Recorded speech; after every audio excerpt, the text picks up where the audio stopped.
People who live in heaven don't have to think about those who live in hell, Josie, the dwarf. Look, watch to the end, whispers a guy with a frightened face. That was very good advice. The hero scratches his hands until they bleed. But how would I feel if I were the person who was sent to hell, he thinks. Watch to the end. This phrase is constantly spinning in his head. He who lives in hell thinks of heaven.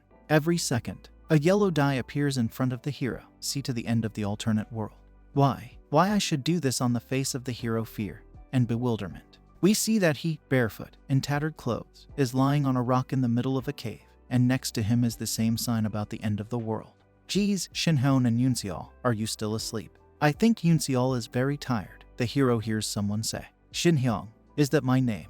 Yes, that's right, my name is Shinhyun. Don't wake her up until we get home. She's so annoying to her big brother. That dream again, Shinhyun thinks. It's the night I was driving home with my family, and a car with a young guy and a little girl sitting in the backseat gets into an accident. When the hero woke up, he did not see anyone around him. How much time had passed, he did not know. And this was exactly the place. But years have passed since then. And the only item he found in this cave was this book, The Art of Cultivating Heavenly Origin Martial Arts. There is also a message: if you want to go home, watch until the end. Does this mean that if I master everything that is written in this book, I will return to my family? The hero thinks. He can't take it anymore. A yellow bar appears. Congratulations, you have completed the training. Shinhyun gasps in disbelief. I did it. It's all over. Dad, Mom, Yoonseol. When that door appeared, Shinhyun understood that the place he was in wasn't the end of the world. The Chinyon comes out of the cave and stands above Murim, a lovely town set in lush green forest. It's not the end, it's just the beginning of the whole story. Although until recently, the hero tormented himself with the question, why is all this to him? This lasted for a full 10 years. What does he have to do to reach the end of this world? Hey, young, suddenly Shinhyun is called out. The stranger draws attention to the strange clothes of the hero. He allegedly heard his voice and would be happy to let him go, but his family is starving, so. The ragamuffin puts out his sword and politely asks the hero to give him his flesh. Shinhyun is horrified by what is happening. The bloody sword falls to the ground. The hero, sitting on the 5th point, tries to crawl back. He looks in horror at what he has done and repeats that it is not his fault. Terrible thoughts run through his head. A die appears. Your external skill has increased. External skill. Shinhyun is completely at a loss. He killed a man and his skill level increased. The hero starts laughing. Hysterical laughter. The moment he saw the text on the die, it became clear to him what to do. The Art of Cultivating Heavenly Origin Martial Arts is the title of the book he received. To return to your own world, it must reach the maximum level. The present time. The hero has changed noticeably. Smiling, he offers to find out who it was who challenged him, and one of the opponents reports that it is the leader of a demonic cult. This is Supreme Sword Emperor Cha Shinhyun. Which generation of demonic cult do you lead? He asks, holding out his sword in the direction of the kneeling enemy. He's begging for mercy. The 8th, then, since those who died by my hand were from the 6th and 7th. The High Emperor is counting something on his fingers. He says that he is proud of these restless guys, who with enviable regularity, every couple of decades, come to his soul. Okay, that was fun, Shinhyun says, and lands a sweeping blow that takes the cultist leader's head off. The deceased villain's ward screams that the Supreme Sword Emperor is a demon-like, and then charges at him. The hero does not understand why the word demon is an expletive in the mouth of a follower of a demonic cult. I admire your courage, child, he says to his opponent, looking him straight in the eye. He grabs him by the face with his hands and pushes him away from him.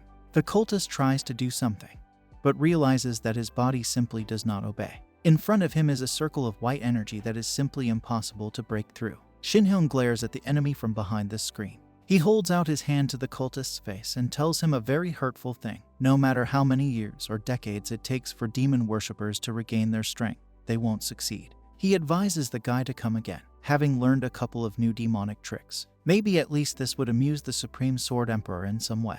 He appoints the surviving enemy as the new cult leader, turns around, and walks away laughing. The leader of the demonic cult has turned out to be quite thin this time, Shinhyun thinks. He's leaning against a tree, wondering what he can do to keep himself entertained. Maybe create an evil sect with the highest martial artists. Why is everything so banal and uninteresting here? It's been 140 years of this immensely boring life. Everything that might have faded in that time has faded. At first, Shinhyun was determined to reach the end of this world, but now he doesn't even remember the faces of his relatives from the previous, real life. There is no longer any paradise left in his life that he wants to go to. Every day is just hell. Yes, that's enough. It's time to put an end to everything. Shin Hyun looks sadly into the distance. Suddenly, he feels something. A pop-up die indicates that both internal and external skills have increased to the maximum level of 50. Below is a message of congratulations confirming that you have reached the highest level. The next window appears. It says about removing the restrictive condition, ascent to the level of the deep. And immediately the third, you are returning to Earth. Shin Hyun is startled to the core. After all these years, he laughs hysterically. They felt sorry for him because he gave up or something. Is he being teased like that? Ascent to the deity level. Does this mean that he is now equal to God? But this is really weird. This would mean that he is free from all his carnal desires. But now he is overwhelmed with emotions, such a number of them he has never had in his life. Shin Hyun remembers his family, without the faces that have been erased from his memory. Those three are probably already dead, since so much time has passed. Shin Hyun's desire to return to his home was lost a long time ago. All he had left. It's a heart that wants revenge. Another die. Do you want to return to your home world? Take revenge on the man who put Shin Hyun in this hell. The hero, whose face is distorted with anger, is transported somewhere in a vortex of white energy. I'll kill them. I'll kill them. I'll kill them. Whoever it is, I will kill. Splits appear inside the light. There are more and more of them. The light slowly goes out. Supreme Sword Emperor Cha Shin Hyun, after staying in Murim for 140 years, returns to Earth. 2025, Korea, Red Wolf Dungeon. The girl shoots arrows glowing with energy from a bow. She sees the red wolves chasing after a young man who screams in desperation. The animals have burning eyes and terrible grins. The girl launches another projectile. The notification archer skill's strong arrow appears. She hits first one monster, then a second, and finally a third, saving a terrified warrior in very light protective gear. She calls out to her squad members, and one of them, a young boy, responds by calling her Cha Yunseol. The girl is glad that she arrived on time and offers to gather the entire squad and get out of here faster. The young man is very happy that he has such a commander. He tries to thank Yunseol, but before he can, a huge red wolf grabs him by the neck. The girl screams in despair as she sees Mr. Byung-gu die. The unfortunate man's hand falls lifelessly to the grass. A real massacre takes place in the clearing. The red wolves ruthlessly destroy the squad, which, apparently, was led by Cha Yunseol. The screams for help, the blood pouring down in a river, a terrible, disgusting picture. The girl sees that everything is very bad. The battle, as it seems, is lost completely. There is no end to the red monsters, and in place of one dead person comes another. The mana pool is running out. Just a little more, Yunseol realizes, and she'll be going on a date with the creator. Someone escapes from the battlefield. The girl sees that it is one of her companions, Seo Young-moon. She yells at the top of her lungs. But chasing the coward is hindered by the red wolves, who have already come close. Looks like this really is the end, she thinks as she loads another arrow. Meanwhile, Seo Young-moon is swearing profanely as he runs away from the dire wolves. He feels like he was too careless. There was no need to join the squad of these insects. If he stayed here, their fate would befall him. The wolves would tear him apart. He sees a glowing portal in front of him and runs as fast as he can to dive into it. But he is stopped by an arrow that has landed right under his feet. The coward staggers back to avoid being hit by shards of stone. When he looks up, he sees that this is Cha Yunseol, who finally managed to break away from the wolves. "Where are you going?" she shouts at him, seething with rage. Im-yoon says in a fake voice that he is glad to see the girl alive and she needs to calm down. It was a great relief to see her here. Yunseol grabs him by the front of his shirt. She indignantly shouts that she warned him in advance that the battle with the red wolves is very dangerous, but he did not listen to her. It was because of him, an incompetent, that all of their comrades were now dead. She begins to sob, realizing what a tragedy this is. But Young-yeon does not get through. He rudely replies that the problems of the dead are their problems, and he got out, and it suits him quite well. "That's right, this is the true Seo Young-yoon," says the girl. "It was crazy trying to talk some sense into this bag. Let him come back. My father is covering for the of course, but I want to see how he does it this time." She promises to tell us what happened when she got back. These words frighten Young-yoon. He calls out to Yunseol, who is about to leave. A notification appears, Stonebreaker Fighter Skill. The guy, whose eyes have become completely mad, deals a powerful blow to the girl in the chest. She flies out of the way, dropping her bow as she goes. Yunseol is stunned and can't do anything. She's gasping for air. Richard slowly approaches her. Lifting her head by the hair, he cynically tells her that the is trying to butt heads with him for nothing. She doesn't know even the most basic things. Someone else's praise blew her mind, he claims with a nasty smile on his face. But he can help make a name for her. He would tell everyone that squad leader Cha Yunseol only thought about her own benefits and goals, and only hindered the others. As a result, the dungeon raid ended in failure, and all the squad members died. It looks very plausible, doesn't it? Yunseol, who has not yet recovered from the blow she received, looks blankly at nothing. Well, Commander Cha, thank you for your work, Yoon says cynically, and raises his hand to deliver another, this time fatal blow. Suddenly, an energy discharge appears in the air. It cracks, reaches to the ground, and he throws out Shinhyun, who doesn't understand anything yet. Seo Yoon sees his dark silhouette. Shinhyun looks closely and learns something. A die pops up. Your internal and external skills have increased to the maximum level of 50. And immediately after it, the next one, you will return to Earth. I'm back, Shinhyun understands. He starts laughing like a madman. So the reward for reaching the maximum level was to return to Earth. What a moronic hobby this is. No, well, really. And then he starts saying what he promised during his teleportation. I'll kill you, whoever you are. What the hell are you mumbling about? Shinhyun suddenly hears Yoon's voice. He came out of nowhere and wants to kill someone, but he has to. Where did you teleport from? Yoon continues his interrogation. What are you, a wizard? Then tell me who you work for. But Shinhyun doesn't say anything. He just walks past Yoon. Is this freak ignoring me? He asks, clenching his fists in anger. Shinhyun approaches the girl lying down and assesses the situation. Did they have a battle to the death here? I think she's dying. The hero looks at the girl's face, as if trying to remember where he saw her. Yoon, meanwhile, is seething with rage. I'm lost, he thinks. He saw me with Yunseol. If I let him live, who knows what will happen? I have no idea who it is, but I have to put him up forever. Shinhyun, meanwhile, notices a familiar bracelet around the girl's neck. He pats the unconscious Yunseol's cheek. We've had a battle to the death here, Yoon tells him. Realizing that Shinhyun is not up to it now, the scoundrel decides to get rid of the problem in his face. He clenches his fists, which continue to emit red energy, and yells a useless threat, attacking Shinhyun from behind. But not fate. His red energy is drowned out by the much more powerful blue energy that comes from his opponent. He literally bathes in its streams. Did you think, Shinhyun says, that I wouldn't notice? His face looks very menacing, and his eyes glow with righteous rage. You asked me my name, didn't you? I am the Supreme Sword Emperor, Cha Shinhyun. Although I understand, he says mockingly, that it doesn't mean anything to you. A beam of white energy shoots out from Shinhyun's hand. It hisses and whistles, lighting up everything around you, and blows Yoon's head off. That's right, says the hero. I'm Cha Shinhyun, Cha Yunseol's older brother. Looking at his sister, the hero smiles happily. Someone asks a crying girl with a teddy bear in her hands if she is going to continue throwing tantrums and threatens to leave her here if she does not stop. Parents who have moved a little away from the baby are worried because it is already getting dark outside. Her older brother, who Yunseol calls Abba, asks her if she really likes amusement parks that much. Smiling, the guy tells his little sister that if she continues to be hysterical, then it will be difficult for dad and mom. The girl clutches her small fists to her chest. She tells her brother that she wants to see him more often, but he is going away to study, and they will only meet in such places, on a family vacation. Her brother pats her on the head. He says that he loves her very much and promises to come to her more often, despite studying at the university. And he would drive her to the park himself. Yunseol laughs happily and agrees to his brother's suggestion. Good girl, let's go home, okay. Okay, just carry me to the car on your back, Abba. 2 phrases on a black background. Okay, I'll carry you on my back until you get really big. I'm not heavy, carry me on your back every day, Abba. A wrecked car in the middle of the road. Yunseol thinks that it's her fault if she wasn't so stubborn and didn't bother her mom and dad with requests to go to the park. She remembers herself in the backseat of a car and realizes that her parents would still be alive.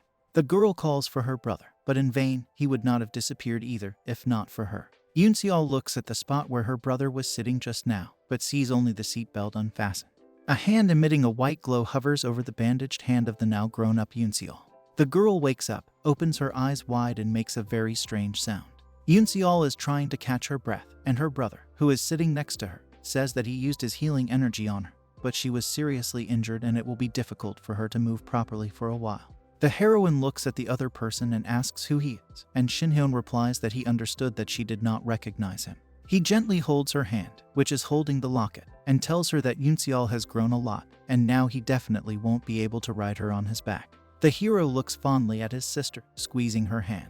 The girl looks at Shinhyun blankly, but she seems to be starting to guess who he is. It can't be, it's impossible, she thinks. We see a picture from the past, when Shinhyun gave her the same bracelet that she still wears around her neck. Inside the locket is a picture of their entire family, and when my brother gave it to me, he told Yoonseol to be brave even if he wasn't around.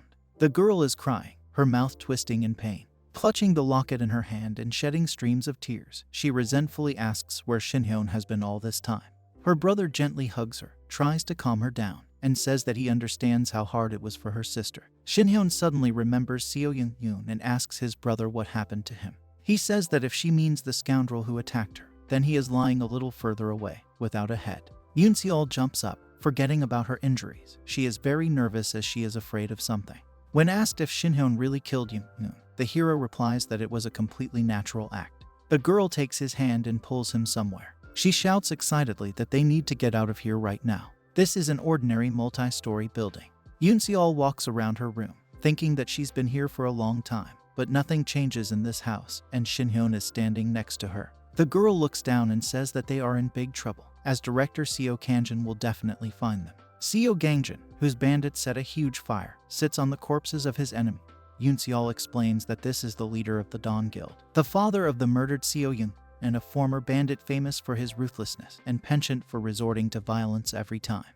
We see the hideous face of this man, who, according to Yoonseol, is one of the top 11 ranked hunters in Korea. It's 9 o'clock sharp on the smartphone, which means that the heroine missed the time when she was unconscious when she was supposed to report on the situation.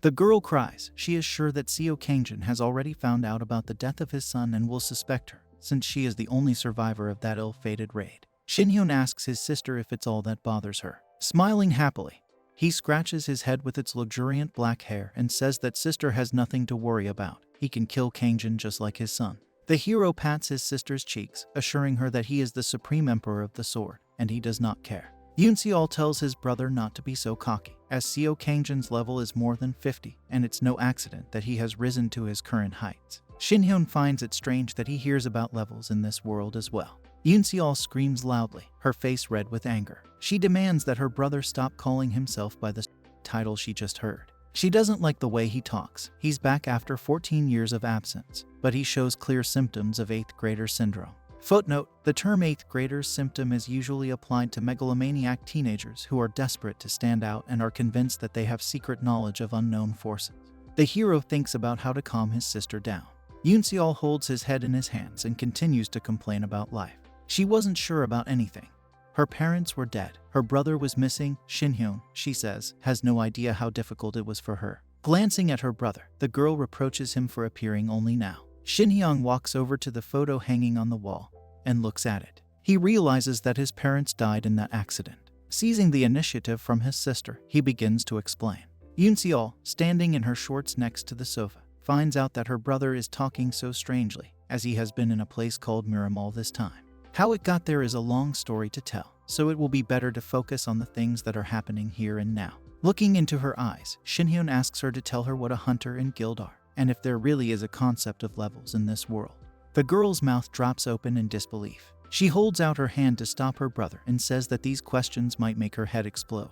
Immediately, Yoonseol runs off somewhere, saying that they will talk about everything later, but in the meantime, she needs to do something. When her brother asks her where she's going, the girl with the car alarm keychain says she's going to the Dawn Guild. She promises to return soon and asks her brother to stay here. Shinhyun turns the door handle. He enters the library and notices that nothing has changed here. It feels like he was here just yesterday. Scratching his chin, the hero remembers his sister's red face from anger and realizes that she has become much stronger during the time she spent alone.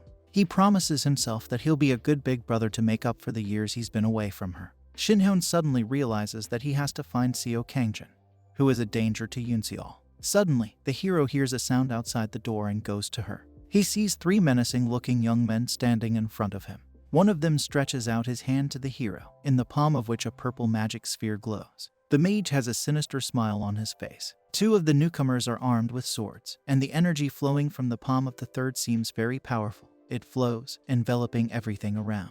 One of the customers asks where she is. Shinhyun, his face filled with anger, calls the person who asked the question because the hero realized that this was Seo Kangjin, the leader of the Dawn Guild. The man menacingly asks Shinhyun where Cha Yoonseol is now. A car stops in front of the administration building. Yoon-seol, her hair fluttering beautifully in the wind, approaches the main office of the Dawn Guild, which belongs to the second generation of guilds in South Korea. The girl thinks that she came here almost immediately, but Seo Kangjin might have already done something, like order her to be captured as soon as she arrives. The heroine, standing by her car, is thinking about who she can turn to for help when someone calls out to her from behind. An attractive girl in short clothes with pink hair asks Yoon-seol what she is doing here at this time of day. We find out that this is Lee Ji-hae, the deputy leader of the Dawn Guild. Ji-hae looks at Yoon-seol and says that she was supposed to be participating in the raid with Seo Yoon-noon. Yoon-seol in his short jacket tries to find an answer to the question of the interlocutor, whether something happened during this hike. The heroine thinks about Lee Ji-hae, who looks so harmless right now, is actually one of the 4 most powerful hunters in South Korea. She is known for her loyalty and honesty, but her true motives are hard to read. Can I trust her? Yoon-seol wonders. But after clenching her fists, she realizes that she has no other choice and turns to Lee Ji-hae. The 3 thugs stare at Shin-hyun with a grim expression. He makes claims to them. Pointing a finger at the ringleader, the hero asks if he really sees Kanjin, and if so, if his parents didn't teach him to knock on doors instead of kicking them down. One of the leader's henchmen is about to charge at Shin, but Kanjin stops him by grabbing his shoulder. He glares at the hero and says that he doesn't care who is in front of him. He is looking for Cha Yoon-seol and will find her. Shin-hyun looks him boldly in the eye. The reason you're looking for Yoon-seol, the hero says. Kanjin hears Shin-hyun claim that it was his son who killed him, and his eyes fill with animal rage. Clenching his fists, the scoundrel lets out a desperate yell, red energy swirling around him. Somewhere off-screen, Lee Ji-hae asks Yoon-seol if her older brother, who has returned from Murin, is really named Cha Shin-hyun. The hero, glowing with white energy and looking truly intimidating, responds to the enemy that this is exactly how it is, and exactly how it should be. He offers to show Kanjin what he can do, and the leader of the Dawn Guild rushes at Shin-hyun, his face contorted with anger. His sword emits a bright red glow, while our hero's hand is no less powerful blue. Lee Ji-hae looks ecstatically at Yoon-seol and says that she has to meet her brother right now. A wave of red energy surges like a tsunami. It comes from Seo Kanjin's sword and tries to cover Shin-hyun with it.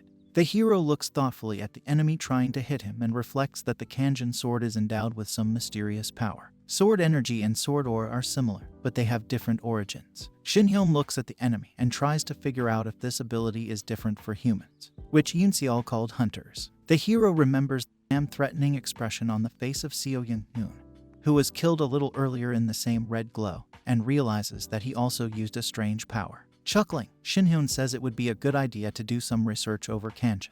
The one with the red energy spewing sword and the strange expression on his face really looks like some kind of exhibit.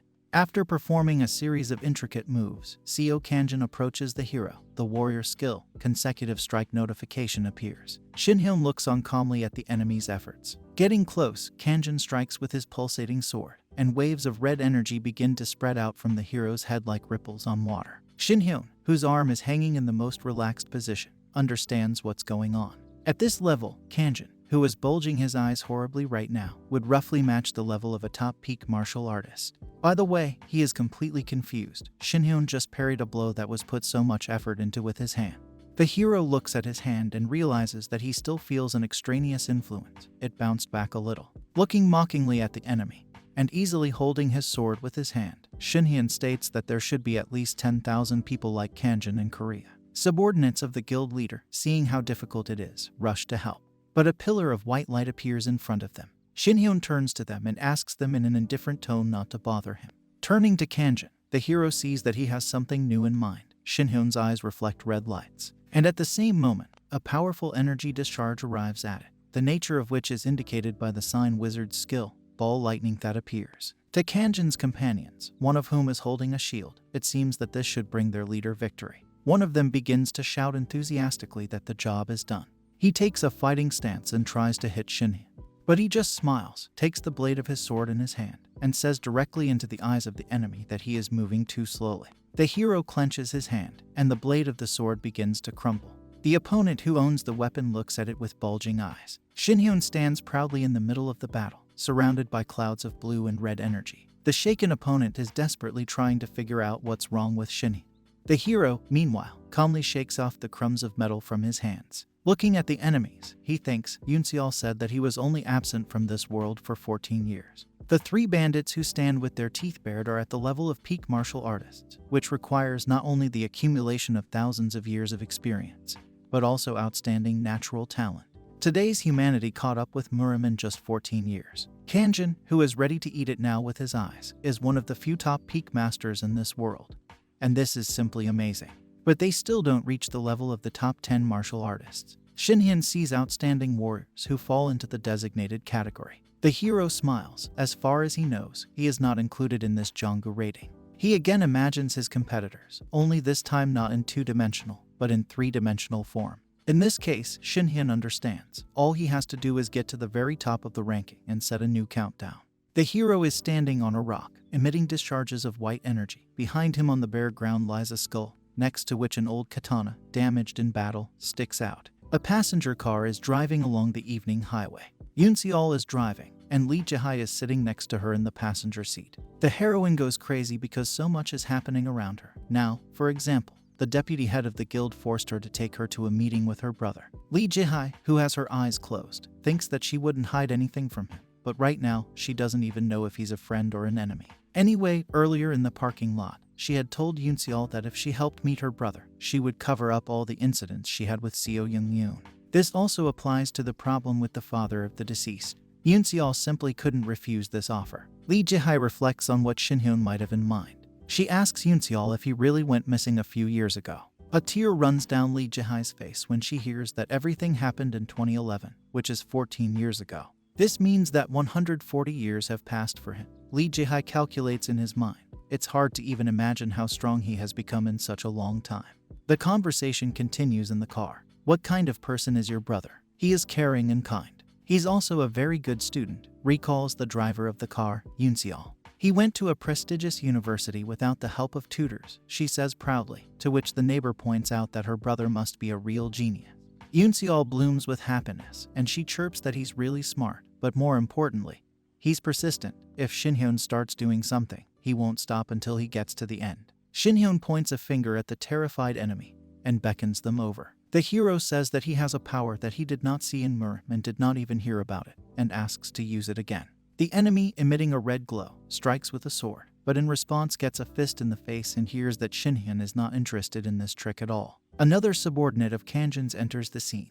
He summons some blue circles of mana, around which ice crystals are spinning. The hero is disappointed again. According to him, he saw enough of these tricks in the ice palace of the North Sea. He raises his hand and shows me what it looked like in that ice palace. Over the clumsy manipulator of tiny icicles grow huge ice dragons, which, as it seems, are about to devour the poor guy. But they just freeze it, submerging it in a nice block of ice. The bandit with the shield, seeing all this, tearfully begs the hero to spare him and tries to run to the door. However, an energy barrier grows in front of him, through which it is impossible to break through. Then a beam of light hits him squarely in the forehead. Seo Kangjin furiously shouts at his fighter that he should have used his shield to block the enemy at the front instead of turning his back and running away. Shinhyun, who is standing behind the guild leader, raises a warning finger and shares his impression. Smiling, he says that gangsters probably don't know the concept of loyalty. Seo Kangjin looks at his enemy with wild eyes and tries to figure out who he is. Ice magic, the barrier, using magic with his fingers, is he a wizard?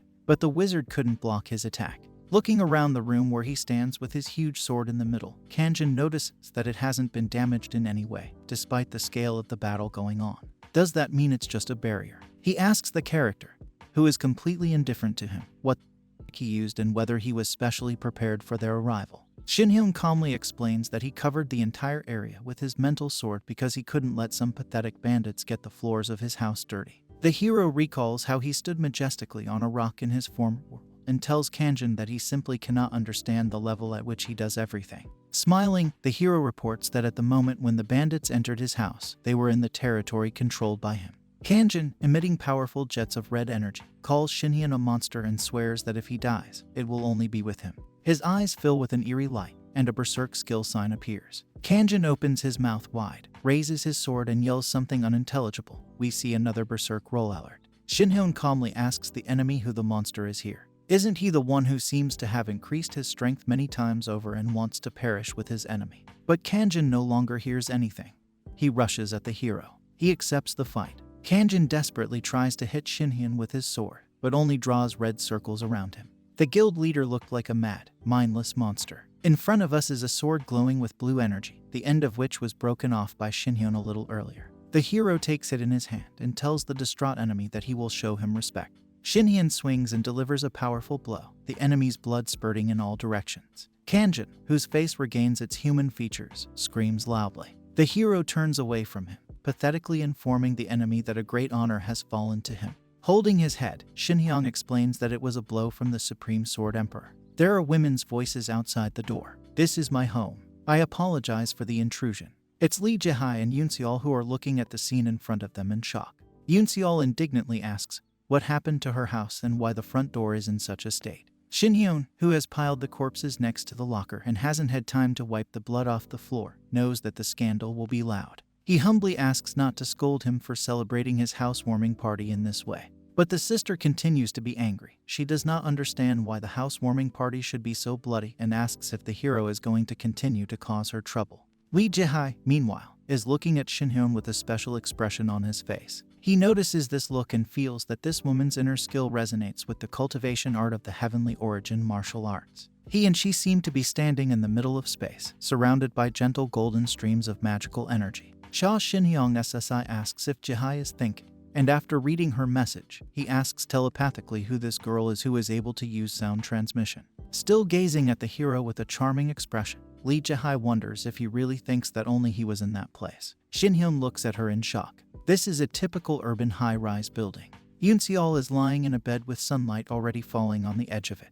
On the face of the awakened girl, bewilderment. She jumps out of bed. He's in his pajamas, looking around his apartment. Her brother isn't there, and it's clear from Yoon Seol's expression that she's very upset. Shinhyun shows up at the window, smiling and telling her that she woke up too early. The girl looks at him as if she's afraid of something, and very warmly responds, standing at the window under the rays of the sun, which will not disappear again. So it wasn't a dream, Yoon Seol realizes, and asks his brother why he woke up so early. Shinhyun looks at the screen of his phone and asks his sister to wait a second, and she agrees. The hero reads the text of the received message. He turns and walks away, promising to come back in a little while. Yoon Seol looks out the window and sees that a car has already arrived to pick up his brother, and the driver is waiting patiently for Shinhyun to approach him. It's been a week since he came back, but she still doesn't believe it's real. The deputy guild leader, Lee Jae-hae, said that he didn't leave anything behind, and then disappeared, offering to meet again as a farewell. Right after that, people dressed in black work suits showed up at the apartment and took the bodies of Seo Kangjin and his henchmen away.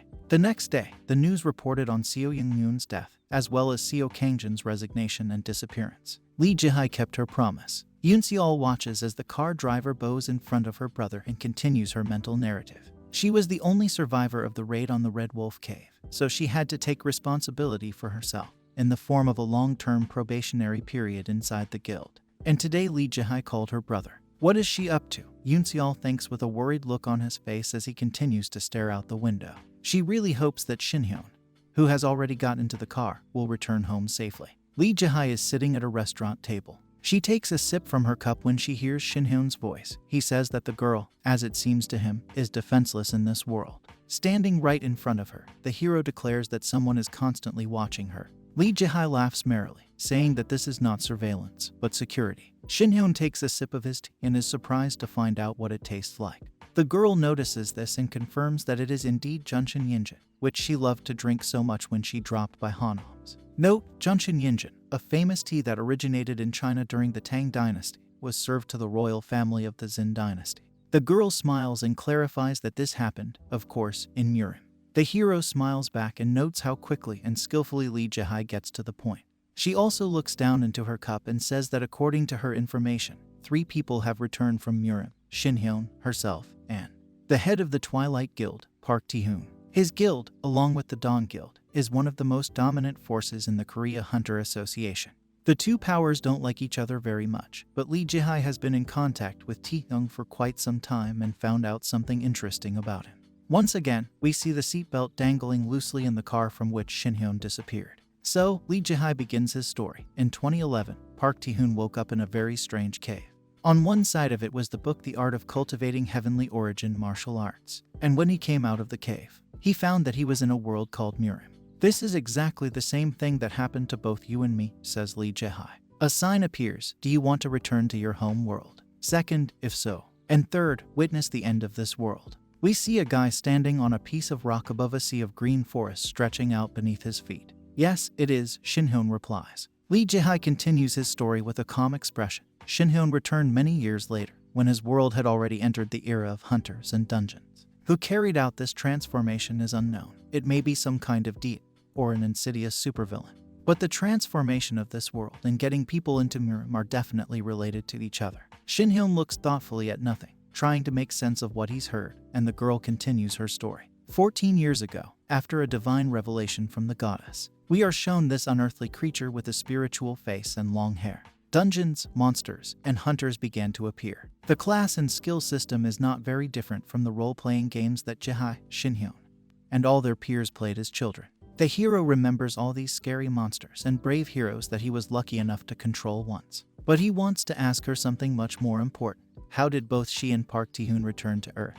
The girl looks at him in surprise and says something, which seems perfectly natural to her after her own death. Didn't the same thing happen to you? She asks in surprise as the hero gets angry and slams his fist down on the table. Shinhyun is gripping her precious cup of tea so tightly that cracks are spreading all over it. It was said, he reflects, to witness the end of this world, but what happened happened. An unkind smile appears on his face as he realizes that he has taken this goddess by surprise. The hero remembers all the torments he experienced in that world. I wonder if this goddess knows who sent him to Mirim and for what reason. The reward for the highest level of martial arts in that world was to return to Earth, Shinhyun thinks, smiling. So, there must be some reward for the maximum level of the hunter already here. Continuing to grin, the hero realizes that this reward will be the answer to his question, if, of course, the goddess does not want to lose her face. Lee Jae-hae looks at the hero in surprise. He quickly takes the initiative in the conversation and asks the girl why she decided to meet him after all. After giving him a nice look, she suggests taking a walk. The Dawn Guild had a feud with Park Tae-hoon, or rather, the Twilight Guild, she says. We cautiously confronted them in a situation where we didn't know what could go wrong.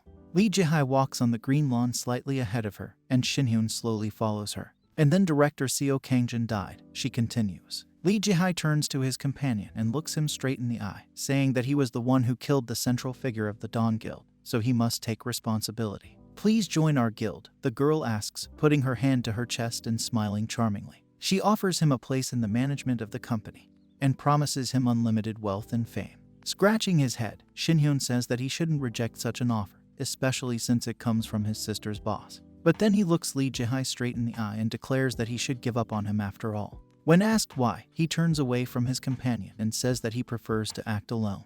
The hero moves away from the girl. In parting, he says that, on top of everything else, he is not satisfied with serving someone who is clearly weaker than him. Lee Jae-hae looks at him in silence, and then offers to check which of them is actually stronger, especially since the situation is quite suitable. The characters are standing in a spacious clearing under a luxurious green tree. You know, she says, that a year in Mirim is equivalent to a decade in this world, and you realize that you have been there for 140 years. The hero strokes his chin and agrees with Lee Jae-hae. Age and skill aren't always proportional, she continues. Shinhyun smiles and says that he completely agrees with the other woman. Even if someone spent 300 years in Mirim, they would not be able to compete with him. Is it so? Lee Jae-hae transforms as she stretches out her hand and begins to glow with crimson-colored energy. We see the open command. A crimson stream stretches from Lee Jae-hae to Shinhyun. She bends the grass in her path to the ground. It ends with a crimson sphere that suddenly loomed in front of Shinhyun. This circle is somewhat like an eye hanging over a lawn. Gradually, it becomes brighter and more effective, and we see the Dai Lee Jae-hae's original skill Shadow Dance. The girl explains to the hero that he is now watching. Her senses are turned off and everything around her is dark. The impact radius is about 50 meters. Recreating this large-scale skill through the laws of physics will require a lot of time and a huge amount of energy. This is an original skill of mine, she says, and we can see how impressive it looks in the example of a lawn that has almost disappeared into the darkness. Do we need to add, she says, that we are now in a pocket dimension that reflects real space? Lee Jae-hae states that from the outside, it will appear that they just suddenly disappeared, and the empty clearing we see perfectly illustrates this. In Mirim, I was called Blood Plum Blossom, and I fulfilled all the killing contracts I had there, Lee Jae-hae says as he slowly walks towards the hero in his high heels. Shinhyun smiles and says that he guessed that he was dealing with a killer. She probably fights to the death with her hands tied. It's easy to escape from this dimension, the girl says, holding a sword in her hands. Either you break me or you die. She continues to approach Shinhyun in an aura of her crimson energy. Smiling, the hero says that he was very afraid of this murder notification, handed in broad daylight. But, as it seems to him, this skill is intended not only to lure the enemy into a trap. Lee Jihai, surrounded by the radiance of her energy, approaches the hero closely. She looks him in the eye with a strange expression on her face and tells him that he is absolutely right. Shinhyun gives her an equally enigmatic look. Shinhyun manages to pull his head back, and Lee Jihai's weapon leaves a crimson trail behind it, just inches from his throat. The girl holds a dagger in each of her hands. She had already landed a lot of punches, but Shinhyun either parried them with his bare hands or dodged them like the previous time. But the girl is not going to give up. She beats and beats. Her movements are fast. It is noticeable that this is an excellent warrior. The pressure with which it rushes to the hero can only be envied. Crouching on the ground, Shinhyun comments on what he saw: a dagger in each hand, one reverse grip, and a very distinctive style. This is the battle handwriting of the greatest assassin of Murin, who is called the Dark King. Lee Jihai is glowing all over, especially her left eye. Blood Moonlight Road, Shinhyun says. That's right, you figured it out at a glance, the girl answers him. It's just that I've already fought someone who used this skill, the hero says with a smile. But back then, I was a bit inexperienced and accidentally killed an opponent. Lee Jihai looks at the hero in fright. Shinhyun tells her that since she has spent less time in Murin than him, he will allow her to use 3 styles against him, and if she succeeds in defeating him, he will join the Guild of Dawn. The girl, who is still holding her daggers, hears the hero's request to show him her first style. She clutches her weapon tightly. Lee Jihai agrees to the hero's suggestion, then closes his eyes and begins to envelop himself in a cloud of purple smoke. Shinhyun looks at her and analyzes the girl's actions. Despite the fact that they are now in her possession, she completely bypasses his senses. The impression that it has disappeared is simply amazing. Is this strength also part of her skill? Bright lights flash around the startled hero, shrouded in smoke. Shinhyun watches them with interest. The lights go out, after which stones fly from the place where they were. They fly into the hero through the fog, getting clearer and clearer. This is a whole hail of shrapnel, from which, it seems, there is nowhere to escape. But Shinhyun knows how to defend himself. His hand begins to glow with white energy. One effort, and its streams rush in all directions, creating something like a protective sphere around the hero. Shinhyun deflects the rockfall, and his hand stops glowing. He looks at her and thanks her for a great job she's done. But there's no time to relax. Lee Jihai is already flying at him with his daggers. The hero, however, smiles. This is the second style, he tells the girl, who looks angry and annoyed. That's what I thought, Lee Jihai says, 2 daggers glinting in her hands. The strongest master who died at the age of 150 is a Shaolin master, she continues. Sha Shinhyang-si, who should be considered his equal, is actually the strongest. The hero, almost picking his nose out of boredom, lazily admits the correctness of these words. This annoys the girl immensely.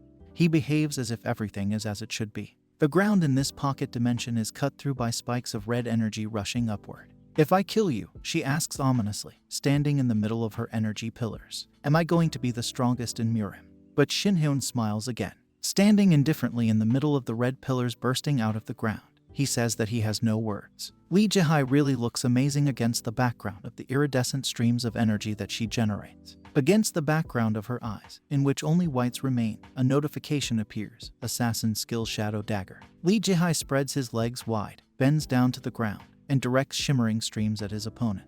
These pillars from different directions rush to one point to the place where Shinhyun stands. We see a bright light surrounded by a faintly glowing sphere, and the inscription Sword of Reason.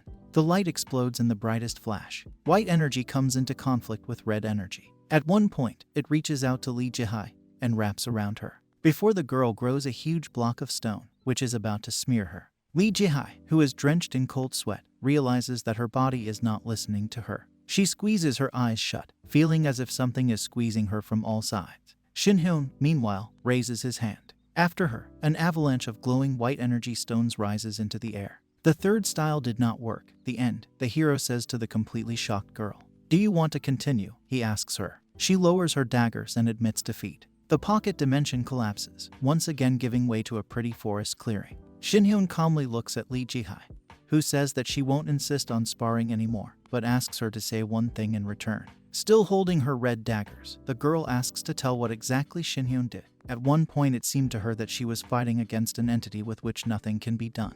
The hero, sitting cross-legged on the ground, explains that Lee Jihai did the right thing by acting with confidence in her abilities. In the pocket dimension, Her powers are enough to kill even the strongest of ordinary opponents. Ordinary. The girl does not believe her ears. What realm have you reached? She asks, clutching the hilt of her dagger. The hero does not answer this question. He only notices that the combination of martial arts and their inherent skills looked amazing. He says that he got satisfaction from this battle warm-up, so he accepts the offer that Li Jihai made. The Dawn Guild will provide him with material support and information, and in return, he will help the organization with his power. Holding up a finger to sharpen the girl's attention, he sets his only condition.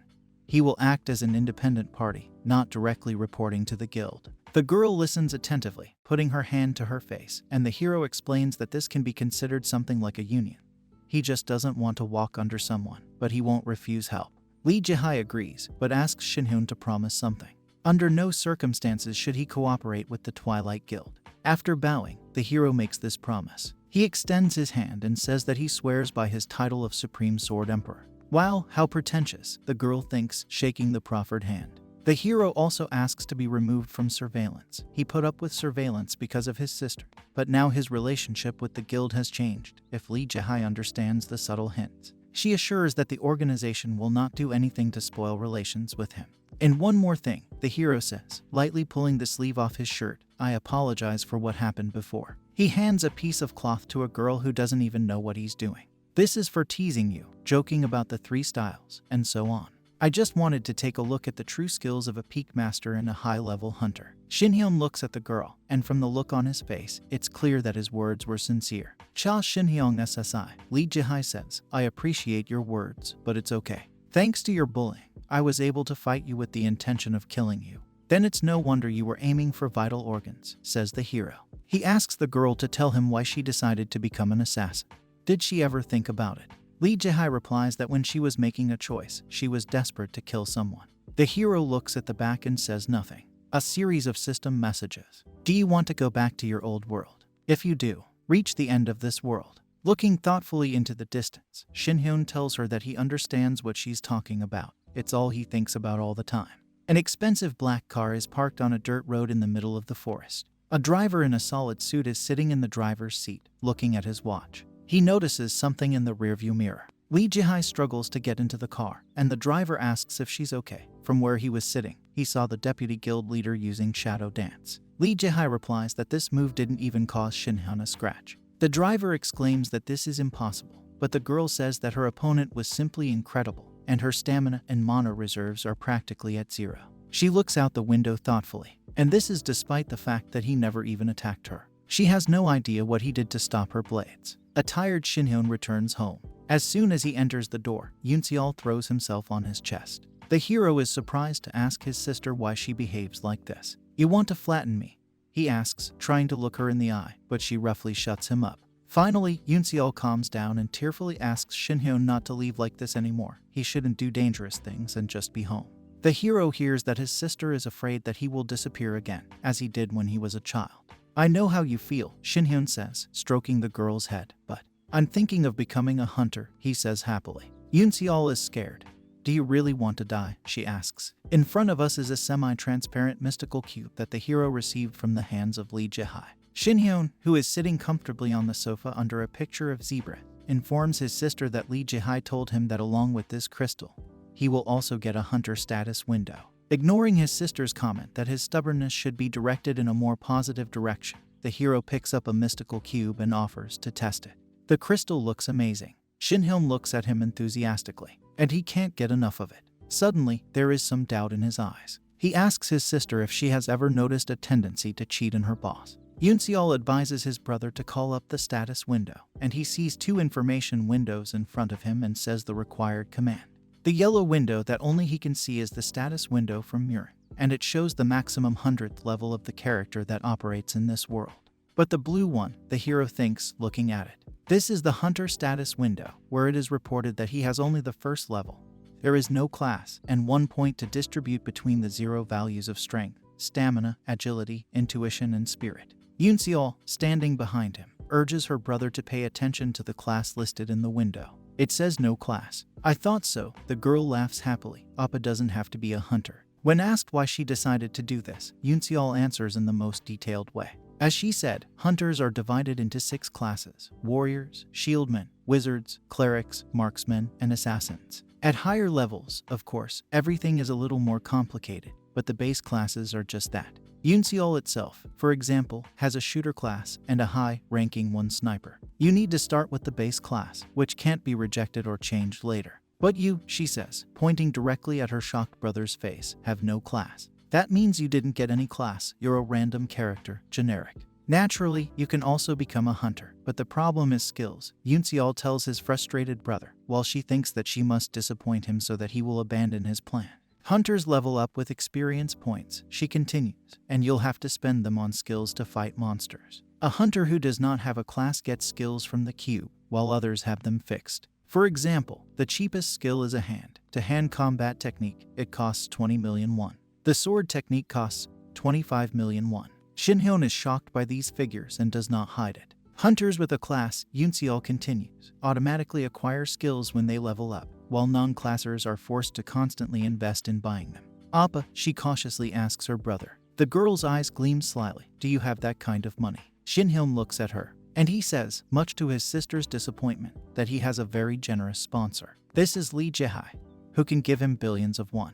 If I had not made this alliance, the hero thinks I would have had great difficulties. But it's not the money that's the problem, he muses. And in the absence of a class, as his sister said, are they saying that I, a genius like no other in all of Murin's history, am a completely useless hunter? What a shame. A funny bunny jumps on the green grass. We see that it takes place in the Chayak Mountains, in the guild's training dungeon. The rodent's face ceases to be cute. The hare turns into a monster. In general, it will not be easy here. Yunseol fires an arrow, and the animal disappears in a bright orange flash. See, Appa, she says to her brother. He notices that she must make every effort to cope with just 1 hare. The girl, pointing to the rabbit's corpse, says that novice hunters who think like her brother, all as one, end up very badly. The hero notices a red crystal on the grass and, lowering his hand to it, objects, nothing like this will happen to him. Shinhyung picks up a red crystal and, looking at it, asks his sister if this moonstone can really bring him money. Ta responds positively. It is a natural resource that does not pollute anything and contains an unthinkable amount of energy. That is why all nuclear power plants were gradually decommissioned after the appearance of monsters on Earth. But Yunseol advises his brother to be careful. He's an outstanding martial artist and all, but anything can happen inside the dungeon. To her amazement, the girl notices that Shinhyun has lifted 3 birds into the air with a flick of his hand. My words fly in one ear and out the other, she thinks. The hero, meanwhile, looks at his finger and says that, as expected, if he defeats monsters with martial arts, he does not get experience points. We see a status window confirming its output. Scratching his chin, the hero draws attention to the only icon that appears in the window. Maybe he should have asked Lee Jae-hai for another skill, too, he thinks. Before us is the information card dagger techniques. It says here that this is a passive skill that doesn't consume any mana. Rarity, D, meaning anyone can learn it. Cha skill, D-I-E, acquired quite recently. A warrior class skill that allows you to use a dagger and advanced attack skills. Used only when using a weapon that is recognized as a dagger. Yunseol indignantly calls his brother shameless. Who else would get a free skill after completing a training dungeon? Shinhyun, on the other hand, is focused on thinking about the information contained in the card. D. He thinks, I do not know what kind of contract you made with Lee Jae-hai, Yunseol says irritably. But you have to be careful with her, she will try to suck everything out of you. The hero ignores his sister's words. She realizes that Shinhyun isn't listening to her and calls out the name she used as a child. Appa, why are you? She tries to reach out to her brother, but he just grabs her wrist firmly. The hero pulls his sister to a place that he says is much better. The girl looks at the scene in front of her in shock. How many are there? She asks her brother, who has led her to a clearing with hundreds of hares. Exactly 337. He replies, I counted them as my feelings remotely on the way here. Yunseol reaches for his arrows and says worriedly that it's too much for the beginner level. The hero replies that there is absolutely nothing to worry about. Ignoring his sister's warning cry, he prepares for a mass extermination of the rodents. Conscience is out of place in such matters, he thinks. It was not necessary to give a D-level dagger technique to someone who has reached the peak level of combat handling with a sword. We once again see the sign with the description of the skill you are looking for. And, of course, the absence of a class was also very disappointing. He reflects, remembering how his sister teased him about this. The hero draws a sword from its scabbard, hanging at his side. A familiar blue-white energy aura appears around it. It's a joke, and that's enough, Shinhyun says, and spews out a powerful energy column that smashes a cute clearing with hundreds of hairs to smithereens. Rodents that have come to the place of the dead look angrily at our giant. Shinhyun, I almost fell because of you, my sister shouts at the hero. But he's not impressed by the scream. He's just asking her not to get mad. I need to figure out how to roast these guys, he says, looking at the pink monsters in rabbit form. Suddenly, he sees a lot of windows with exclamation marks at the top. These are usually system messages. This is indeed the case. In front of the hero is a notification about using the dagger technique with advice to hit along the line. Shinhyun sees this as someone helping him. He strikes and cuts the sign hanging in front of him roughly in half. Too much noise, he says with a smile. Hairs jump at him from all sides. Their pink faces look very scary. The hero slashes them vigorously with a sword that glows with white energy. Who's here? Who's going to teach? The hand holding the short sword calmly destroys waves of rodents, and Shinhyun doesn't even have to work with his body. Hunter skills only started appearing here 14 years ago, he asks, smiling. Live another 100 years to start teaching me, Shinhyun says as he saunters through the clearing, which is littered with a huge number of red moonstones. This gets annoying, the hero says, when system alerts with exclamation marks start flashing around him again.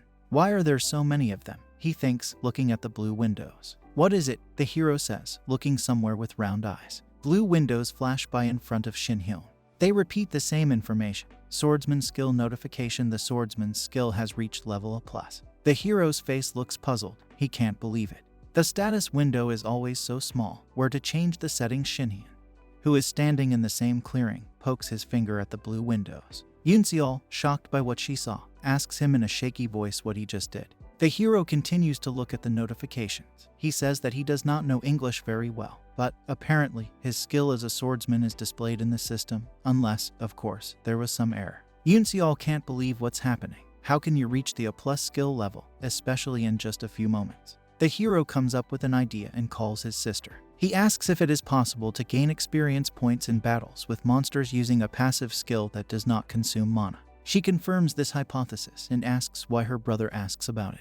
No, nothing, he says, peering through the blue system window. This notification reads, energy is an original skill. Then there is another one, rarity A+ the highest treasure. The existence is not proven. Skill A+ the possibility of free transformation without an upper limit. Shinhyun folds his hands in front of him, makes a sweet face, and says that he just wanted to make his future job easier. The hero's foot plows the ground of the forest lawn.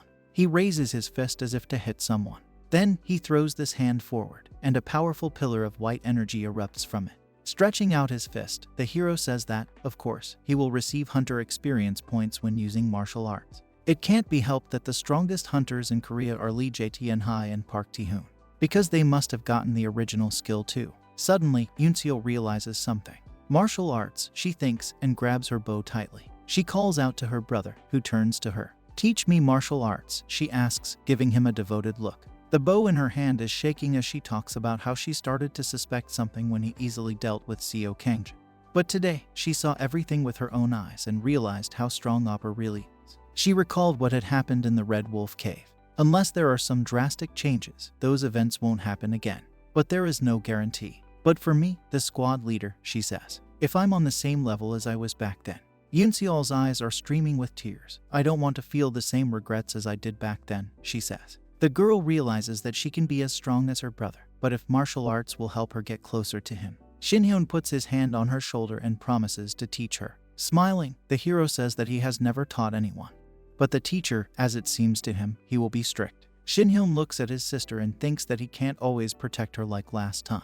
She should be able to fend for herself, as no one knows what the future holds for them. Smiling, he tells his sister to move on to the next item. Is this a golf course? She asks him, indignation in her voice. My brother and Sethra are running somewhere in a green field. The girl asks what Appa is going to do now that he has mastered the sword skill. And will he continue to use the warrior's skills? The hero stops and looks at two red hairs sitting high on a rock. He begins to glow with white energy, clenches his hand into a fist and says that he can level up with martial arts. Shinhyun throws out a powerful stream of energy, which knocks down the hairs that have climbed on it from the cliff. Yoonseol defends himself from his brother's antics with his hand, and hears him say that in this situation, his future path as a hunter looks very vague. The hero puts his hand out in front of his sister and says that he can level up with martial arts, but he also wants to be able to master a special class skill.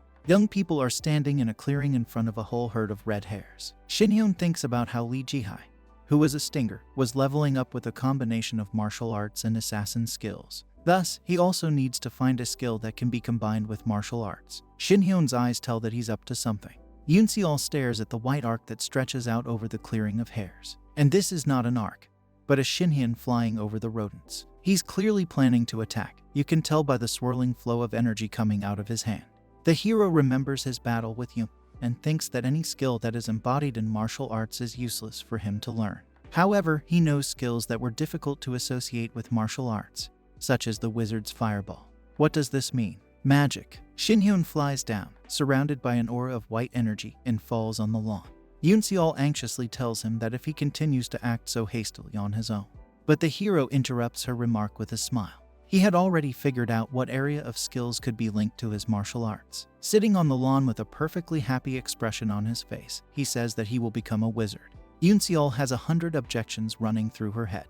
But seeing how happy her brother is, she decides to leave things as they are. Shinhyun carefully examines the two system windows, yellow and blue. He tried out the hunter system and is now convinced of something. There are big differences between the status windows of Murim and Earth, respectively. In the first case, only the state of the hero is considered. Meanwhile, Yoon-seol says that at least she doesn't have to worry about everyday expenses anymore. Back to Shinhyun, he noticed that there are only two special functions in the Murim status window that mark the level and state of external and internal skill. These values help those who use martial arts, but on the other hand, the hunter status window shows a bunch of different information, skills, stamina, and even mono level. Shinhyun peers through the blue window. He notes that it is user-friendly, has many functions, and is very detailed. The personality and approach of the two systems are very different. It seems that they were created by two completely different personalities, but with similar ability. Before the hero flashes tiny signs informing about the level increase, he continues to compare the two systems. In this world, you need to fight monsters to earn experience points. Rewards are given out quickly and willingly, and this encourages the hunter to develop further. Naturally, there are risks, but if someone shows determination, they will certainly become a very strong hunter. In Murim, development was much slower and more dangerous. Shinhyun recalls how he had to meditate for a long time and fight countless enemies. But all these trials and exercises were a way to achieve enlightenment. If someone could not achieve this in the usual way, they had to wait for a fateful meeting. A fateful meeting, the hero exclaims in his mind. A book pops up in his mind, emitting waves of magical energy. Heavenly God is a legendary character who became a god through divine ascension in the distant past, and it was he who created the art of cultivating heavenly origin martial arts. It was a legendary secret treasure that had been fought over for a very long time in Murim. And it was in the cave where Shinhyun had woken up in Murim. This fateful meeting looked too obvious, so the hero simply did not pay attention to it. Shinhyun and Yoon-seol walk slowly across the beautiful green lawn.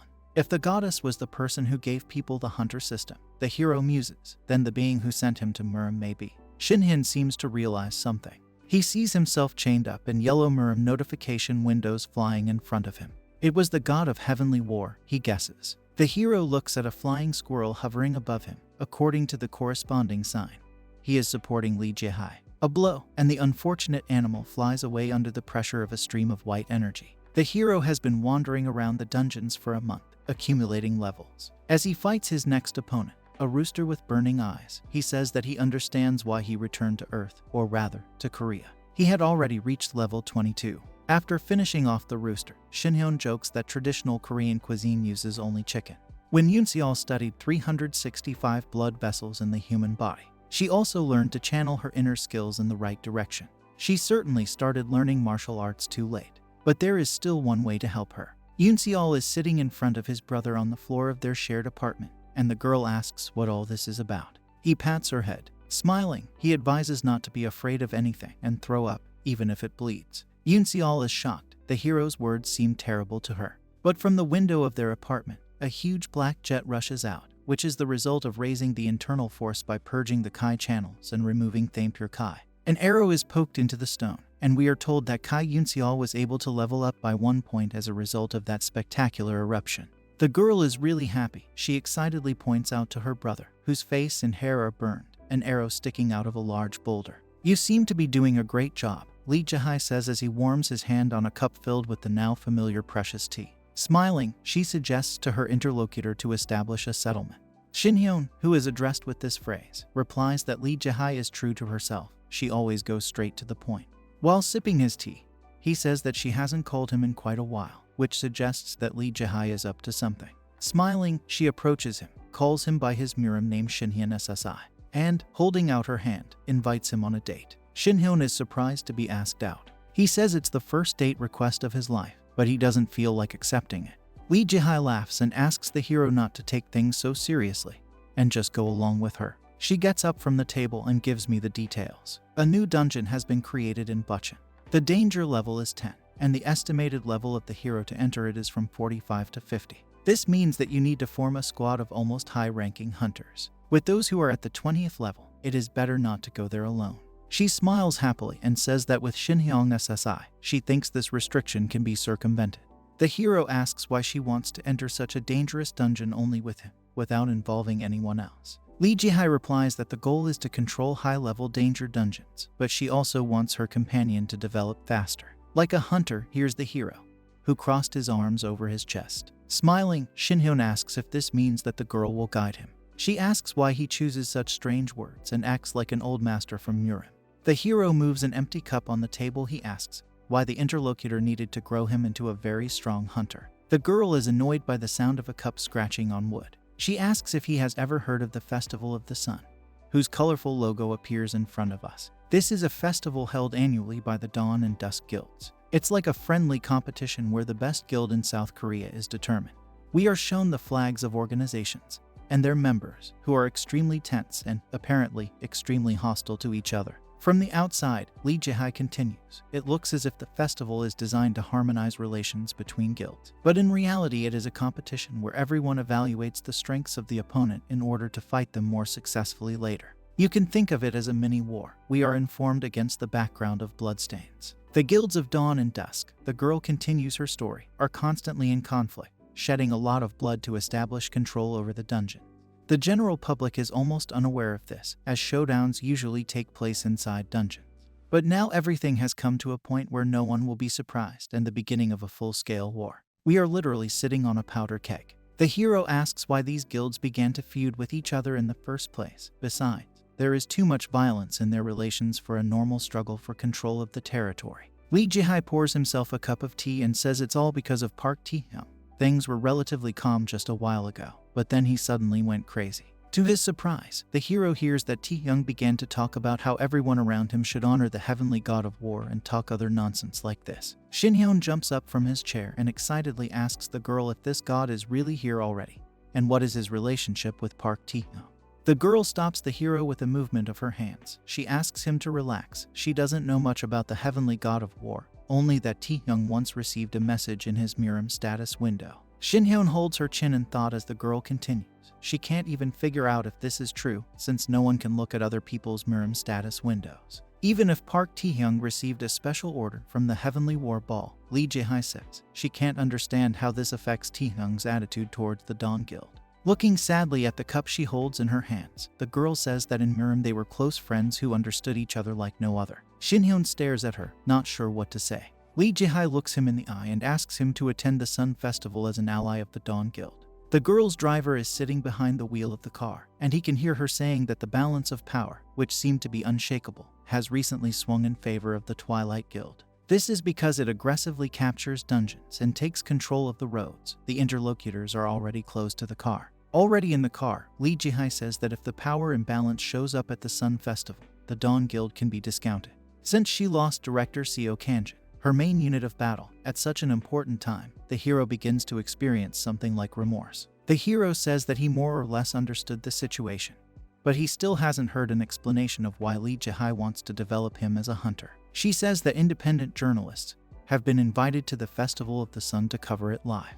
Pointing her finger at the hero, she warns him not to dare show his martial arts to the whole world. It is almost impossible to prove that he was in Miram, and it is absolutely useless to attract the attention of hunters from all over the world. You definitely don't want to deal with the International Hunter Association, she says, pointing a finger almost in her face. That's why you should only use your hunter skills at the festival. Shinhyun, who has a very grim expression on his face, makes it clear that he understood this demand. I owe it to her, so it wouldn't be good to say no, he thinks. But the girl starts laughing and says that she knew Shinhyun would willingly agree. He tries to object, but to no avail. We see a briefcase with 8 crystal cubes. Lee Jae-hye says that these are the 6 wizard skills that the hero requested, as well as 1 high-level wizard and sorcerer skill each. Okay, the hero thinks, I would still have to face Park Tae-hyung sooner or later. A piece of paper falls past the surprised hero. It crashes, and it lands right on his head. Unlike Murin, Lee Jae-hye says, there are so-called legal stages in this world. These are documents confirming the official status of an ally of the Dawn Guild. Among the papers, the girl explains, there is a complete list of what has been handed over to Shinhyun so far, and a contract for guaranteed payment. She also gives him an official hunter's certificate, and a certificate of guild formation.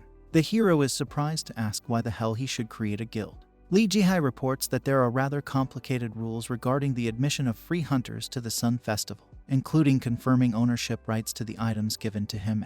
Guess how much all these skill cubes cost? The girl asks, holding up her briefcase. I'll bet it's bigger than the apartment you live in. If you understand, just sign it. You planned all this from the very beginning, the hero reproaches her. Shinhyun signs the papers, cursing himself for getting into this mess. What name should I choose for the guild? He thinks, having already put the first dash on the sheet. However, if this is a mere formality, then you can write anything here. Guild name, Unlimited. The hero is standing inside a ring of white energy. Next to him is Lee Jae-hye, to whom he talks about how he's only seen 2 things lately, the house and the dungeons. The girl praises him, calling him an exemplary student. They are located in the dungeon of the monster birds of Bucheon. This is clear both from the sign and from the dozens of birds above their heads. The girl advises the hero to be careful. Birds are not strong by themselves, but there are infinitely many of them. Shin-young, who has a white energy sphere in his hands, confirms the words of his companion. He counted at least 3,000 birds with the help of Kai senses. The hero looks closely at the approaching pack. Then he smiles and emits a powerful column of his white energy. For him, the more enemies, the better. Shin-hyun's foot hits the ground. It emits powerful energy jets. These discharges rush up, roasting everything that dares to go up there. Lee Jae-hye looks at the hero in surprise, noticing that he only mastered this skill a couple of hours ago. Shin-hyun, whose hand glows with residual energy, calmly states that Mana and Kai are almost identical in their mechanism of action. The girl says that she didn't notice it, and if the hero spends so much energy from the very beginning, he will quickly use up all his mana. This will never happen, the hero confidently says, pointing to the many red crystals lying on the ground. I am the unlimited wizard Cha Shin-hyun. Red stones continue to fall down, and the hero hears from the interlocutor that he is classless and not unlimited. But there's only one type of monster in this dungeon, he says, picking up the stones with his still glowing hand. Lee Jae-hye confirms this, and Shin-hyun says that he finds it very strange. The girl explains that the dungeons began to appear 13 years ago, and since then they have already formed millions around the world. One unfinished bird flies over the interlocutors. She is quite unusual, with horns on her head and an extra pair of wings on her legs. While Lee Jae-hye says that, despite the huge abundance of dungeons, none of them has yet been found 2 types of monsters at once. The hero finishes off the feathered creature described above. Then another half-scroll turns into a bloody cake. Not once, Lee Jae-hye says against the background of a very pterodactyl.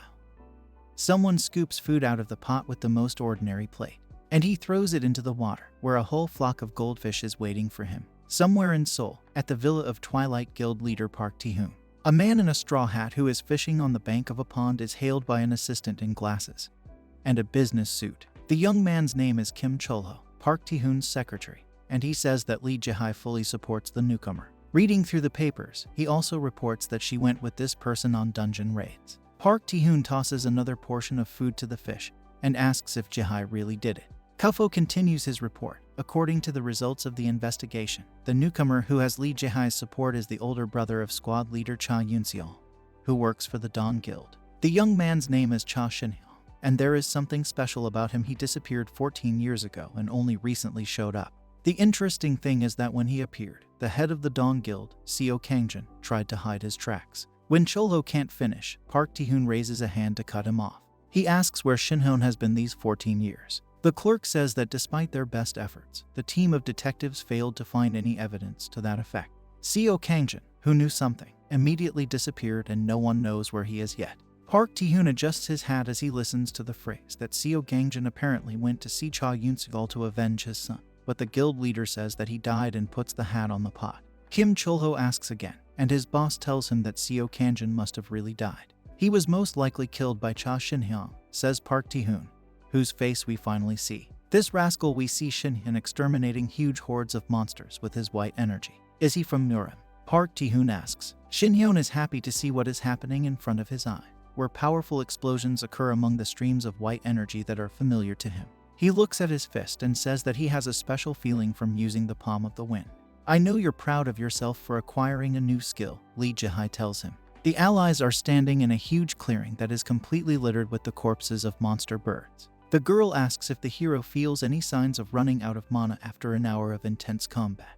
Shinhyun scratches his chin thoughtfully, trying to find the right words to say. Among the wizard skills you gave me, he says, was one called Life Force Reversal. Lee Jae-hai recalls the briefcase of dice and says that the skill is an emergency and helps to change the life force to magic. Shinhyun launches into a lengthy explanation.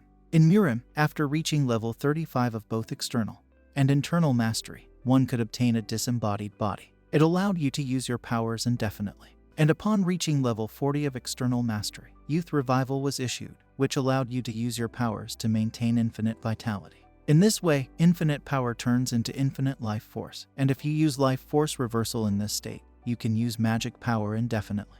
Absolutely wonderful formula. Lee Jae-hai can't stand this rambling stream of data. The hero apologizes to her for being too involved in the story. In short, it's an endless, original stream, he says, and we see a very nice yellow and blue illustration of how it works. Even if you use a different type of martial art, Shinhyun says, when you reach the top level, everything becomes one. In general, it all comes down to the fact that if you are at the very top in the degree of mastery of martial arts, then nothing is impossible for you. Lee Jae-hai asks if it's really possible to achieve all of this, but the hero only smiles and says that he will take care of the little things before the boss battle. The last phrase makes the girl think. Her companion doesn't just communicate, he puts the meaning of his thoughts into sentences. To think that I mistook an ordinary monster for the boss. What an idiot, she thinks, and grabs her red dagger. If that's the case, the Sun Emperor has nothing to worry about. A feathered monster swoops down on Lee Jae-hai from above. He's already very close. I think I should make some extra money today, too, the girl says, smiling. The sky is once again filled with dozens of monsters. Lee Jae-hai engages them in battle, hitting the dragon-like creatures with sweeping punches. One of the daggers sticks into the rock. Lee Jae-hai hangs over the abyss, holding onto it and feels blissful. She likes what she's doing now. Pushing off from the rock, she flies up, and one by one destroys several more monsters. After making an impressive flight, the girl effectively lands on 3 fulcrum points. Looking down, she sees a whole horde of enemies and wonders when they will finish clearing this dungeon. When she returns, she thinks she will need to increase the nominal danger level of this object. There are many more monsters here than she was told, and it is more difficult to destroy them since they are flying. Lee Jae-hai makes mental calculations as to what the raid party's composition should be for this dungeon.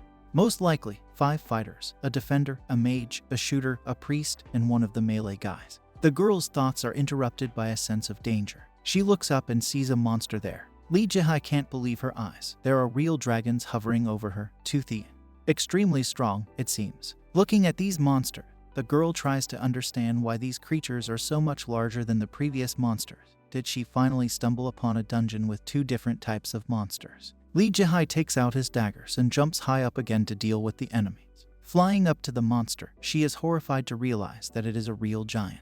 But the fighting spirit of the girl does not take.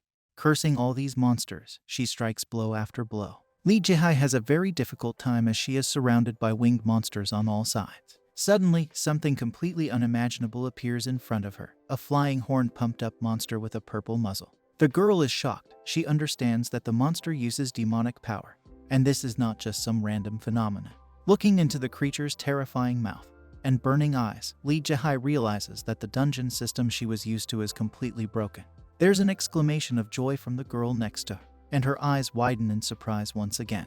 He's finally here, Shinhyung says, smiling happily. He scoops Lee Jae-hai up in his arms and carries him away from the monsters. The girl asks him to explain about this finally. Did he expect this monster to appear? The hero says that he already warned her about the boss. As he scanned this dungeon with his senses, he noticed an unusual monster. Looking at the 3 of these scary creatures, the girl asks if Shinhyun didn't do anything with these creatures, knowing that they are here somewhere. He replies that he was just waiting for them, because bosses always appear at the very end, don't they? The hero looks at his companion with very kind eyes and says that he understands how much she was worried. but she is very strong and has to cope with everything. You just need to calm down.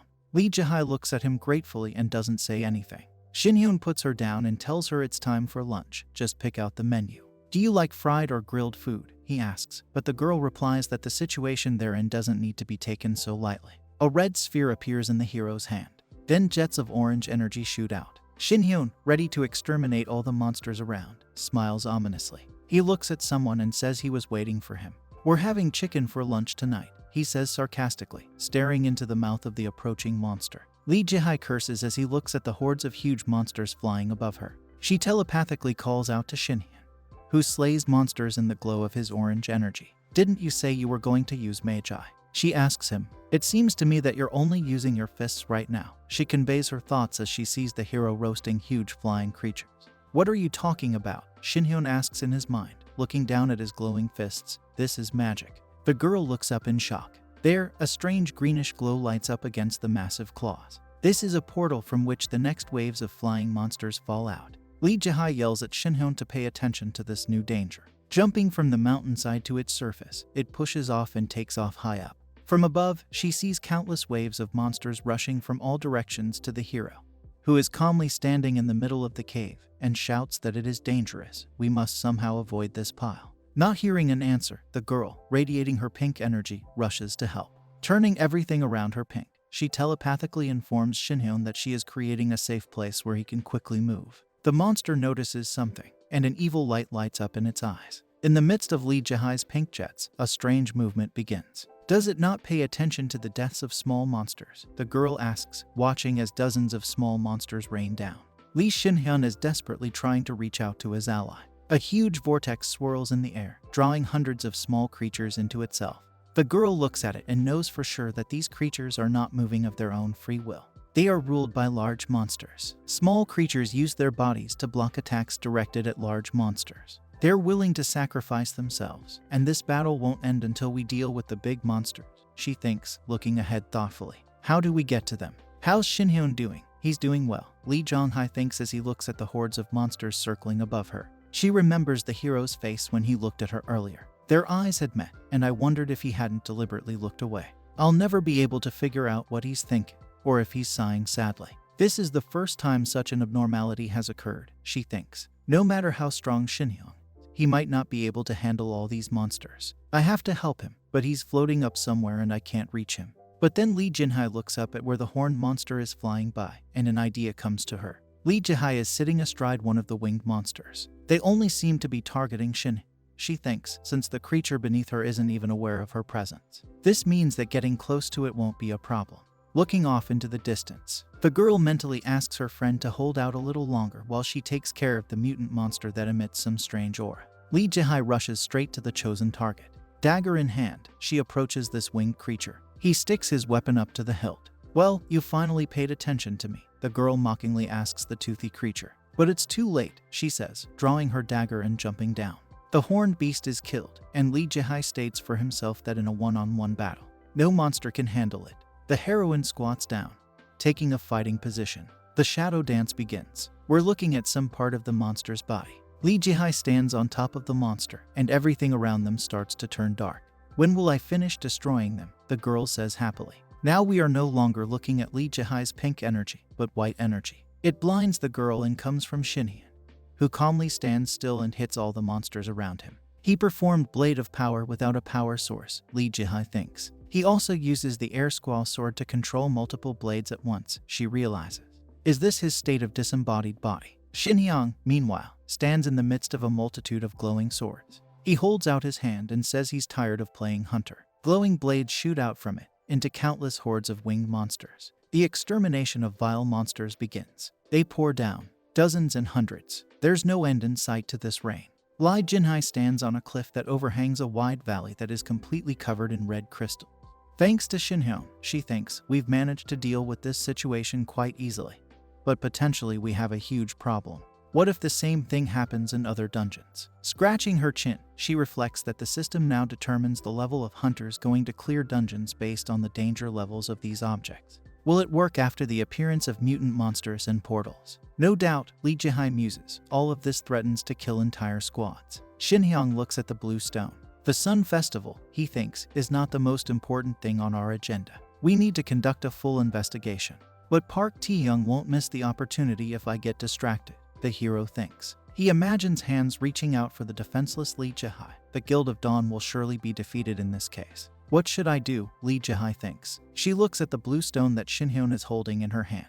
The hero also communicates with her very rudely. What are you doing? What are you thinking about? I asked you about this stone. It seems to be slightly different from the others. Gathering her courage, the girl replies that Shin-hyun is holding a monster skill stone in her hand, which is given for defeating a large monster. It looks like he managed to get a rare skill stone. It's really a big monster, she says thoughtfully. Then she turns to Shin-hyun, who is still looking at her with a bit of displeasure. I have to say something, she says, a little embarrassed. A month later, 3 young men are talking on the street of the business part of the city. Have you seen the Sun Festival commercial? One of them asks, phone in hand.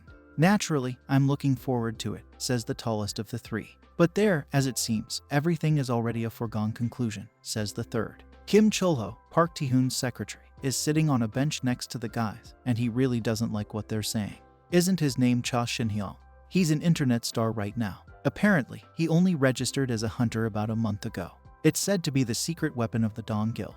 Large drops of cold sweat run down Kim Chol-ho's face. I feel so bad, he thinks, as he looks up at the building he's probably about to enter. Are you kidding me? There's a loud yell, followed by a powerful punch. One of the people present is furious. Shin-hyun has been chosen to be the savior of the Dawn Guild. He roars indignantly, and you can't even find out where he's been for the last 14 years. Kim Chol-ho, who is the speaker at the Twilight Guild's emergency leadership meeting, stutters an apology. Director Park Hee addresses his immediate superior, but the recently yelled character interrupts him and says that the boss should be called the guild leader. Park Tae-hoon, meanwhile, is calmly sipping an orange-iced cocktail. Sit down, he orders. The indignant character obediently obeys the order. The Dawn Guild seems to be worried about something after all, Tae-hyung says. They chose their member a little early so that it could be considered a secret card. We won't know if they're bluffing until this card is revealed, will we? We see Shin-hyun's portrait, which was shown on the monitor in the meeting room all this time. Without taking his drink from his mouth, Park Tae-hoon tells the crowd that they have a fairly simple task: eliminate the seeds of conflict. Kim Chol-ho is sitting at a table in a cafe. He is very worried and constantly looks around. He should be here any minute, he says, looking at his watch. Chol-ho notices the person he was waiting for, jumps up from his seat and waves his hand to attract attention. Thank you for responding to my invitation, he says as the guest sits down at his table. Mr. Cha Shin-hyun. Kim Chol-ho addresses him, and we see that he is indeed our hero. He looks at the other man carefully. He looks very funny, at least because of the handkerchief that somehow hangs next to his ear. When Kim Chol-ho doesn't get a response to his greeting, he turns to the hero once more, but the hero just looks at him in disbelief. The handshake, however, follows. So you're the same Kim Chol-ho from the Twilight Guild, says Shin-hyun, who was advised by Yoon Se-ol not to speak very politely, perhaps even rudely. Yes, that's right. It's an honor to meet you, Chol-ho replies, although inwardly offended. He is ready to endure the humiliation, because he has a very specific task: to collect as much information as possible about this guy. Chol-ho, who is still sweating, says that he invited the hero because, breaking off in mid-sentence, he loudly apologizes and reaches into his briefcase. Looking at his behavior, Shin-hyun thinks that maybe the Twilight Guild isn't such a serious opponent if it hires a clumsy person like Kim Chol-ho. What is it? Asks Gray, when a small barrel with a blue button appears on the table. Chol-ho replies that it is a magical device called a sound isolation tool. If you press this button, Chol-ho says, a curtain will appear around the device, blocking all external sounds. Shin-hyun looks at him blankly. Our voices will also not get out. The interlocutor continues. In general, this is an ideal device for personal negotiations. Personal negotiations, right. The hero slyly squints. As for the Unlimited Guild, says Kim Chol-ho, the Twilight Guild wishes to enter into a partnership agreement with it, Mr. Cha Shin-hyun. Well, that's what I expected, Shin-hyun thinks. Have you seen my Sun Festival pass? He asks Chol-ho. I cooperate with the Guild of Dawn. Naturally, I know about this, he says happily, and we also know that you have received the full support of this guild. We are also aware of some of the circumstances surrounding Director So Kim-jun's disappearance, Chol-ho continued, and the dungeon raids you have been conducting with Deputy Director Lee Jae-hae. But even so, you haven't become a member of the Dawn Guild yet. Moreover, says Chol-ho, adjusting his glasses on his nose, you have created a guild in which you belong only to yourself and established a cooperative relationship with them. Based on this information, we have concluded that there is a certain gap in your relationship with the Dawn Guild. Work with us. We promise to give you something that the Dawn Guild will never give you. Shin Hyung raises his glass to his lips with a smile, ready to abandon his initial assessment of the other person as a clueless clumsy. Kim Chulho did a great job and learned a lot about me, the hero thinks. Everything he says is true. But if you'll let me talk about the specific conditions and obligation, Kim Chulho says. But the hero gets up from the table and tells him that the other person's efforts are in vain. I came here because I was wondering what you would say, but it turned out that I was just wasting my time. I decline your offer, Shin Hyung says, then turns and walks away. But Kim Chulho isn't going to give up. He rejects the offer without even listening to it. If you refuse to participate in the sun ritual, we'll give you anything you want, he shouts, white with excitement. I owe Lee Jihai a lot, the hero replies. And I really don't like to lose, the hero arrogantly declares, holding his head high. Please wait, if you leave like this. Chulho's face is twisted with anger. A lot to say to you, he thinks, but all he says out loud is the other person's name. Well, how long are you going to watch him go? A young man in a cap with a medical mask pulled down on his chin says quietly. The director finds out his unsuccessful negotiator. Park Ji-hoon walks up to Chulho and puts his hand on Chulho's shoulder. I told you to keep him as long as possible, he says, and we noticed that he has a wireless earpiece sticking out of his ear. You broke my entire wiretap. The boss accuses his subordinate, who, as it turns out, had a hidden microphone during the conversation. Chulho apologizes, blaming Shin Hyun, who was very rude and arrogant. But that's not what Taehyung cares about right now. It's weird, he says, peering out from under the brim of his cap. Who the hell was he? So that's what happened there, Lee Jihai, who is holding her phone, says with a smile. This Park Taehyun must be very upset. She talks to Shin Hyun, who tells her that the head of the Dawn Guild must have guessed that the hero is from Murin. However, he probably doesn't know that this is also the Supreme Sword Emperor. As soon as I entered the cafe, Shin Hyun says, I felt that Taehyung was increasing my external Kai. It seems that your predictions were correct. Great job. This is a rather cautious type. The stronger the situation is from his predictions, the more worried he is. But he should calm down for a while. How are the dungeons going? By the way, Shin Hyun decides to change the subject. Lee Jinhai, leaning against the wall, replies that thanks to the hero, everything is fine there. Since their last hike, there have been no reports of the strange phenomenon they encountered. For now, at least, says the girl, holding the phone very close to her face. I would have died of overexertion if you hadn't helped me explore that bird dungeon, Mr. Shinhee. Thank you for that service. Maybe there is still some work for me, the hero asks. No, it's nothing special, Lee Jihai replies somewhat sadly, once again moving the phone a short distance away from her. You sound a little sad. Something's wrong, the girl asks, but Shin Hyun doesn't answer. His sister is standing next to him, asking if Appa has finished his conversation. Come on, she says, giving him a devoted look. Okay, the hero replies, pulling the phone away from his ear. There's no helping it, he thinks. Brother and sister stand in front of the majestic columbarium. Mom, Dad, Yoonseol says, running her hand over the door of the box that holds her parents' ashes. Appa is back, and she tells them something that would have made them happy if they were still alive. I knew it, Shin Hyun thinks, standing nearby. Coming here was a bad idea. I've changed too much, and I'm not the same boy I was then, he muses. I stand in front of my parents' ashes, but I can't even shed a tear. He turns away from his grieving sister, thinking that even if he shows his emotional vulnerability, it won't make her feel any better. The girl just looks at her brother with very sad eyes. Can't you feel anything? She asks, leaning against the doors of the columbarium. You have no sadness and no feelings at all. The hero doesn't say anything. He just turned away from his sister. Yoonseol is very upset. Why don't you say anything? She asks, shedding tears. You're confirming what I just said. The hero apologizes, thinking that he still couldn't hide his true attitude. Without turning to his sister, he says that he has become someone who cannot show her what she wants to see. These words infuriate Yoonseol. You know how weird you look, the girl shouts, shaking with rage. What are you apologizing for? And what do you think I want to see? I only want that, she says irritably. From a happy picture from her childhood, when little Yoonseol rode on her brother's back, we understand what she really wants. The girl covers her eyes with her hand. Why have you changed so much? She asks, sobbing. You're still so cold. I don't even know, she says to Shinhyun, who finally turns to face her, if you're my brother right now. Okay, she says very firmly. It's been a very long time. None of that matters now. After all, I've somehow lived alone all this time. Shinhyun remains silent, even though his sister leaves in a completely upset state. I shouldn't have come here, he thinks, looking sadly off into the distance. You're asking me why I've changed so much, he muses, remembering the thousands of disfigured corpses he left in his wake. I'd really like to know that, too. Why did this happen to me? Shinhyun suddenly feels something close to him. It can't be. This is a Murim status window that says why. We see the hero's smiling face and many chains in front of him. Another window pops up. You're still in human form. The hero is truly shocked. And the last window is Cha Shinhyun. Shinhyun, left alone in front of the columbarium, looks at another Murim alert. What does a person mean?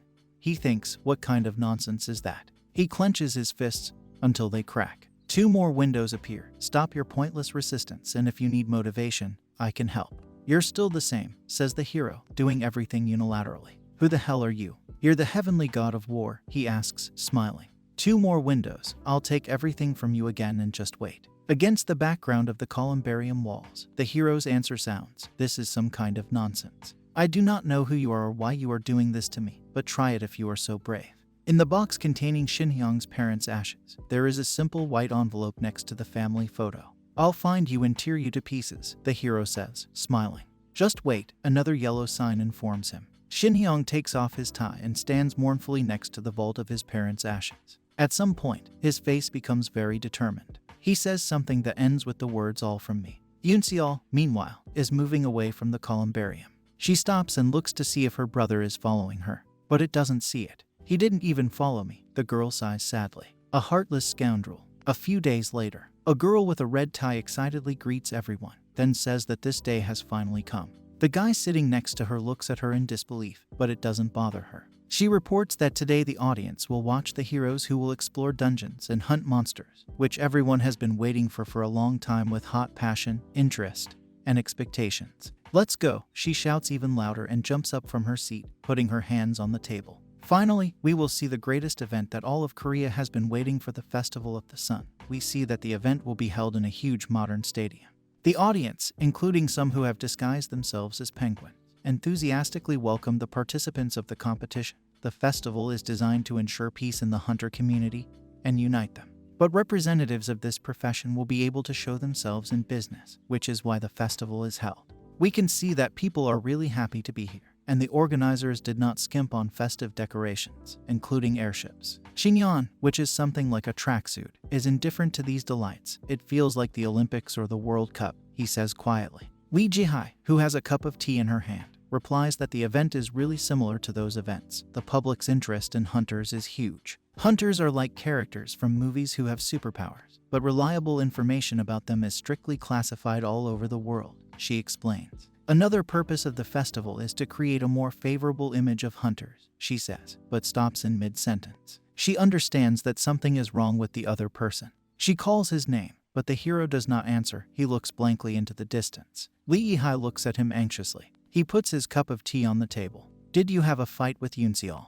The girl asks, seeing a tear trickle down Shinhyun's face. No wonder you looked like complete strangers when the 3 of us arrived at the arena. Tell me what happened, she asks. I only guess Shinhyung SSI did something stupid again, right? As always, she hit the bullseye, the hero thinks. Help me find an apartment in a quiet and isolated area, he asks the interlocutor. She holds up a finger and says she doesn't know what he's talking about. Shinhyun informs Lee Ji-hai that he received the message via the Murim status windows, and the girl opens her mouth in surprise. I do not know, says the hero, for what purpose this was done, but it seems to me that the heavenly god of war is following me. Since I do not know how I will deal with this entity, Shinhyun says, and we see a hand taking a bow. Yoonseol may be in danger if he is on my side, hero reports. Wait a minute, Shinhyung SSI asks a completely confused Lee Ji-hai, the Murim status window.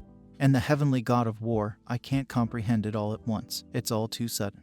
Even if that were true, she continues, you just have to be there for her. And if you're leaving, it's not right now. Shinhyun considers her words. Yoonseol doesn't need an older brother like me, he says, looking at the picture on the wall. She had told me earlier that the brother she had once known had disappeared long ago. The hero was looking longingly at the boy in the picture eating cotton candy. Wouldn't it be better to go back to the way it was before, he says thoughtfully. Suddenly, Ji-hai punches him in the chest. I don't want to get involved in other people's family affairs, she says angrily. But if my brother said something like that, I would definitely punch him. Shinhyung SSI, you don't know your sister as well as I do. Squad leader Cha Yoonseol. The girl starts to speak, but is interrupted. A young man in a business suit bursts into the room where the conversation is taking place, looking everywhere for the deputy guild leader Lee Jae-hai. He sees the moment when the girl hits the hero, but is not embarrassed and informs that the event is already starting.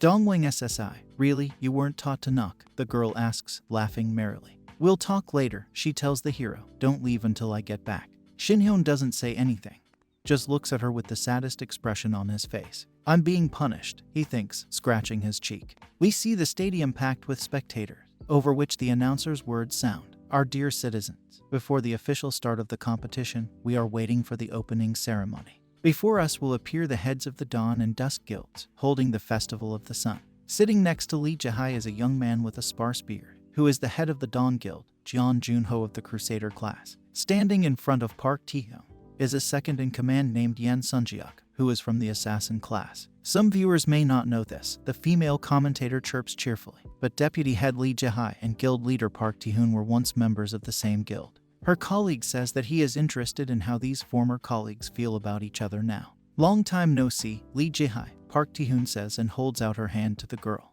He has a very satisfied expression on his face. Lee Jae-hai, meanwhile, grits his teeth in anger. But then she gives a fake smile and asks Tae-hyung how he's doing. This assassin who took my place has grown up quite well. Yes, she says. The young man in question looks at the girl with ill-concealed hatred.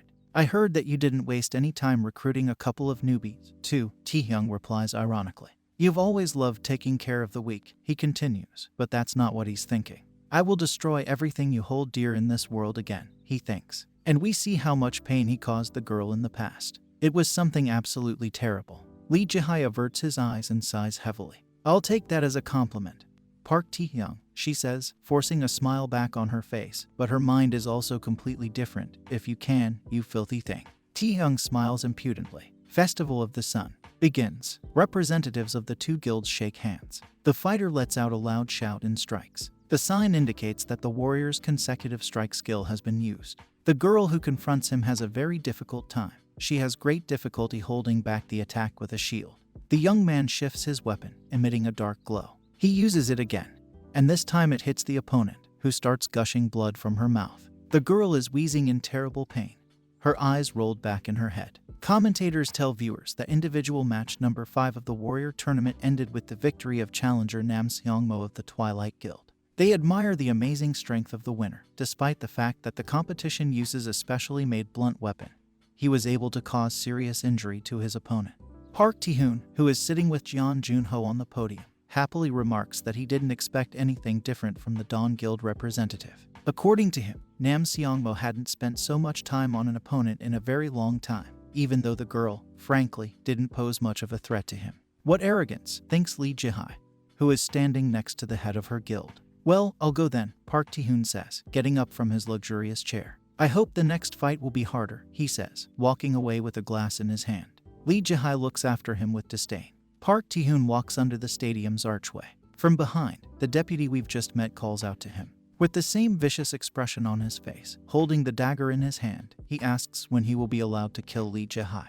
With a nervous flick of his finger, he pulls the dagger slightly out of its scabbard and immediately inserts it back. Relax, Sunghyuk. It's very soon, Park Tae-hyun tells him. There is a time for everything. You say her name is Cha Yoon-seol, he asks, smiling. I'll give her my regards. Greetings to all the spectators. We are in the arena survival shooter. The voice of the commentator rushes over the city blocks. This is an opportunity to see the best shooters of both guilds. An exalted female commentator yells happily. Partner, the preliminary matches will start soon. Do you particularly follow any of the participants? There are a lot of great archers taking part in the competition, says the young colleague she approached calmly, but I noticed the huntress Cha Yoon-seol. She is young, but shows great results. But I've heard, a colleague tells him, that she had an unpleasant incident in the Red Wolf dungeon not so long ago. Two archers from the Dawn Guild, colleagues, Yoon-seol, discuss the information they heard among themselves. And their words reach Yoon-seol, who is also here. Squad leader Cha Yoon-seol is actually going to participate in the competition. Why is Lee Jae-hai appointing someone who was involved in the murder of her boss? Does this mean we're not going to get lucky if we do something wrong? Yoon-seol is not going to tolerate talking behind my back. Speak to my face if you have something to say, she demands of her colleagues. They whisper nervously as they look at her. After that, they all get up and leave, leaving the girl alone. Yoon-seol crosses his arms nervously. She closes her eyes and raises her head, almost crying. After the fight with her brother, she hadn't even said a word to him. And now she's bursting with anger. This is not good for her and uncomfortable at heart, but he keeps his distance. Suddenly, a girl appears at the door. She asks Yoonseol to leave the waiting room for a second, as someone is waiting for her outside. Yoonseol looks at her excitedly. Maybe, she thinks, it's Appa. But to her disappointment, it wasn't him at all. How are you feeling? Lee Jae-hae asks her. It's fine, Yoonseol replies dejectedly. What are you up to all of a sudden right before the competition starts? She asks her companion. What do you mean? I just came to cheer up the members of our team, she replies. I was going to come with Shin-hyun, but he disappeared somewhere. Hearing these words, Yoonseong's expression darkens even more. Jae-hae understands how Yoonseong feels. I do not know what happened between the two of you, but isn't it better to resolve any misunderstandings in private, like brother and sister? Jae-hae asks. Yoonseong looks thoughtfully at the floor in front of him. Her eyes are full of longing. Since when did you start meddling in other people's affairs? She asks miserably. Lee Jae-hae puts on a fake smile and says that he's just worried about Shin-hyun as his boss and sponsor. After that, she even tries to laugh. But you can't cheer up your interlocutor. To be honest, I don't like you, Jae-hae, she says. I get the impression that you're manipulating him like a puppet. Am I wrong? Appa, come to think of it, decided to become a hunter after meeting you, and it was right after he came back. He didn't even have time to live a normal life. He shouldn't have become a hunter, Yoonseol says, gritting his teeth. What is he trying to do by becoming a hunter and building up his strength? He's hunting someone without saying a word to me. Lee Jae-hae doesn't feel like laughing anymore. She can see that this is serious. It feels, Yoonseol tells her, like Appa isn't the same person I once knew. The girl is crying her eyes out. It feels so unfamiliar and distant. An announcement comes from a wall-mounted speaker. The shooter's survival competition is starting. All participants are kindly requested to proceed to the arena. Yoonseol wipes her tears with her sleeve and asks to be excused. She didn't want to show this side of her nature. Then you'll have to excuse me, too, says Jae-hae, who is standing very close to her. Perhaps Shin-hyun just doesn't want to change this situation. The girls are standing back to back, and Lee Jae-hae says that she once experienced the same suffering as Shin-hyun. We see a hand holding a bloody sword. He went to hell, where he was all alone and could die at any second, and stayed there for a very long time. Based on his own example, Jae-hae says there was no way Shin-hyun could still be the sweet guy he once was. And maybe he just doesn't want to frighten his dear sister with this monstrous side of himself. How strange, says Yoonseol, turning his back on the other woman. Why should I hear what Appa thinks from you? With a bitter smile, she suggests that her brother thinks she, his sister, is completely unreliable. Compared to the guild's deputy director, who he's on the same page as. Yoonseol walks off down the hall, leaving Lee Jae-hae alone. She doesn't know what to say. Suddenly, she seems to notice something. This is Shin-hyun's back. I've been wondering where you've gone and you've been here all this time, she asks him. You wanted to move out of her place, and you're still taking care of your little sister. I just happened to pass by, trying to look indifferent, the hero replies. Lee Jae-hae is outraged. You're really no different from Park Tae-hyung, she chides Shin-hyun. She grabs him by the collar and pulls him to her. Why can't you just be honest, she shouts at him. Yoonseol is no longer the child you remember. What are you doing? Shin-hyun asks, startled. Cold sweat rolls down his cheeks. Do you really think that by hiding your intentions from your sister, you're doing better for her? The girl continues to reproach him. This is ridiculous. If you have something to say, just say it, and don't hide anything. Follow me, she orders the hero, then turns and goes somewhere. We have the starting pistol in front of us. I'll show you a little sister you don't know, Shin-hyun Jae-hae says. A bright flash appears in the evening sky between the skyscrapers. Below her, between the high rises, there is immediately someone rushing rapidly. These are, as the commentator explains, participants in the preliminary starts of the shooter's survival competition. A moment later, the 6 teams of the Dawn and Dusk guilds clashed in battle. Park Tae-hyun watches with interest. I hope Jihyo likes my surprise, he says, smiling. This is just the beginning. Yoonseol, meanwhile, is already participating in the competition, albeit with a very sad expression on his face.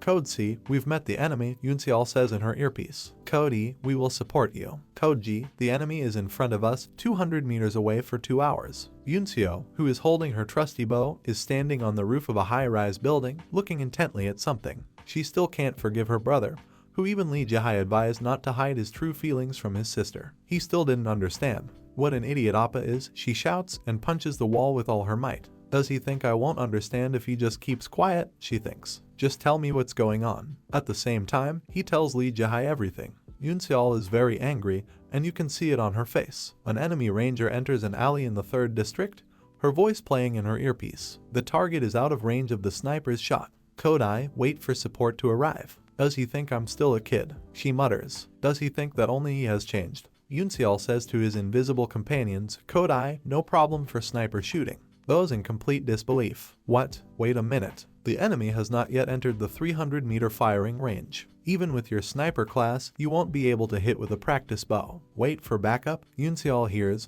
but she doesn't plan to do it. She takes a step forward. No problem, she says, I'll deal with them. Yoonseol pulls the string of his glowing bow. Squad leader Cha Yoonseol, they shout into her earpiece. A sign appears stating that the girl used the sniper skill shot. Then another plus martial arts, loaded sword sight. We see the target that Yoonseol shot at, a girl with a bow, who looks up in bewilderment from where a glowing white arrow is flying at her. The projectile hits directly into the triangular patch located on the chest of each of the competitors. The participant's personal card appears, which says out in large letters, I.E. dropped out.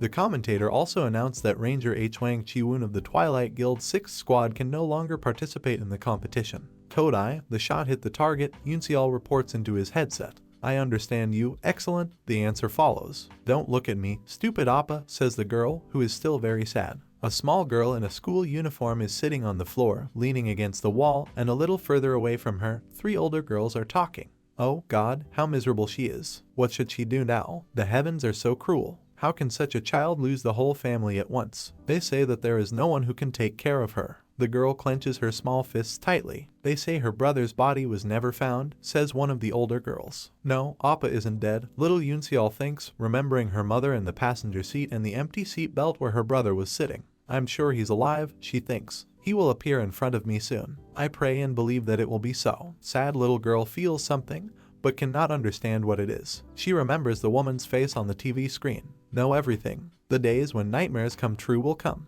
Very soon. Humanity, it should evolve. The woman on the screen folds her hands in front of her face. Everyone who saw her glowing face at that time was also perplexed. What's it? Is the TV broken? For the defenseless girl we see sitting on the floor, it was a real shock. Goddess revelations, monsters, dungeons, and hunters. Did they appear because this completely crazy world came to life? Yoonseol was then convinced that her brother would return, and she believed it even more when she received the archer class after passing the hunting affiliation test and studying at the State Hunter Academy. We see the corresponding icon. Milk is poured on young Yoonseol's head. She's sitting at a table in the cafeteria, surrounded by a group of fellow students. The scoundrels laugh out loud and ask the orphan if the milk tastes good here. You what? Yoonseol asks them, surreptitiously grabbing a teaspoon. The 2 guys laugh as they claim that their parents pay a lot of money for them to study at this academy, and Yoonseol gets everything for free. This performance is interrupted by the arrival of a tray right in the ear of one of the envious ones. If you are envious, Yoonseol declares menacingly, rising from his seat, become orphans. The guy who got hit on the head calls the girl dirty. Yoonseol clenches her fists and glares at him, demanding that he either shut up or, if he's so confident in his abilities, go outside with her.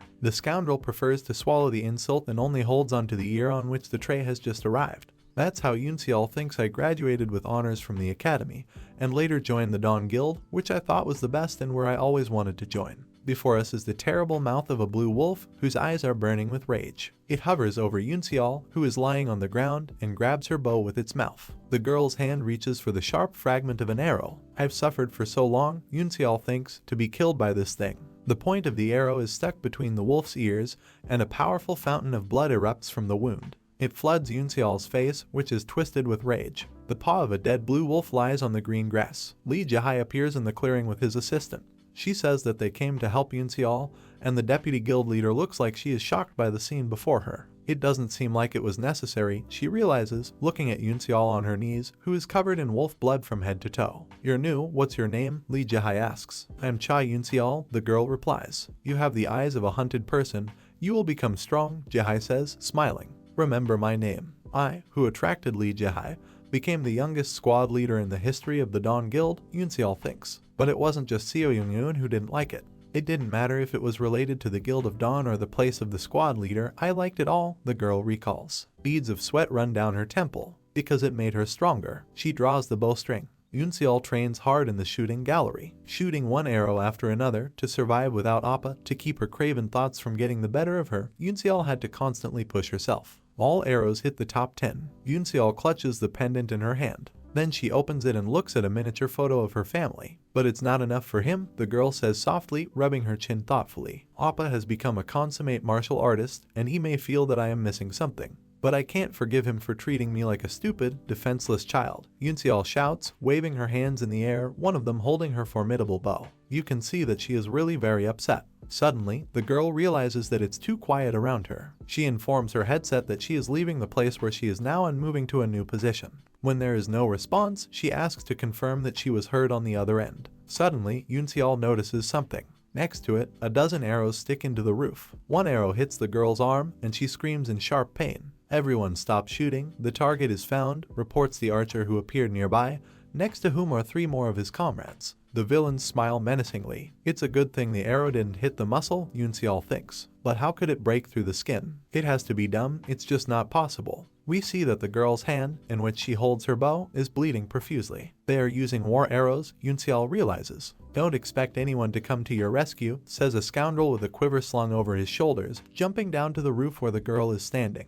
We did a little bit of work with the signals from the cameras filming the area, but Yoonseol is not intimidated by these threats. Help? Who knows, she says, smiling. She pulls an arrow out of her hand and tells her opponent in the most ominous tone that she never expected anything like this in her life. I do not know why you would need to make such serious preparations to trap just one person, says Yoonseol, tossing aside the bloody arrow. Then she charges 3 glowing arrows into her bow at once and takes aim at the enemies. You're all dead, she says angrily. Into battle, losers. In this case, Yoonseol thinks a team consisting of rangers will not be able to defeat the sniper. Fortunately, she realizes her arm doesn't hurt too much. I can handle the others. The girl sees an enemy who shoots her with a bow. It is rejected. Then he shoots his bow, which glows brightly with white energy. A sign appears that notifies you about using the sniper skill. The arrow fired by the girl flies at the enemy, but it flashes past his face. Another notification, boomerang strike. The arrow makes an interesting arc in the air. The scoundrel who dodges it lands on 3 points: the foot, knee, and arm. He loudly shouts an obscene curse in the direction of the girl, and then he gets an arrow in the back. Instead of swearing, blood is now pouring out of his mouth. After hitting his target, Yoonseol takes a fighting stance again. She is determined to deal with all those who dare to challenge her. Yoonseol, standing on the roof, shoots at the enemies. One of them is killed, the second tries to hit her with a bow. She glares at her opponent. He gives her an equally expressive look. The enemy's torso and weapons begin to glow with red energy. He straightens up abruptly and fires. We see a glowing red tip that flies straight at the target, which is Yoonseol, who is now aiming in a completely different direction. The girl notices the danger and opens her mouth in fright. She remembers her brother Shinhyang's face and his advice, use martial arts. Yoonseol freezes, and her hand starts to move as if of its own accord. At some point, it turns out that the red arrow is tightly clenched in the palm of the girl's hand. The shooter, already anticipating a hit, opens his mouth wide, an indescribable anger on his face. What the hell was that? He can't figure out. Yoonseol is determined to deal with this enemy. She lunges at him and punches him hard in the jaw. The knockout bastard is sitting under the wall, and Yoonseol is shifting her weight from one foot to the other, wondering what to do. It was the last one, she says, smiling. After regaining consciousness, the opponent gets to his feet, but he hears Yoonseol telling him to say his last words. She's going to beat him to death. He is not going to die, so he shouts loudly that he is giving up. Support has arrived. Kodai, Yoonseol hears in his earpiece, and we see the guy in glasses and a hat who said this phrase. An arrow hits the back of the head of the beaten opponent, and he falls face down. On the roof of a nearby building, 3 of the girl's allies can be seen praising Yoonseol for a job well done. I understand, the girl happily replies, but don't you think that the support was a little delayed? Her friends apologize to her. Commentators tell viewers about the competition. In the 6th round of Sniper Survival, the Dawn Guild team won. What happened there? Due to some anomalies and a broadcast failure, we were not able to see with our own eyes exactly what happened. But Huntress Cha Yoonseol defeated 4 opponents from Twilight. On the screen, viewers can see Yoonseol smiling. 2 guys from the girls' team are also discussing what happened. Unbelievable. Yoonseol is very strong. Yes, she was special from the very beginning. But Yoonseol herself sighs in frustration. She didn't want to be helped. We see the sniper skill sign again. And the next one is clairvoyance. I survived because of you, Yoonseol says, looking up. There's a helicopter flying in there, in which we see Shinhyun smiling very kindly. Did you see this? Asks Lee Jahai, who is sitting next to him. Naturally, he says, trying his best to look bored to death. She was able to extricate herself from this situation thanks to the martial arts I taught her. Then the hero smiles, showing his true feelings. I'm just kidding, he tells his helicopter neighbor. You were absolutely right. I really don't know Yunseol very well. It has matured a lot and has grown stronger since I carried it on my back. I won't treat her like an unreasonable child anymore. Lee Jae asks the hero how he could so openly advise her to use martial arts. He was very lucky that just at this time there were problems with the broadcast. A quadricopter hovered over the 4 archers who were part of the Dawn Guild team. If you met Park Tae-young, his microphone picks up. Tae-young is sitting in his chair with a full glass in his hand. It's a movement, he thinks. What was that? Martial arts. The Festival of the Sun continues, children with their parents, full-size penguin dolls, colorful balloons, and other attributes of a real holiday. A happy Yunseol asks her brother to share his impressions of her performance. He pretends that nothing special has happened and looks somewhere to the side, pretending to drink something very tasty. It probably wasn't good enough for the universe's strongest warrior, the ultimate hero, and blah blah blah, Yunseol says ironically. And I would never have made it to the final if it wasn't for the martial arts you taught me. No, Shin-hyung answers unexpectedly for the girl. You were very strong, he says, and puts down his mug. It's all because you've developed yourself, whether it's in terms of martial arts or hunter abilities. I'm sorry that I was so closed off from you, the hero continues, lowering his head dejectedly. I wanted to be the brother you knew in the past. Or rather, I seem to miss the young and innocent little sister that my memories held. Shin-hyun remembers stroking her head as a very young sister,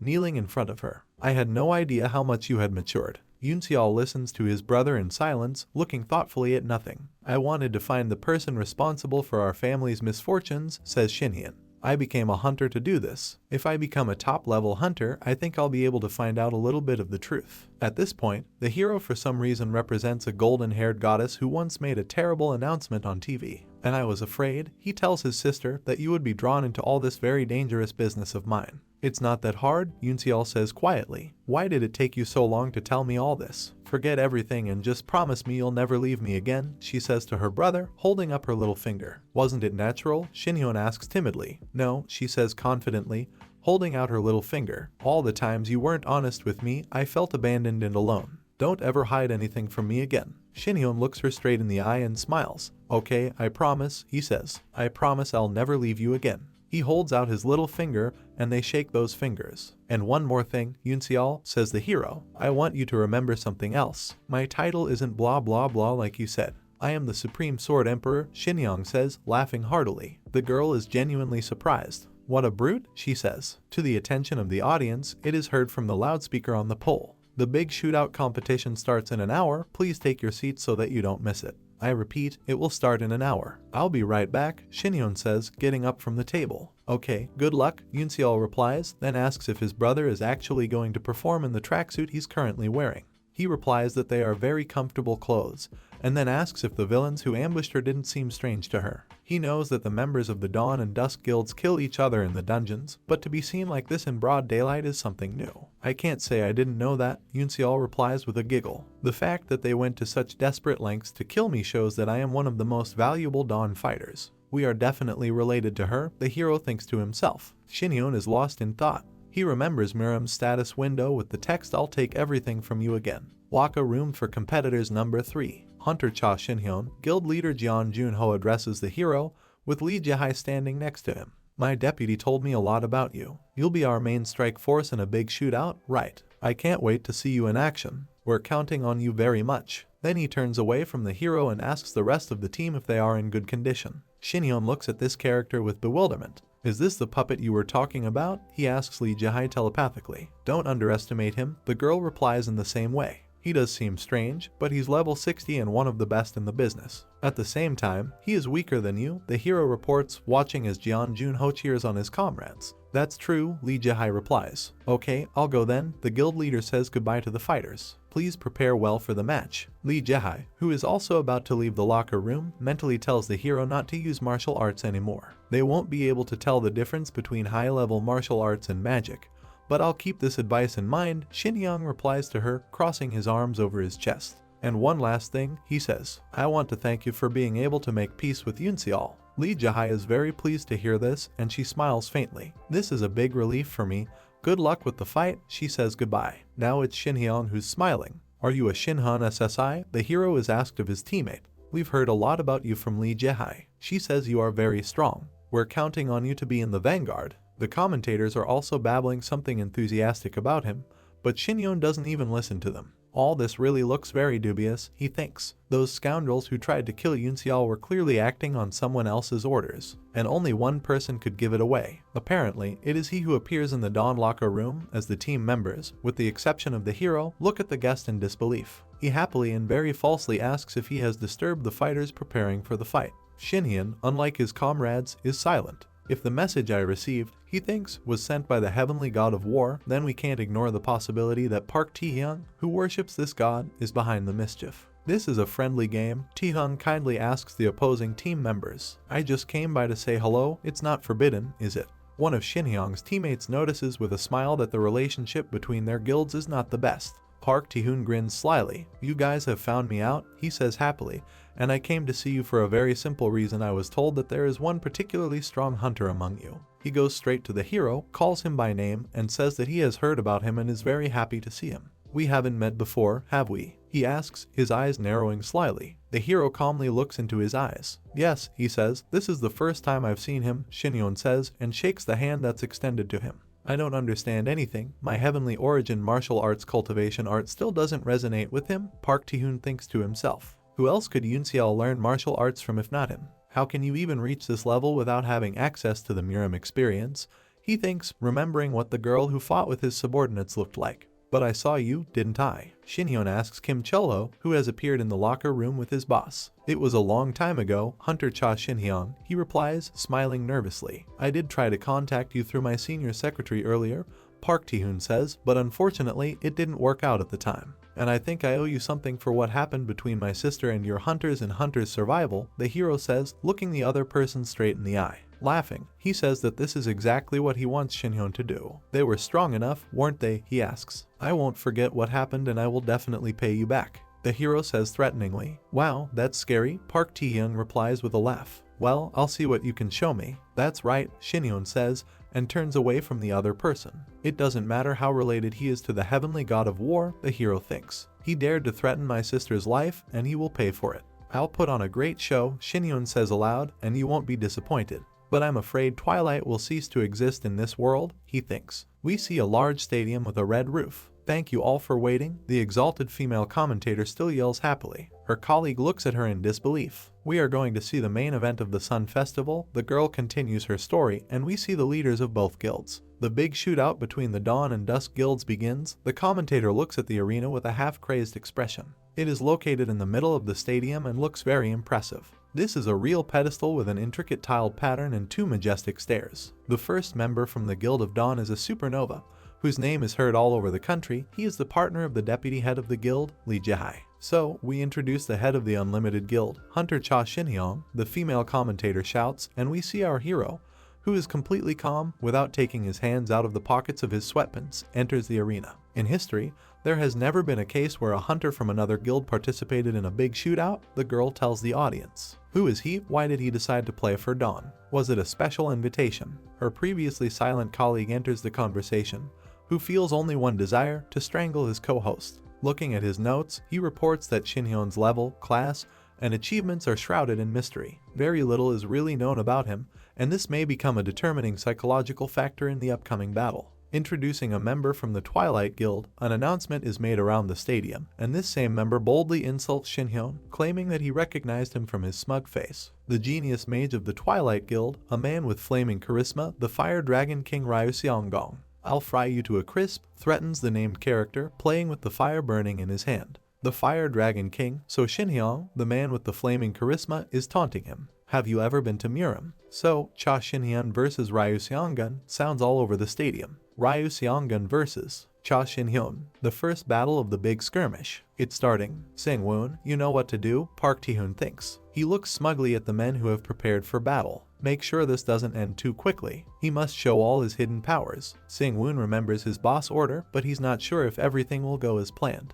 Shinhyun in the first seconds of the fight flies high in the air, forcing the opponent to think. What's going on here? The commentator rages. Fighter Cha Shinhyun denied the suggestion that he was hiding his class and flew to a huge height at the very beginning of the fight. Levitation, as far as we know, is a basic skill of the sorcerer class. The hero looks at his opponent from a height. What a provocative move, sounds the continuation of the comment. He immediately showed his highest level as well. Cha Shinhyung's excellent magic control is demonstrated by staying at such a high altitude. Is this some kind of tactic? Meanwhile, Young Junho, who is watching the fight, asks Lee Jae what Shinhyun might be up to. Ta, after a little thought, replies that he hardly has any specific plan. The hero, meanwhile, looks from a height at the enemy and reflects. Mage Ryu Seongun's hunter level is somewhere around 55. This is a high-level hunter similar to Seo Kanjin. If the hero used martial arts, then he would easily defeat the opponent, but now he should only use the hunter's skills. Right now, my hunter level is 53, Shinhyun muses. I managed to raise it quickly with martial arts, but the problem is that I don't have enough combat experience as a hunter. However, he has something to surprise the guild leaders who are currently watching the fight. Park Tae-hoon. By the way, he watches her very carefully, and we know what exactly he is looking at. You're dying to know if I use martial arts, the hero whispers, smiling, noticing the look. Well, you can stare at me until your eyes pop out, he thinks, starting to summon his white energy. You can't wait, you bastard. Shinhyun sends waves of its energy into the opponent, who is still standing in the middle of the arena floor. Fighter Cha Shinhyun created a large amount of energy.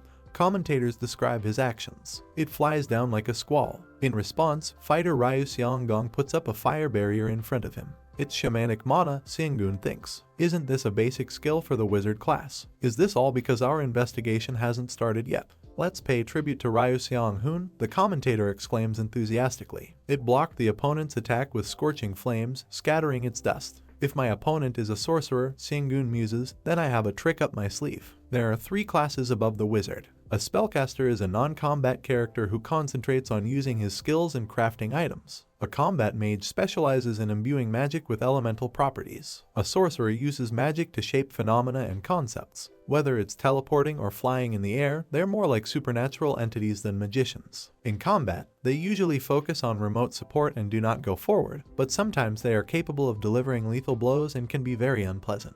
But watching from afar, Seongun thinks, is not my style. Glowing brightly with red energy, it charges towards Shinhyun. If you're hiding something up your sleeve, he shouts to his opponent, you'd better show it now. If you don't want to, then get this. In the end of the matter, a huge red ball rushes towards Shinhyun, which is floating in the sky. The hero tries to cover himself with his hands, but a powerful wave covers him with his head. It's incredibly difficult to endure this wave, and Shinhyun's face contorts with terrible tension. Unable to float in the air any longer, the hero is engulfed in magical flames and flies down. Fighter Ryu Seonggong delivered an explosive blow to the target, plunging the enemy into a fiery cloud. Commentators admire. This was to be expected from the Flame Dragon King. A stunning display of martial arts with the awesome fire magic that he had been honing since he was a child. Young Junho and Lee Jae watch the scene with alarm and fear. This person dominates melee combat, which is truly unique for the wizard class. Commentators continue to admire Seongun. I thought I was the only Muram mage here, but I guess I was wrong, says a shocked Shinhyun. Continuing to burn, it descends into the arena. No wonder we both think the same way, the opponent tells him. It's kind of creepy to me. Sing-woon, who continues to spew fire, looks at our hero with a very unkind look. He prepares another fireball in his hands and asks Shinhyun to do what he asked if he doesn't want to die in vain in the prime of life. We see a sign that says Ryu Sing-woon's original skill. The fireball grows in size. Show all your cards, he shouts in a scary voice and uses the Dragon Battle Fire offensive. The fireball takes on the shape of the head of a terrible flaming dragon and rushes straight at Shinhyun. Yes, you're just a bag of surprises, the hero says with a smile, shaking off the lights. Well, if you want to see my trump cards, you can have this. He stretches out his hand and turns it down with his thumb. This creates a rectangular protective space around which a seemingly scary red fire dragon breaks and flows. Ryu Seongun can't believe her eyes and screams in surprise. What the hell did that bastard do? He shouts in a voice that's not his own. Shinhyun, glowing with his white energy, looks at him in silence with his finger down. Both commenters are in shock. What did we just see? Asks the girl with the perpetually round eyes. The Dragon Battle Fire offensive that fighter Ryu Seongun used has completely disappeared thanks to Cha Shinhyun's actions. We see that the hero is standing in a pit that has appeared in the middle of the arena. No, it did not disappear, continues one of the commentators. It was crushed by something shapeless, but very large and heavy. The spectators in the stadium are sitting with their mouths open in amazement. It feels like Ryu Seongun's attack was crushed by someone higher up. Young Junho, who is also shocked to the core, asks Lee Jae that this just happened. The girl, meanwhile, is having fun. She admires Shinhyun, remembering his words about how very high-level martial arts are almost indistinguishable from magic. He really does make my soul flutter, she thinks. I do not know exactly what happened, whether Jae is responding to his boss. Park Tae-hoon, sitting nearby, is grim. He's fuming with rage. Even the Dragon Battle Fire Offensive, Hing's ultimate Dragon Fire technique, didn't cause any damage to fighter Cha Xinhyong, the commentator tells the report's listeners. Sang-woon, who clearly expected to win with this move, is discouraged. I, the Dragon Fire King, couldn't do anything. There's a bastard, he yells angrily, and then, with his mouth wide open, he lunges at Xinhyun. Why are you so angry? The hero answers laughing, easily repelling the attack. You asked me to show you what I could do, and I did it. Sang-woon isn't going to back down, he's getting into a fight again. Shut up, he shouts, landing a meter away from Xinhyun. Enraged fighter Ryu Seongun delivers a whole series of attacks. The commentator goes berserk, but Cha Xinhyun easily blocks them all. Our arena is so hot. Who would have thought that two wizards would be locked in close combat? You're full of spirit, Xinhyun tells his opponent, but you're just in trouble with your fighting stances and techniques. As he dodges another punch, he says Seongun's swings are too noticeable, and the leg position doesn't provide enough strength for the upper torso. In the end, the opponent lands on the 5th point, and Xinhyun, turning away from him, raises a warning finger and advises you to get rid of the habit of raising your shoulders when you are going to increase the attack. This only dissipates energy. Sang-woon asks in amazement as he tries to get up from the ground. Xinhyun, in his tracksuit, leans over and tells him that he has been practicing martial arts for some time. But this is not the main thing. The little hero brings his face very close to Sang-woon's. Tell me, is that all you can do? Is this the limit of your abilities? Were they the ones you were so sure of? Sang-woon grits his teeth in rage. I'll turn you to ashes, he hisses in the enemy's face. The hero looks at him in surprise. A huge cloud of fire appears around Sang-woon, and Xinhyun has to jump away to avoid being burned. Even if it means that, my body will burn completely. In the arena stadium rages a fierce flame in the center of which is Sengun. In the direction of his opponent rushes the snarling muzzle of a dragon. Here is an alert Ryu Seongun's original skill, Fire Dance of the Dragon. Xinhyun pushes his elbow forward to protect himself from the attack. He looks surprised, but smiles. Seeing the huge, toothy head in front of him, he realizes that this time he will probably have a harder time than a little earlier. A real fire tsunami rolls over the hero. Commentators are shouting that fighter Ryu Seongun has released 10 fire dragons that seem like they can burn down the entire stadium. The flames completely engulf the fighter Cha Xinhyun. They state what they saw. Hot air blows over the audience and reaches the commentary booth. The girl who previously poured out only delight, this time is very scared. Lee Jae, meanwhile, is oblivious to the heat as she looks at the hero with amorous eyes. It seems that fighter Cha Xinhyun couldn't resist this incredible attack, says the commentator. Wait a minute, what is this? Lee Jae can't believe his eyes either. Is it possible? Even the fire dragon dance couldn't break through Cha Xinhyun's protective barrier. The commentator screams at the top of his lungs. We see that on the red dragon of the enemy, the hero found his own, blue. That's why it's so hard to deal with the proud, Xinhyun says, smiling. Despite the fact that my body is immune to heat and cold, such cooking can harm me. Fire dragons released by the enemy are swirling around him. The entire arena is ablaze. Suddenly, some kind of energy begins to spread out from the place where Xinhyun is standing, which carries away the flames. If you don't calm down, says Xinhyun, who stretches out his hand and points his thumb down, you will die. Fighter Cha Xinhyun crushed a fire dragon with some invisible force, one of the commentators shouts. He destroyed all 10 fire dragons in an instant. What kind of power is this? The female commentator yells. Judging by the effects, it may be gravity. Her colleague tries to give a reasonable explanation of what is happening. Impossible, Sang-woon says in a desperate voice as he kneels down. Gravity. Did he use this incredible power with magic? I'm not sure, and I can't believe it myself. Commenters continue to discuss what they saw. No one could even imagine this. How can a human control gravity? Is Cha Xinhyun a god? A hero with a blue energy sphere calmly rotating in his hand mockingly tells the opponent that he enjoyed the fight much more than he expected. The latter's rage cannot be described in words. Xinhyun delivers the final blow, plunging the opponent into a cloud of his energy. It hits the target and Sang-woon screams loudly in pain. Call the next one, the hero says happily. Sunjeok asks his assistant Park Taehoon who's next. Knight Choi Jaehyun. Perfect. Tell him. Taehyung's eyes light up with a wicked twinkle to say it. Choi Jaehyun. The Twilight Spear that protects the central plains of the Twilight Guild. And his spear now points to the dawn. It is finally here. The festival commentators are choking with delight. We see a knight in full battle gear with a huge, fearsome sword. This is the Twilight Spear, also known as the Wizard Slayer, Knight Choi Jaehyun. As his nickname implies, he's never lost to a wizard before, the female commentator enthuses. Warriors in general often easily defeat wizards, but I think we have not yet seen all the magic techniques that his opponent has, a colleague objects to her. Xinhyun, meanwhile, is calm, arms folded, looking at his opponent. Wizard Slayer, he asks mockingly, I hope you live up to that nickname. Park Tae-hoon, who is watching this scene from his box, notices how relaxed the character is. But this time, he thinks it's not going to go according to your plan, because a wizard just can't beat Choi Jae-hyun. Big shootout of the Sun Festival, second battle, commentators announce. We see the weapon in the knight's hands begin to glow. A sign appears, Knight's Skill Enhancement Enchantment. The battle begins, and the knight, radiating a purple aura around him, rushes to the hero. He takes a step to the side, and the spear whizzes past his body. At the very beginning of the fight, fighter Choi Jae-hyun applied a physical boost to himself and rushed to attack Cha Shin-hyun, commentators tell viewers. Just like that, immediately rush at me, the hero grins. Bold, of course, but I have something in store, and a sphere of white energy appears in Shin-hyun's hands. You're just a mindless pile of armor, he shouts and throws his energy in the direction of the enemy. White rays fly at the knight, and they fall on him. However, the effect that Shin-hyun expected to see is not there, and this leads the hero to bewilderment.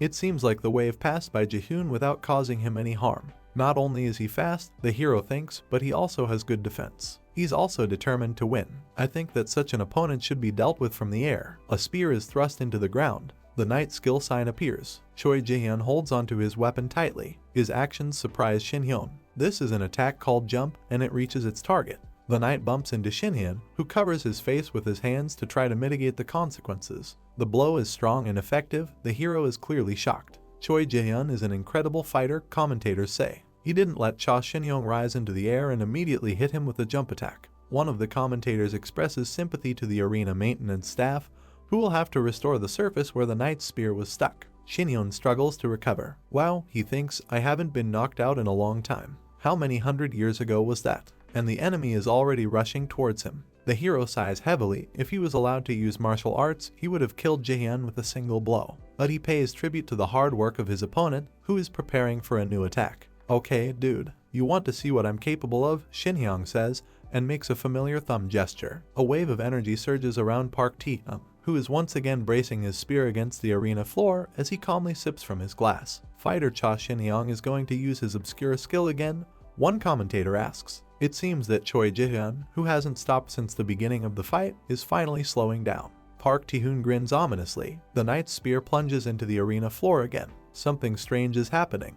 Under the knight helmet, Jae-hyun's eyes light up with a devilish light. This is impossible, the commentators shout. Under the influence of a monstrous flow of energy that is pressing down on him, fighter Choi Jae-hyun takes a step forward. It's just unbelievable. You thought your gravity could stop me? The knight asks Shin-hyun. Now it's my turn, he says. Hold on, Cha Shin-hyun, he roars ominously, red eyes flashing from under his helmet. What do you mean? The hero asks him innocently. When did I say I would use gravity? He draws a rather slender line with his finger, which emits a white stream of energy. Jae-hyun feels something is wrong. It is affected by some strange energy, which finally makes him really hurt. Young Jun-ho and Lee Jae-hae look on anxiously. Park Tae-hyun opens his mouth. He's also very excited. What happened there? A girl commentator already familiar to us shouts in surprise. The gravity that fighter Cha Shin-hyun used, she starts but immediately corrects. The unknown energy he used overwhelmed his opponent. What skill did he use? The hero calmly looks somewhere in the distance, as if nothing particularly happened.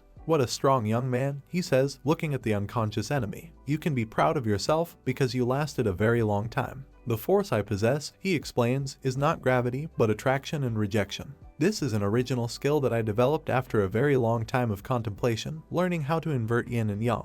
An information card for the yin-yang inversion skill appears. From the significant, rarity a plus, that is, it is such a rare treasure that you can even doubt its existence. Skill B, that is, it can be used without being exposed to external factors. Gives magical energy properties of attraction and rejection. The direction and level of energy can be controlled according to the user's desire, but the more energy consumed, the higher the rate of consumption of magical energy. If you've been to school, Shin-hyun explains cautiously, then you know that in physics, attraction is the force of attraction and rejection is the force of repulsion. I will not explain in more detail, the essence is already clear. Jae-hyun comes to his senses and immediately gets hit in his helmet with a pebble with which the hero demonstrated the phenomena of attraction and rejection. I can emit a force that draws the enemy towards me, Shin-hyun says, but then hears from the enemy that he made a fatal mistake. Some doubt appears on the hero's face. You shouldn't have, Jae-hyun says threateningly, closing the distance between us so much. He throws out a hand that is flowing with purple energy. A sign appears, Choi Jae-hyun's original skill. Jae-hae, do you know why Jae-hyun is called the Wizard Slayer? Park Tae-hoon mentally asks Lee Jae-hae, who is standing nearby.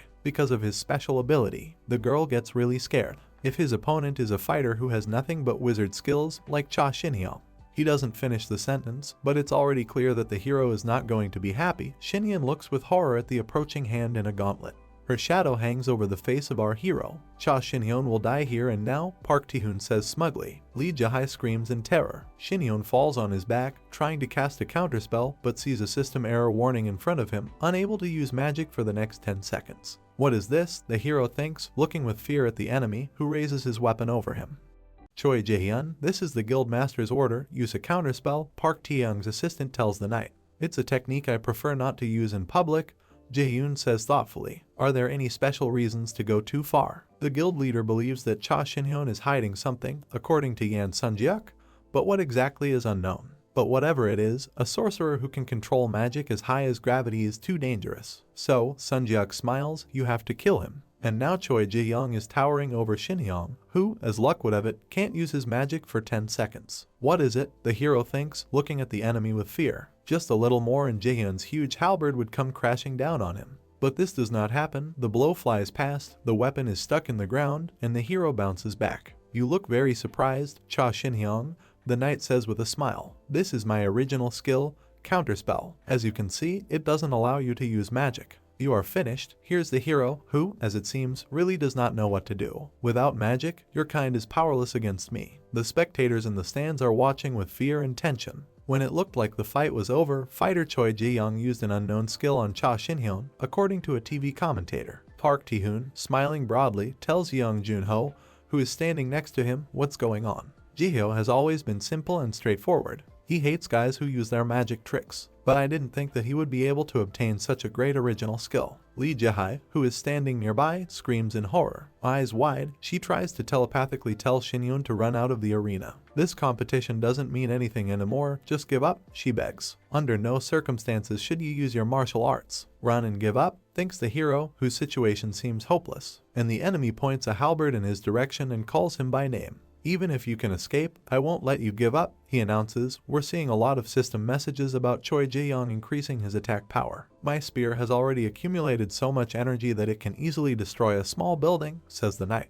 And indeed, one of the tablets says that he has reached the full charge of his weapon. I wonder, he says, if you can withstand this attack without a magic barrier. Ji-hyo puts his foot on the surface of the arena. Die, he screams and rushes at the hero. Why do I have to die? Shinhyun wonders. He sees the enemy rushing towards him, shrouded in a cloud of purple energy. What the hell is this? The hero tries to understand. He stands in the middle of the arena, and the whole stadium sees the knight rushing at him. Lee Jae looks at this nightmare with his mouth open and eyes wide. What is most surprising is that Park Tae-hoon, who is also here, feels something unkind. Young Jun-ho asks his second-in-command if she's okay, and then asks her to explain what just happened here. Park Tae-hoon holds his head. The cultivation art of heavenly origin martial arts has suddenly started to resonate, he thinks. But there's something wrong with it. The incoming energy seems to be somehow wrong. It's a very powerful and eerie tremor that he's never felt before. Choi Jae-young, who has rushed to attack the enemy, also feels something is wrong. His eyes widen in horror,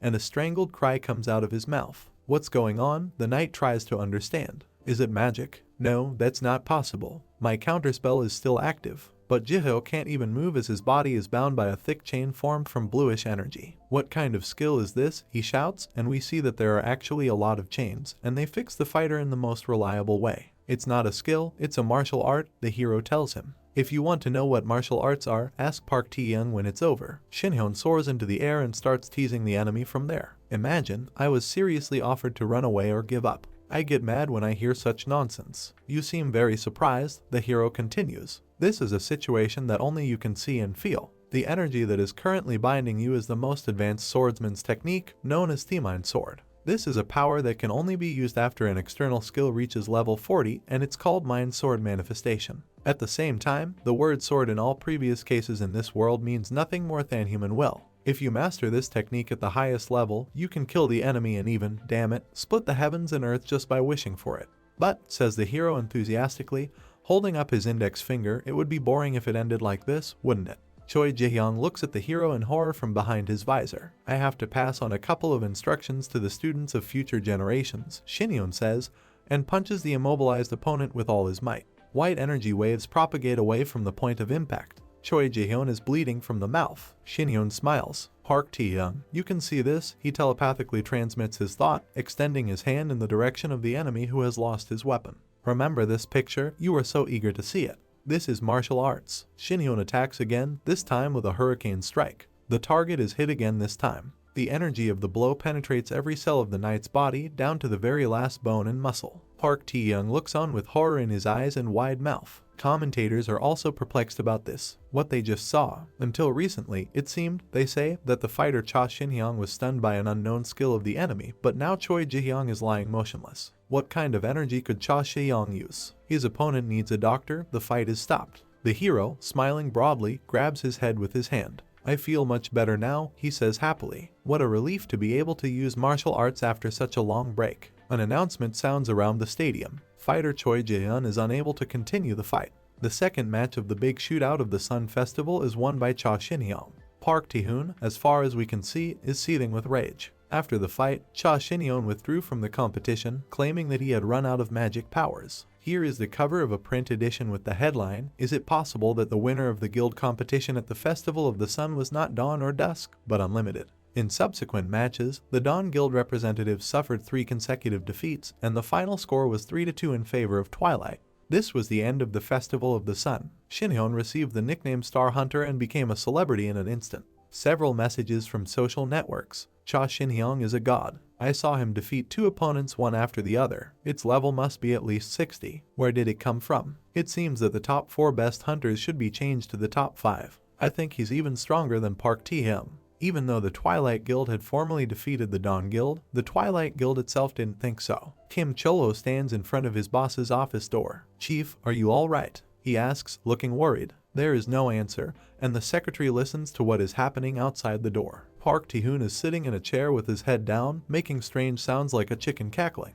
Then he grabs his forehead and says that he simply has no words about what happened. Not only was he paralyzed with fear, but he was humiliated by the results of the festival. His hand goes to his jacket. Even though it only lasted for a moment, he thinks, Shin-hyun has demonstrated a power that I simply can't match. This scoundrel has shown that I am no match for him. Of course, I'll admit that you're very strong, Tae-hyung says as he puts on his jacket, and right now, I can't beat you. But if this is how things work out, then there's no point in Mana hiding anything. A sinister smile appears on Park Tae-hyung's face. He leaves the office, calls his worried secretary over, and tells them they need to go. Where is it going so suddenly? He asks. Where else? Tae-hyung says, reaching for the collar of his shirt. We are going to meet the god of heavenly war, a week after the end of the Sun Festival. So you're saying what? The young man says into the phone, clutching his head in despair. We're at the Dawn Guild headquarters. There are a lot of employees answering incoming calls, and they obviously don't like it. Yes, this is the Guild of Dawn. Sorry, Hunter Cha Shin-hyung isn't here. Why are you looking for someone who is a member of the Unlimited Guild here? I have already said this several times. Hunter Cha Shin-hyung is not a member of the Dawn Guild. Some people are simply maddened by it, and it's scary to look at them. What? Deputy Head Lee Jae-hai is dating Hunter Cha Shin-hyung. Hey, who the hell are you to ask such questions? Hero and Lee Jae-hai, meanwhile, are sitting on couches in a very spacious office, trying not to notice the swearing, shouting, and cursing coming from outside. A young man is standing in front of them, reading them a report. As you may have already heard, we have received a total of 328 requests regarding Unlimited Guild leader Cha Shin-hyung. About 800 emails were sent on the same topic. Most of this flow is generated by journalists, as well as people who want to join the Unlimited Guild. In addition, 8 requests for cooperation, 43 offers for advertising, and 29 invitations to shoot in television programs were received. According to the instructions we received, we declined all offers and requests except for those made by that person. The hero looks at the speaker with a detached expression. I'm sorry to interrupt, but we need a senior secretary here urgently, a voice says from the other side of the door. Then I'll leave it at that, says the young man. Cursing everything in the world, he hunches over and walks to the door. The hero looks after him in silence. So, how does it feel to be a superstar? Lee Jae-hai asks him as she reaches for a cup of tea on the table in front of her. Don't even start, Shin-hyun says, a little annoyed. I like fame, but I hate all this fuss. It was Senior Secretary Oh Dong-wang, right? I'll thank him the next time we meet. Lee Jae-hai seems a little sad. It may be a little late, but I want to apologize to you, she says. The hero is surprised to ask why exactly, and the girl replies that she asked him not to use martial arts. It was selfish of me, she admits, and it could have ended very badly for Shin-hyun. Lee Jae-hai looks down sadly with his hands folded in his lap. Listen, the hero says to her in a stern tone. You worry about too many things. Do you think your request could have hurt me? Yes, in the case of Park Taehyung, I had to use martial arts, but what would they do even if they realized it was them? Taehyung has only sensed how much difference there is between me and him, and now he won't dare to do anything for a long time. I also want to get back at them for what they were planning for Yoonseol, but the hero pauses and turns away before finishing his thought. Lee Jae sighs in relief and smiles. The Twilight Guild really became less active after the end of the Sun Festival. Most likely, they were hoping for an easy victory over Dawn and were shocked when it didn't happen. Park Taehyung locked himself in his residence, and the experienced hunters who had previously remained neutral came to enroll in the Dawn Guild. She extends her hand towards the hero and says that Dawn is definitely stronger than Twilight now, and all thanks to Shinhyun. I say this officially as the deputy head of the Dawn Guild. Thank you to T. Guildmaster Cha Shin-hyung. The girl smiles very sincerely. The hero responds with an equally sincere look. You're finally acting natural, he says, and shakes the proffered hand. After a moment, Shin-hyun looks at the screen of his phone, says that he is late and that he has to go. Yoonseol is already waiting for him. Lee Jae asks the hero if he really received an invitation to join the Guild Union of Chechu Island and why he accepted it, even though he turned down hundreds of other offers. I'm tired of the dungeons of the big city, he says, turning toward the door. Yes, and my level has stopped growing rapidly. And yet, the hero makes a theatrical pause. This is the very island of Chechu, which is ideal for family travel. I'll be back in a month, the hero says happily and walks briskly out of the office. I trusted Lee Jae. No, I was rather overconfident. If I had known what was going to happen, I would never have left for Chechu Island. We see Lee Jae's cute face. It was with this expression that she saw off the hero. Chechu International Airport. Yoonseol admires what he sees in front of him. Appa, this is Chechu Island, she says to her brother, who is just behind her. Looking around admiringly, the girl says that this is her first time here. What should we eat? She asks the hero. Black pork. Perch. Shin-hyung looks at his sister with adoration. Did you like Chechu so much? He asks. But we're not just here for fun. Suddenly, the hero is called out, and it is as the head of the guild. Yoonseol doesn't understand what's going on. It turns out that they are met here by a whole group of enthusiastic people in identical costumes. It is headed by the head of the Guild Union of Chechu Island from the Tamna Guild. Cheers are coming from all sides, but Yoonseol doesn't like it. Moreover, the greeters allow themselves absolutely tasteless, clownish antics. Shin-hyun calms his sister down, telling her that it would be nice to have fun and relax after what they've been through. And then his admonitions are destroyed by one of the locals, who flies up to them, scaring the girl. He awkwardly grabs Shin-hyun's hand, trying to shake it. I'm Kim Keel, a squad leader from the Tamna Guild, he shouts. Thank you for accepting our invitation. Wow, Yoonseol thinks. He's also a squad leader, but he looks even younger than me. I really enjoyed your performance at the Sun Festival, Kim Keel enthusiastically informs the hero. I'm ashamed to admit it, but I became an enthusiastic fan of yours after him. Could you sign an autograph later? I bought a t-shirt with your name on it, please sign it, right. Maybe we should go back to Seoul right now, Shin-hyun thinks at that moment. Kim Keel turns her attention to Yoonseol, and the girl likes it. You must be the squad leader Cha Yoonseol who accompanies him from the Dawn Guild side, he asks. And you seem to be the sister of guild leader Cha Shin-hyung. Very nice to meet you. One of Keel's subordinates calls out to him and reminds him of the time. He catches himself and curses himself for having completely forgotten about this factor. I'm really sorry to rush you right after your arrival, but we should be on our way, he says, literally pushing Yoonseol and Shin-hyun out of the arrivals hall. He promises to tell you all the details on the way. I understand everything, the hero says. Let us go, don't touch us with your hands. Kim Keel laughs and explains her tactlessness with a very busy schedule. You said it was your first time on the island of Chechu, he says happily, continuing to push for the exit. I will arrange for you a gastronomic tour of the best local restaurants. Hyungnim, Cha Chinyan has arrived. A young man with a very simple hairstyle speaks into the walkie-talkie in Chinese. You're in Korea and you speak Korean, says the boss, who is basking in the sun in sunglasses. You don't want people to recognize you as Chinese, do you? The young man apologizes for his oversight. Hyungnim stands up from the wooden couch, sighing heavily. I think my wonderful vacation has come to an end, he says, and walks off somewhere barefoot in the sand. Guys, it's time to get to work, he informs a dozen of his subordinates, who immediately bow in respect. Welcome to the trap I have prepared for you, Cha Shin-hyung, he says softly, and Kim Keel. Meanwhile, Shin-hyun and his sister Yoonseol are being led somewhere. Chechu Island, Waljong-rai. In front of us is a low building for vacationers, next to which you can see umbrellas from the sun, sunbeds and sunbeds. A cheerful brunette in a blue zip-up vest greets the newcomers. This is the head of the Tamna Guild, Kim Hajun. After introducing himself, the man shakes Shin-hyung's hand. He promises the guests a great time and asks Keel to bring what they have prepared. "All right, uncle," he replies with a happy smile. Yoon-seol thinks that local delicacies will be served now. For example, black pork or sawfish. And indeed, the hosts prepared a treat. Keel says that after tasting this dish, guests will remember its taste until the day they die. This is a high-quality product that has been carefully selected. Yoon-seol licks his lips, expecting to see the famous black pork there. But under the huge lid, which was hidden delicacy, it turns out to be just a tangerine. The siblings don't even know how to react to it. Yoon-seol tries to get her bow out, but Shin-yeon asks her to show restraint and not do anything to the owners. Anyway, the guests start peeling the tangerine. "We apologize for getting started right after you arrived," says Kim Ha-jun, "but the situation is very difficult right now, and I hope that you will understand our situation. As you may already know, the Jeju Island Guild Union has created its own independent hunter organization system. This is not the case in the rest of Korea, where organizations are divided into two camps, as in the case of Dawn and Dusk. We don't want two warring guilds because we are afraid that there will be a bloody war on the island." Until now, the Tam Guild had managed to somehow maintain the integrity of the union. However, not so long ago, high-risk dungeons began to appear in large numbers here. On Jeju for the last year, unprecedented dungeons of the 11th level of danger and higher were discovered in 5 different locations. And, as you know, Kim Ha-jun continues, such dangerous dungeons can only be cleared by teams consisting of experienced hunters with a minimum level of 40. And our guild can't do that at the moment, Ha-jun says sadly. Also, we desperately need a high-ranking hunter to lead the party,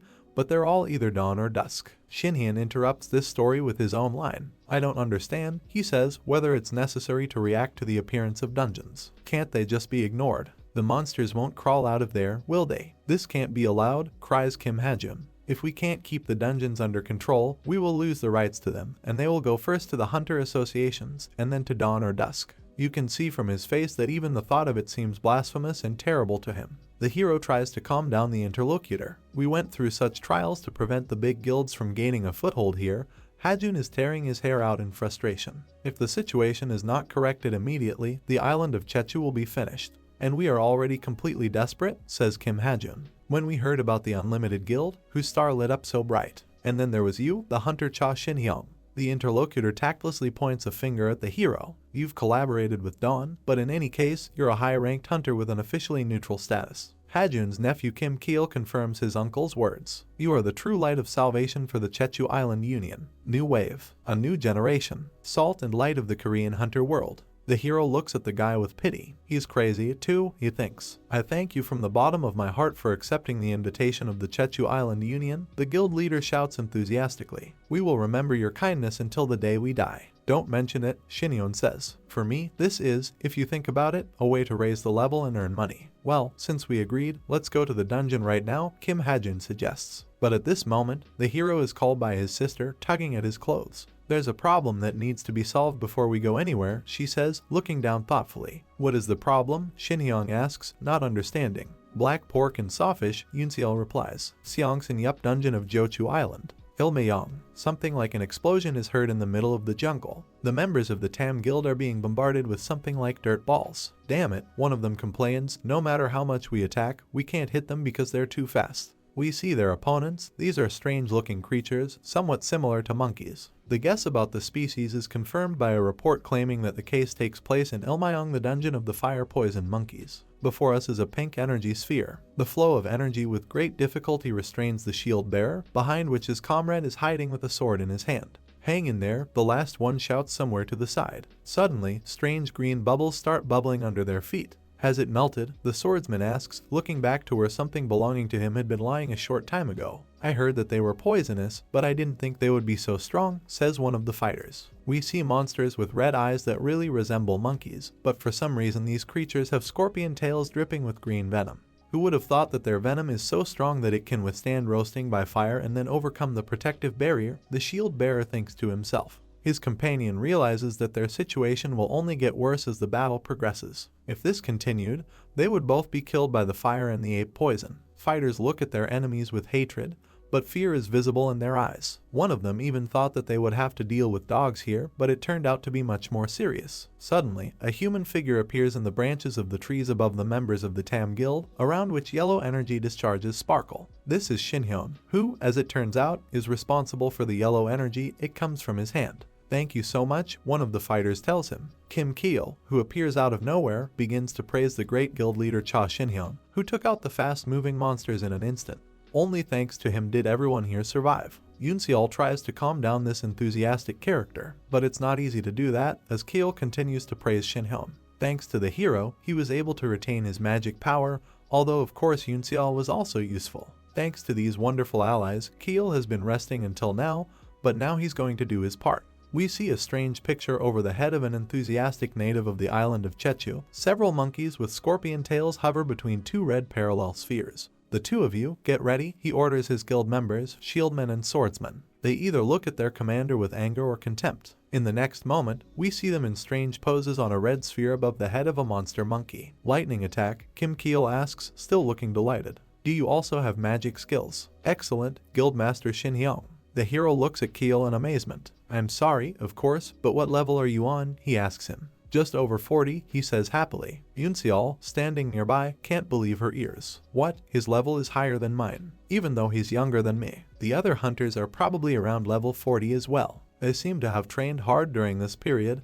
Kim Keel continues. And because we're responsible for the Jeju Island dungeons with such a limited contingent of fighters, naturally our levels are growing rapidly. And the technique you just saw, Keel continues, is very interesting. This skill is called teleportation. I had to suffer a lot to master it. It is generally considered very difficult to use. Shinhyun interrupts a talkative ally and tells him that the skill didn't seem too difficult. He looks at the hero in amazement. Did you manage to master it? After seeing the case only a few times, Keel asks. It's just amazing. But what is this? The hero thinks. Why does everyone try to get closer to him at the first opportunity? Investing points in intuition seems to have paid off, Shinhyun thinks. Intuition is, simply put, the ability to see the essence of things. Here is an information window for Cha Shinhyun's level 53 character. Without a class. Full health. Magic power 106. There are no points available for distribution. Strength 0, Stamina 0, Agility 0, Intuition 53, Interception 0. Thanks to my martial arts skills, the hero thinks I don't really need to invest points in any qualities, but intuition is another matter. No matter how skilled I am in martial arts, I can't see the flow of magical energy, but I actually understand the mechanism of the spell when I see it.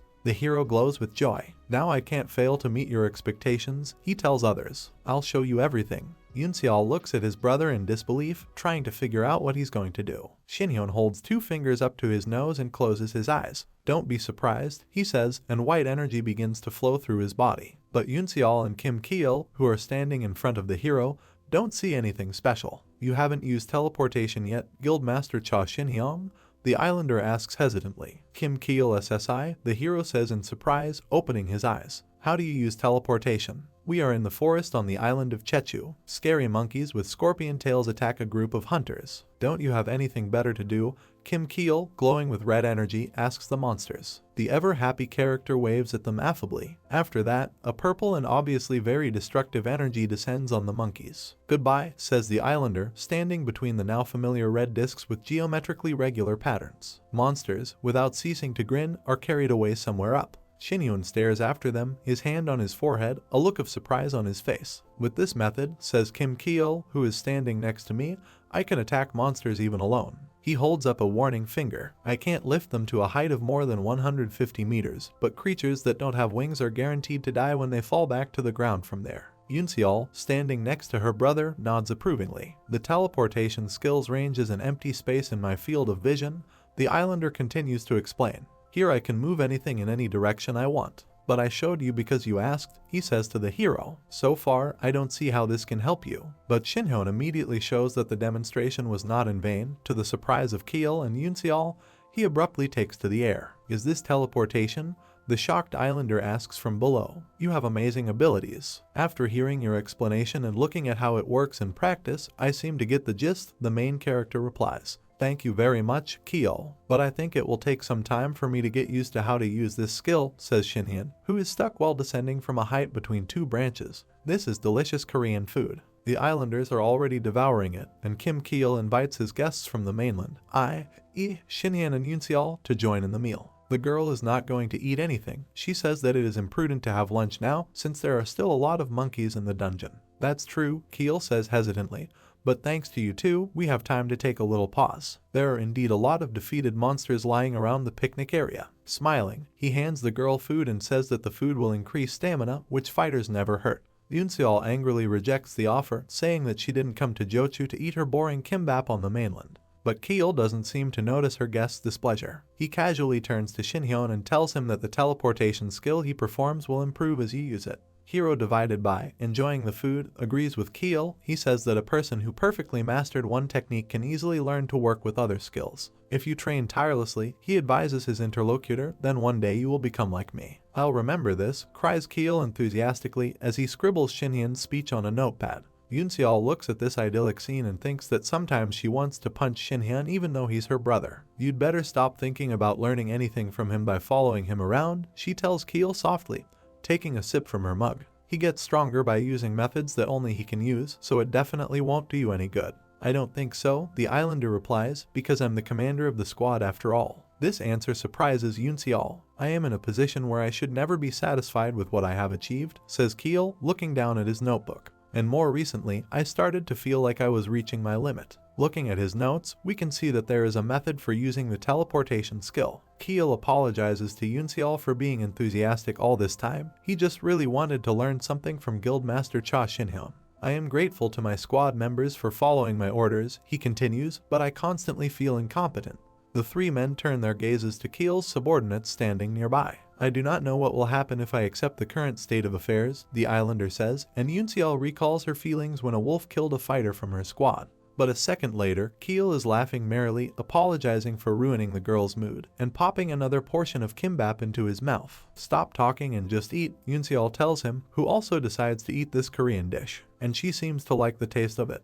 Hearing that the girl appreciated the taste of the local kimbap, Kim Keel again falls into a state close to euphoria. I'm so glad you enjoyed our kimbap, he exclaims happily. I can give you a whole truck, just tell me if you want more. Just don't overdo it. Yoonseol gets angry and slaps the islander on the cheek. I didn't like him that much. Shinhyun, on the other hand, looks around and asks a more than fair question. How long are we going to hunt? There are a lot of monsters in the dungeon, and they are very fast. They just don't seem to end. Kim Keel agrees with the hero. I know that, he says. There's also a limit on how many times I can teleport them. If I had known beforehand, I would have mastered the large-scale provocation skill, which causes monsters located in a large area to show aggression towards one target and gather around it.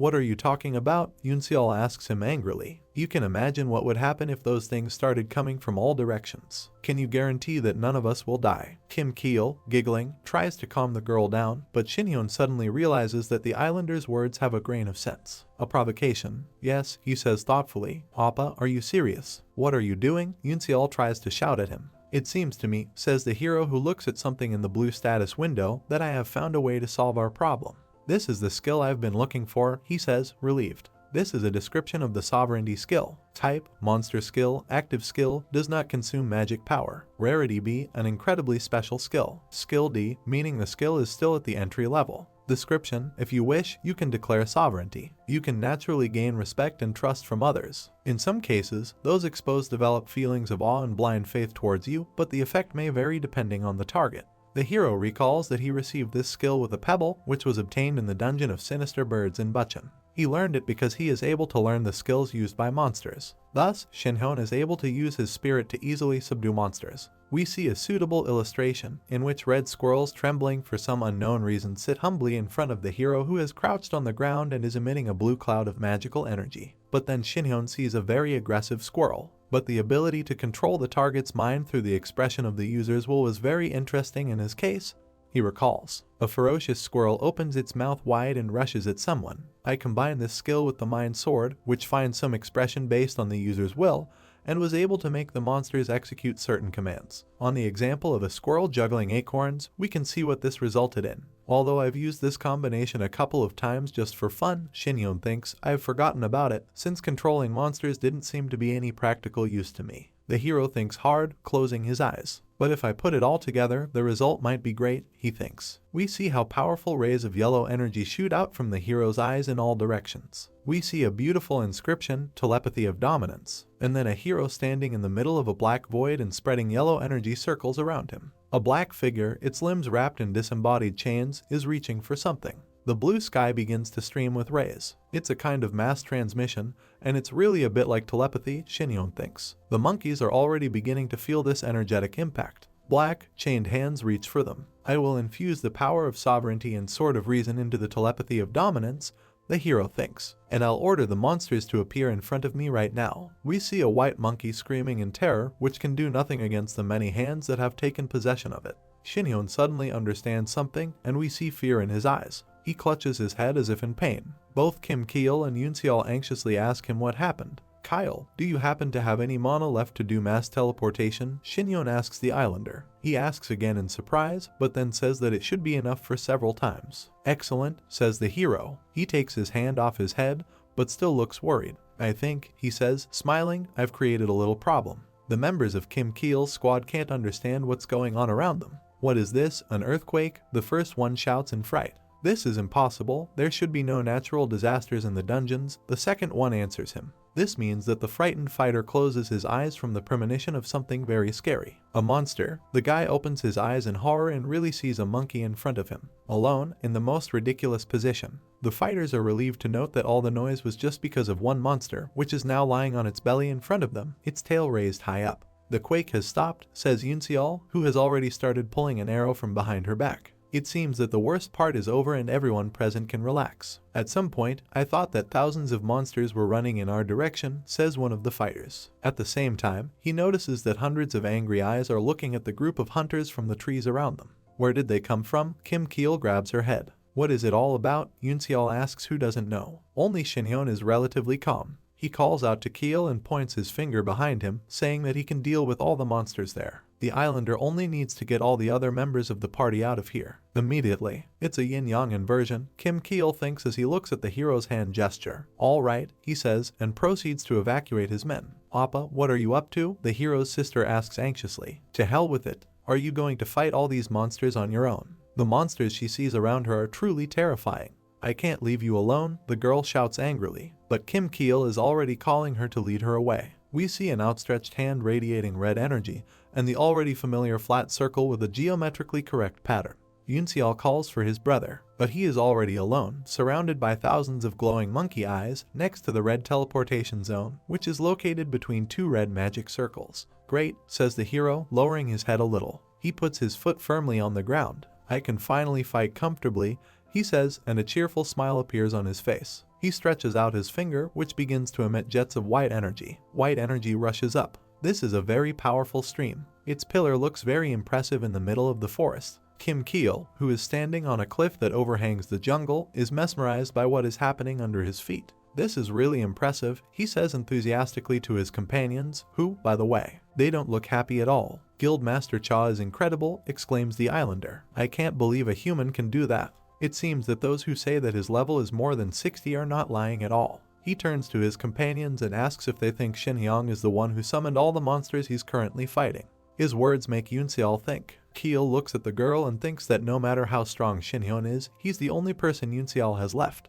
And now he's fighting thousands of monsters all by himself. She must be very worried right now. Yoon Seol really has her fists clenched tightly. Kim Keel walks up to the girl and reassures her with a smile. He says he understands how anxious she is right now, but her brother is incredibly strong, so everything will be fine with him. You know him better, more than anyone else, isn't it? He asks. I think you should trust him more. Yoon Seol looks at the other person blankly. What the hell are you talking about? She asks the islander. He's the only one getting all these experience points right now, she says angrily, even though he promised to take me with him. So you're not worried about him? Kim Keel asks with relief. Why should I worry about him? Yoon Seol asks incomprehendingly. Now there he has a complete delight. The hero towers over the fallen monkey, his hands full of energy, his face full of perfect delight. It was helpful, he says. Yes, I gave them the order to appear in front of me, but I never thought that they would gather from all over the area. If I use the dominance telepathy that comes from the combination of sovereignty and sword of reason correctly, the monsters will flock to me from all over the dungeon.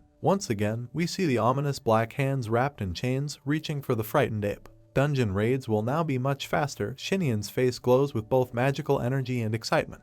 A sign appears, activate dominance telepathy. The hero, standing in the middle of a forest clearing, joyfully clenches his fist. Smiling, he calls for all the monsters that are here to pounce on him. "I'll kill you all," he shouts. Lee Jehai, who was calmly sipping her tea, flinches in surprise, spilling the drink. "Are you all right?" her assistant asks. "No, it's fine. I just thought I heard some crazy laughter," the girl replies with a smile. The young man clears his throat and says that in this case he will continue his report. "As you know," he says, "the head of the Twilight Guild, Park Ti-hoon, still hasn't left his residence, and the hunters subordinate to him noticeably reduced their activity. As a result, the rights to the dungeons we fought for are safely and effortlessly transferred to us." The young man removes one leaf and looks at the next. Lee Jehai listens to him with his chin on his hand. "It seems," the young man continues, "that we won't have to pay much attention to Twilight just yet. It's weird," she thinks. "Park Ti-young is too quiet after the humiliation he suffered at the Sun Festival. I'm afraid he's up to something behind closed doors again."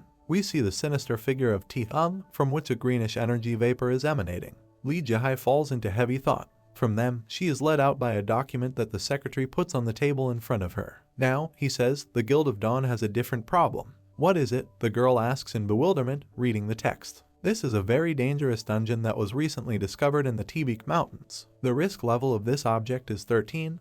The level of hunters who can go there must be at least 60. The climate is desert. This is really something creepy. The dungeon can rightly be called the most dangerous of those that have ever appeared on this planet.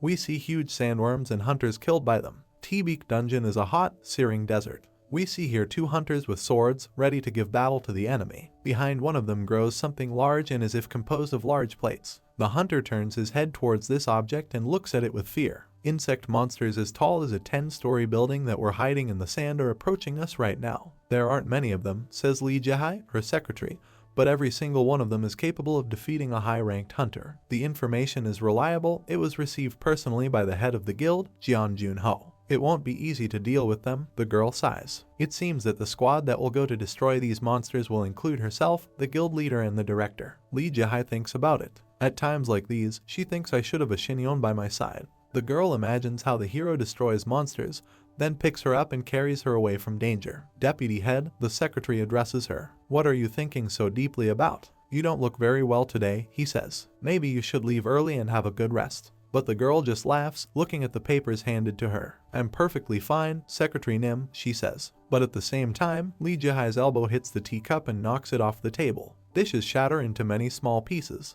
The secretary asks the girl not to worry, he will quickly clean up everything. She sighs heavily, but doesn't say anything. "Am I losing my mind?" she thinks. But when will Shinhyang SSI get back? She wonders, looking at the broken cup. It's been half a month since we entered the Chechu Island dungeon. Shinhyang, hands in his pockets, watches as the local fighters fight another monster. A horse's hoof appears in front of one of the hunters' faces. A second later, the animal itself jumps out of the dust cloud, which seems very angry. The horse rolls its eyes and whinnies loudly. "I've learned how to use the compulsion skill, which involves using sovereignty and the sword of reason at the same time," Shinhyang thinks. We see Yoon Seol and Kim Kila dancing with joy over the corpse of a horse and the red crystals lying next to it. The hero lures out monsters by cutting circles with his fellow Chechu dungeon companions. It can be said that he artificially raises the levels of both his sister and members of the local hunter guild. "You're only treating me like a child because you're a couple of levels above me," Yoon Seol says, grabbing Keel by the collar. He laughs and says he doesn't know what she's talking about. The system of increasing the level of hunters is based on the distribution of experience points in accordance with the amount of damage that a particular hunter deals to monsters, the hero thinks. This means that his teammates would level up faster if he wasn't around, but that doesn't always work. Shinhyo notices something interesting. He sees the shield bearer running away from a trio of monster horses, screaming for his help. Although his combat specialization does not imply retreat, much less flight. "In general, I have to step out of the shadows from time to time," sighing, says Shinyon. The running shield man's face lights up with the energy of the hero's skill. The terrible horse that chased the fighter whinnies loudly. In the next second, 2 people are already standing on a tree branch, and the animals are rushing under them without causing any harm. Shield boy, wiping away his tears, thanks Shinhin, who calmly asks him to let go of his leg. "Why can't you raise your level of fortitude here?" he thinks to himself. "Even though I help them all level up," the hero thinks, "it's not like I don't get something in return." We see Yoon Seol and Kim Keel quarreling with each other as usual in the clearing. In the local dungeons, Shinyan learned the teleportation skill from Keel and then mastered it to such an extent that he began to amaze the former owner. Although, of course, to bring the skill to a degree that satisfies itself, the hero still has a lot of work to do. If only because in the previous case, the final point of teleportation fell on a tree branch. I finally get it, Appa, says Yunseol. The most famous products of the island of Chechu are not black pork, sawfish, or tangerines. In front of us is a green bottle, a shot glass, and some local appetizer with fish, noodles, and vegetables. Chechu Island is primarily a delightful dungeon where you can level up perfectly, says a slightly drunk Yunseol, holding a full stack in her hands. There's a blue sign in front of us. Cha Yunseol has gained 3 levels. The current hunter level is 38. Kim Keel, who is sitting at the table next to the girl, says that his neighbor really had a good workout this time, and he grew up quite well thanks to the guild head Shinhyung. I think she's hooked on these raids, the hero thinks. This is a great Saju, Yunseol declares, and sets his glass down with a loud thud. Our visit to the island, Shinhyun thinks, was also meant to be a family vacation, so I was afraid that she would be disappointed with all the raids and training.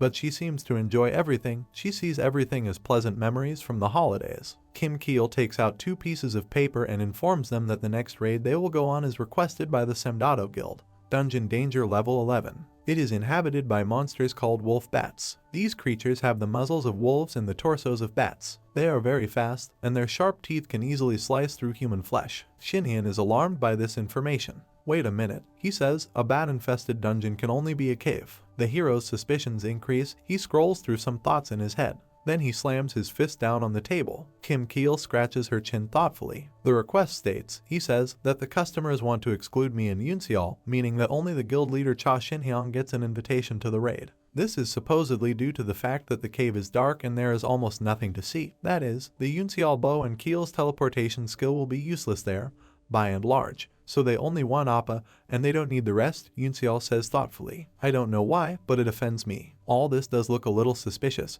but in fact it will only make us feel better, the hero answers her, who is sitting relaxed in a chair with his arms folded across his chest. You two have worked too hard, and I can see that you are very tired. Take advantage of this opportunity to have a good rest. Kim Keel tries to object, but Shinhyun interrupts him. Don't worry, I'll quickly complete this task and get back to both of you. A cave, yes, the hero thinks, meanwhile, to himself. Unpleasant memories pop up in his mind about the world he was in before. Nice to meet you, Guildmaster, hero hears. A cheerful man with a sparse beard holds out his hand. He reveals that his name is Lim Jong-guk, the head of the Semdado Guild, and that he is also a guide for the upcoming raid. You must have already been briefed on the planned raid, he says. Should we go to the dungeon now? The hero agrees to this suggestion. The two of them approach the object, the entrance to which is a glowing greenish portal. Damn it, Shinhyang thinks, looking into it. Just the thought of it being a cave makes me extremely uncomfortable. But I can't give up this job because of my personal feelings. In any case, you need to try to do it as quickly as possible. Whatever's waiting for me inside.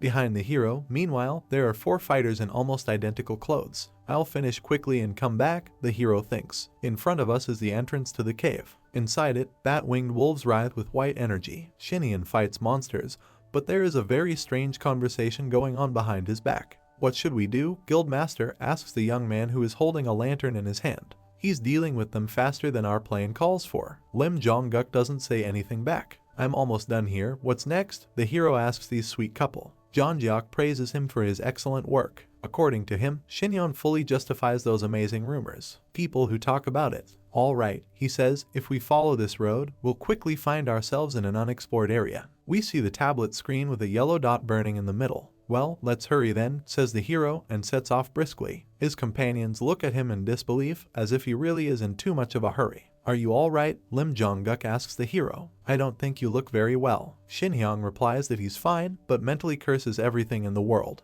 Even though so much time has passed, the horrifying memories of being in that cave are incredibly strong. The hero sees that terrible black abyss in front of him, and it seems to him that it happened to him just yesterday. Lim Jong-guk stops Shinhyun with a hand on his shoulder. He says that if the hero is not feeling very well, then there is no need to rush anywhere. Immediately, the Semdado Guild leader's face is filled with animal fear. Didn't I tell you I was fine? Shinhyun says threateningly, turning her eyes to him with burning anger. Lim Jong-guk's tone becomes ingratiating.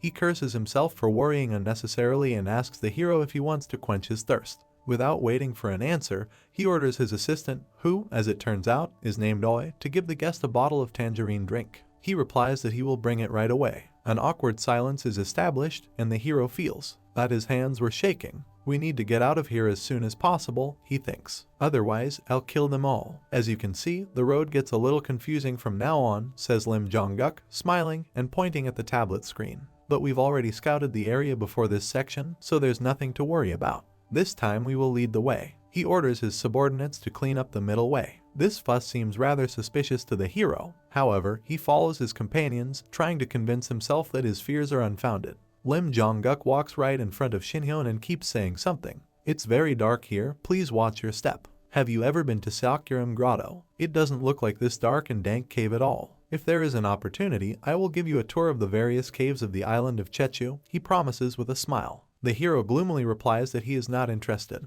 How much further to go, he thinks. Shin-hyun is alarmed. What is this feeling, he thinks, looking up at something. Under the roof of the cave, a sun-like figure appears, made up of a magic geometric circle and 12.5 tablets attached to it. The hero is shocked. He recognizes the trap formation. The drawing resembles a diagram of an illusory maze. It is not fatal, but as if a person finds himself in it, he will lose orientation in space and start walking in circles. We can see the squad members walking in front of Sheyong asking questions and looking somewhat strange. Why is the ground so uneven? Has the road here always been like this? The hero draws attention to the yellow energy jets. Wait a minute, he thinks. Judging by the flow of energy, this trap formation is leading us somewhere. What is the Miram formation doing here? Shin-hyun thinks, gritting his teeth and clutching his hand. Is this the work of a man who has returned from Miram, or does she exist independently and in this world? Damn it, whatever it is, I don't want to experience anything related to Miram, especially in a cave. We need to get ready as soon as possible. Shin-hyun decides for himself and closes his eyes. This part of my life is in the past. He rubs the sleeve of his jacket.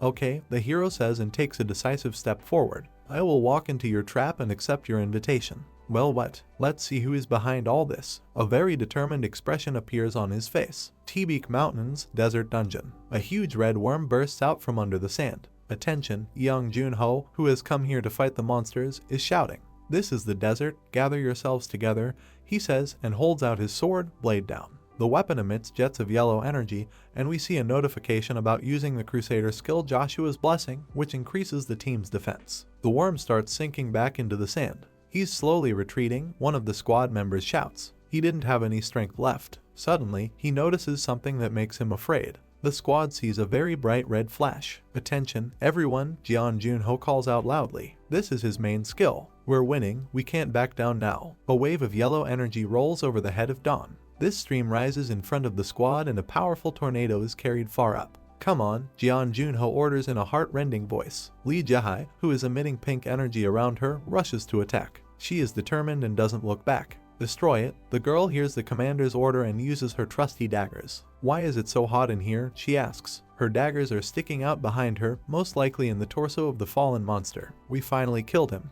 Well done, Deputy Guild Leader. Why Jija's companions cheerfully greet her. Great job, Lee Jae. Young Junho slaps her on the back. If things continue like this, the dungeon won't be that difficult at all, right? Ordinary fighters standing a little further away do not share this delight. Easy just for you and me, a happy Jaehyo tells him. We've only killed 3 monsters, and the rest of our fighters are barely able to stand up. We should take a break, she says, turning to her companions, at least for half an hour. One of the tired fighters thanks the girl with a happy expression on his face. I don't think you're happy about my participation in this raid, Jeon Junho asks her. Lee Jae asks him to clarify his point. Well, you've been spending a lot of time with Cha Shin-hyun lately. There are even rumors that you are dating. You're so funny, the girl laughs and elbows her boss in the gut. The man, trying to clear his throat, says that he was glad to cheer her up. Lee Jae's mood is changing rapidly, and she asks not to joke about it in the future. Besides, she doesn't understand why the other guild directors didn't join the raid. If the 2 of them were here, the dungeon could be cleared faster and easier. You mean Kwon Ah-jung and Yoon Sungmin?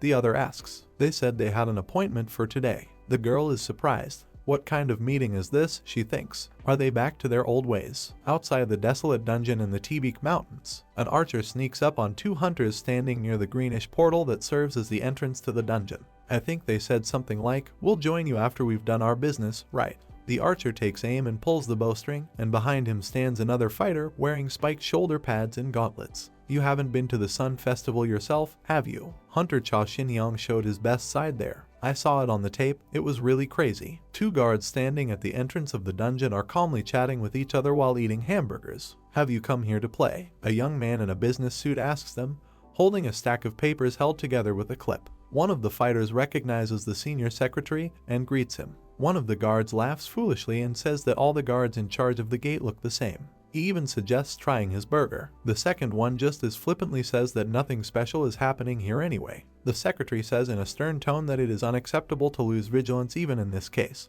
Even though the Twilight Guild has been very quiet lately, it may be preparing an unexpected strike. And his words are immediately confirmed in the most obvious way. Large purple energy spheres appear in the sky, which quickly approach the participants of the conversation. A point shines through each ball. We see a bright purple flash, and a trickle of blood begins to trickle out of the senior secretary's mouth. It's a marksman's skill, he thinks, as he crouches on one knee next to the corpses of careless guards. I think it's called a meteor shot. What's going on anyway? Only a few people in the guild knew about today's dungeon raid. Is it possible? He thinks as he watches the man emerge from the purple mist. He's from the Twilight, the senior secretary thinks, trying to make out the enemy. Senior secretary, a young man greets him happily. There you are. Are you all right? Director Yoon Sungmin, his secretary recognizes him. What's going on here? He asks his colleague, relieved to see an ally after all. It's an ambush attack by the Twilight Guild, he replies, and, it seems, performed by a very strong fighter. Bloody bastards, the secretary hisses, turning away from Sungmin. So they'd been lying low for a while,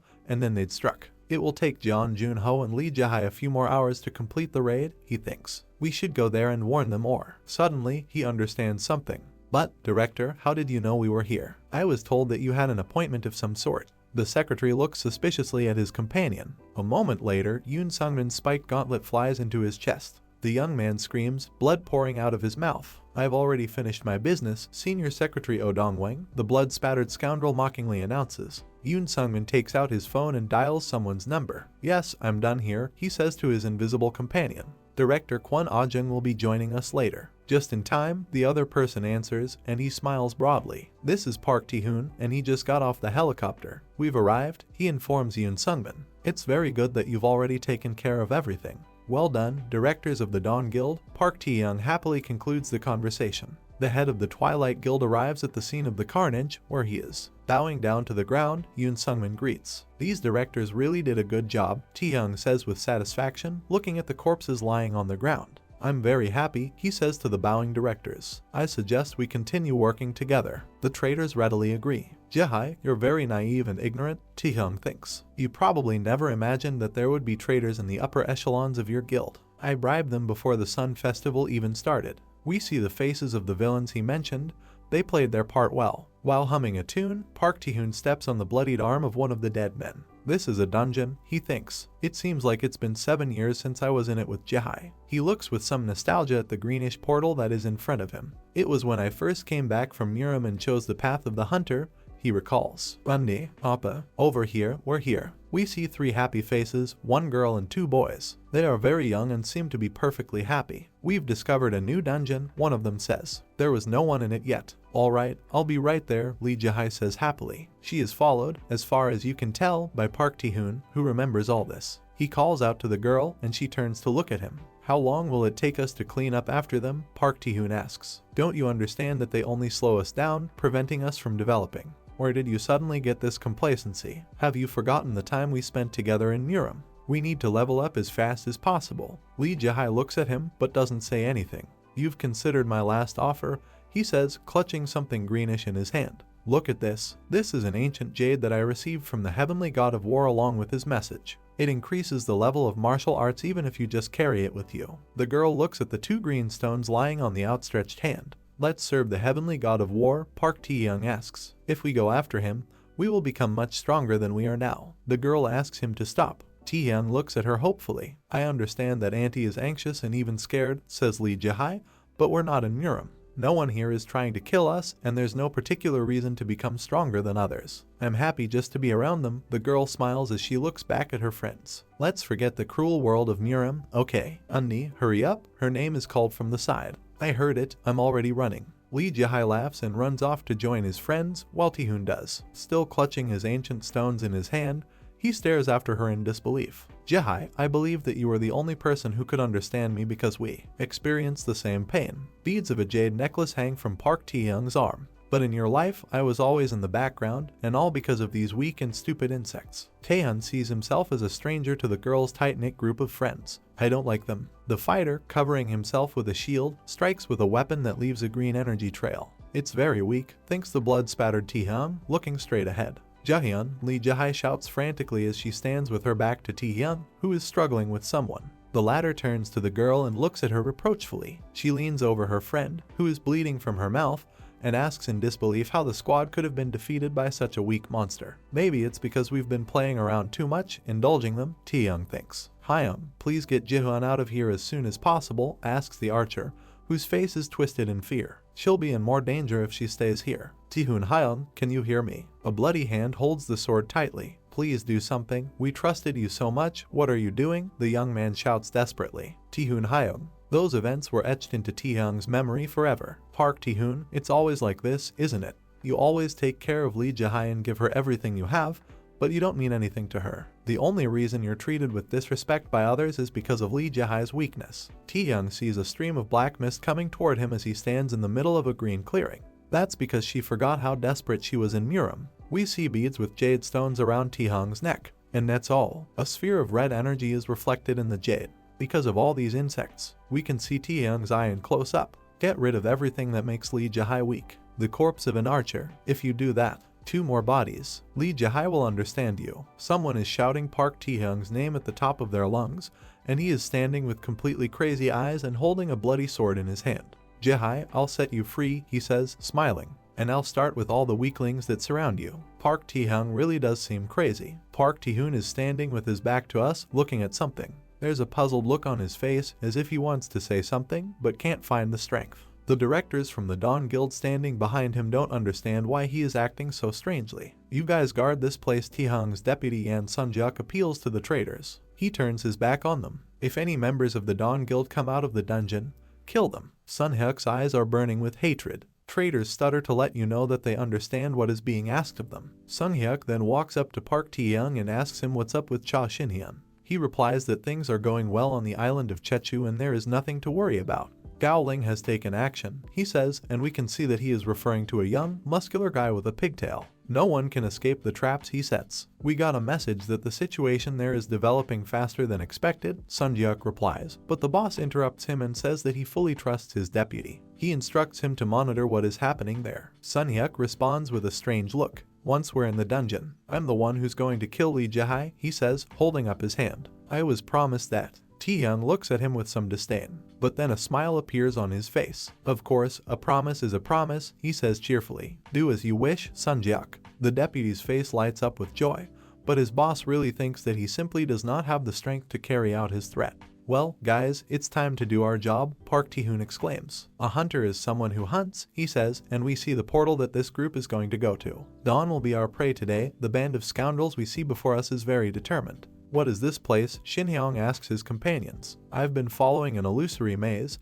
but there's nothing here, he thinks. His guides don't understand what's going on either. It seems a little different from what we were told. What is it? I thought that someone would be waiting for us here. These phrases betray an insidious plan, and the hero asks his companions to explain who exactly they were going to see here. They glare at him, but don't say anything. Tell me what you're up to, Shinhyun demands, but the scoundrels pretend they don't know what he's talking about. The hero loses his patience and grabs the nastiest of them by the face. I won't pretend I don't notice anything anymore, he says threateningly. I noticed from the very beginning that you were behaving very strangely. The one to whom the hero squeezes his face looks at his abuser with horror. If you want to get out of here alive, speak up, Shinhyun says, squeezing his victim's head. The scoundrel just grunts, unable to say anything intelligible. The hero suddenly feels that something is happening behind him. This is clear from the expression in the eyes of his companions, who are looking in that direction. What is it? The hero tries to understand. You guys are a little faster than I expected, says the man hiding in the dark, taking off his glasses. Because of this, I almost made a mistake with the timing.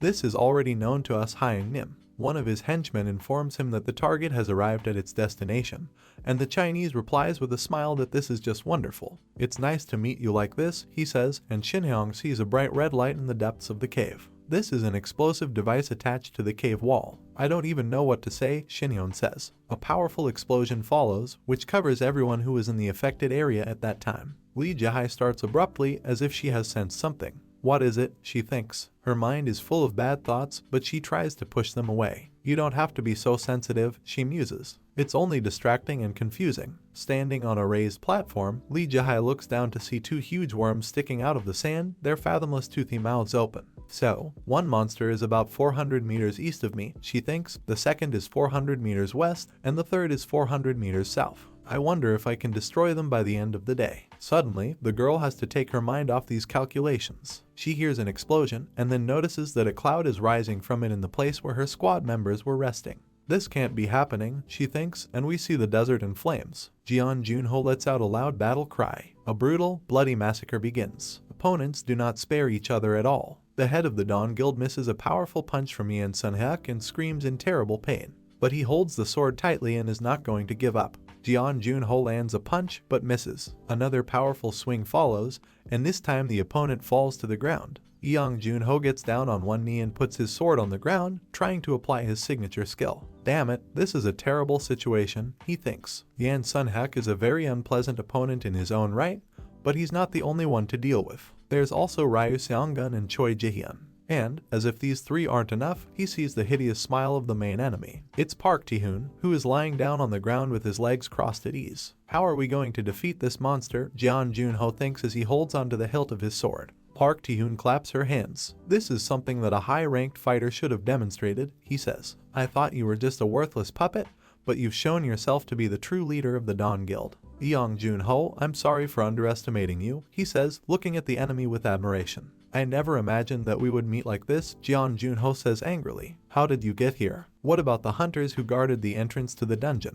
The head of Dawn glares angrily at his opponent sprawled on the sand. You mean those guys? Ti-hung continues to cheer. Isn't the answer obvious? You can see what's happening right now. A predatory gleam appears in the scoundrel's eyes. Jeon Junho is furious. This dungeon was discovered recently, and almost no one knew it, he says, still on his knees. And our raid here was organized in the strictest secrecy. There seems to be a traitor among us, he screams and rushes at the enemy, his sword raised in a howl. But, whatever it is, I will chop all of you to pieces. Jeon Junho is terrifying to look at, it's the epitome of raging rage. There's nothing wrong with your spirit, one of Ti-hung's henchmen tells him. It's just great and all, but don't you think you should hurry up? Jeon Junho looks at him anxiously and seems to understand what Toyot meant. We see a sharp spear impale one of the members of the Dawn Guild squad. A guy with blood spurting out of his mouth calls out to Jeon Junho plaintively for help. The guild leader looks on in shock as his fighter begs to be saved. He doesn't want to die. Junho, I'll finish him off, says the knight whose spear pierced the guy. The head of Dawn looks on in horror at this terrifying scene. Sumyeong, he shouts, not believing that his fighter is dead. Ah, what a heartbreaking scene, Park Tae-young screams mockingly, holding his forehead in a dramatic manner. I'm going to cry now. No, seriously, all these guys who are worse than insects, they will always be just a burden and nothing more. The scoundrel continues to grimace. I'm an insect to you, too, Lee Jae shouts angrily as he appears behind Tae-young. She charges at him, trying to stab him with her daggers. The blade sweeps through the air, and it's reflected by Yan Sun-hyuk, who came out of nowhere. Oh my god, what a meeting, Lee Jae laughs. We meet again, baby, she says. I don't think you're happy to see me, Park Ji-hoon asks, having escaped the dagger. I've missed you, Jae, he says, trying to look happy. The girl looks him straight in the eye. You're always talking nonsense, she says, taking a step toward him. Get up, Park Ji-hoon, she says, getting into a fighting stance. I'll make sure you can never open your mouth again. Tae-young calls out to Sun-hyuk, who readily asks what the guild leader wants from him.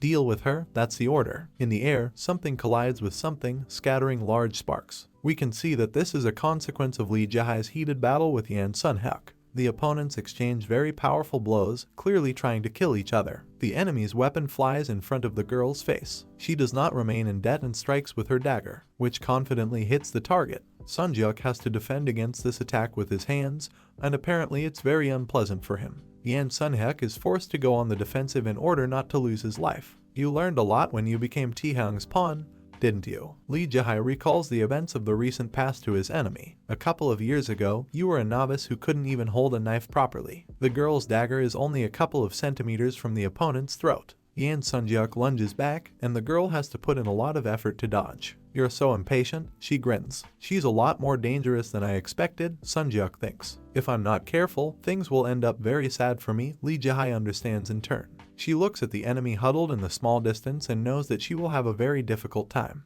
The wounded man in the chest, Jeon Junho, meanwhile, has not yet given up. He went into a battle rage and furiously cursing, calls to battle all the enemies who want to finish him off. He can hold out for a while if he gives everything he has, Lee Jae thinks. But the biggest problem is Park Ji-hoon. The girl makes a jump. to get to the scoundrel, who is still sitting quite calmly on the sand a little away. What a she thinks, as Taeyoung nonchalantly whistles a song and waves at her. Lee Jae is trying to properly assess what is happening. He can't possibly be so calm in this situation, she thinks. What are you up to, Park Taehoon? It seems that Jae is now much stronger than I thought, says Taehoon. He seems very pleased. It seems that everything is almost finished on the island of Jeju, too. If everything went as planned, then Cha Shin-hyun is already dead. We see a pile of rocks, from under which some light breaks through. Something is clearly moving under them. The light is getting stronger. There's an explosion, and rocks fly in all directions. Wow, says Shin-hyung, holding his head but smiling at the same time. How angry I am. The hero's eyes really shine with a very unkind light.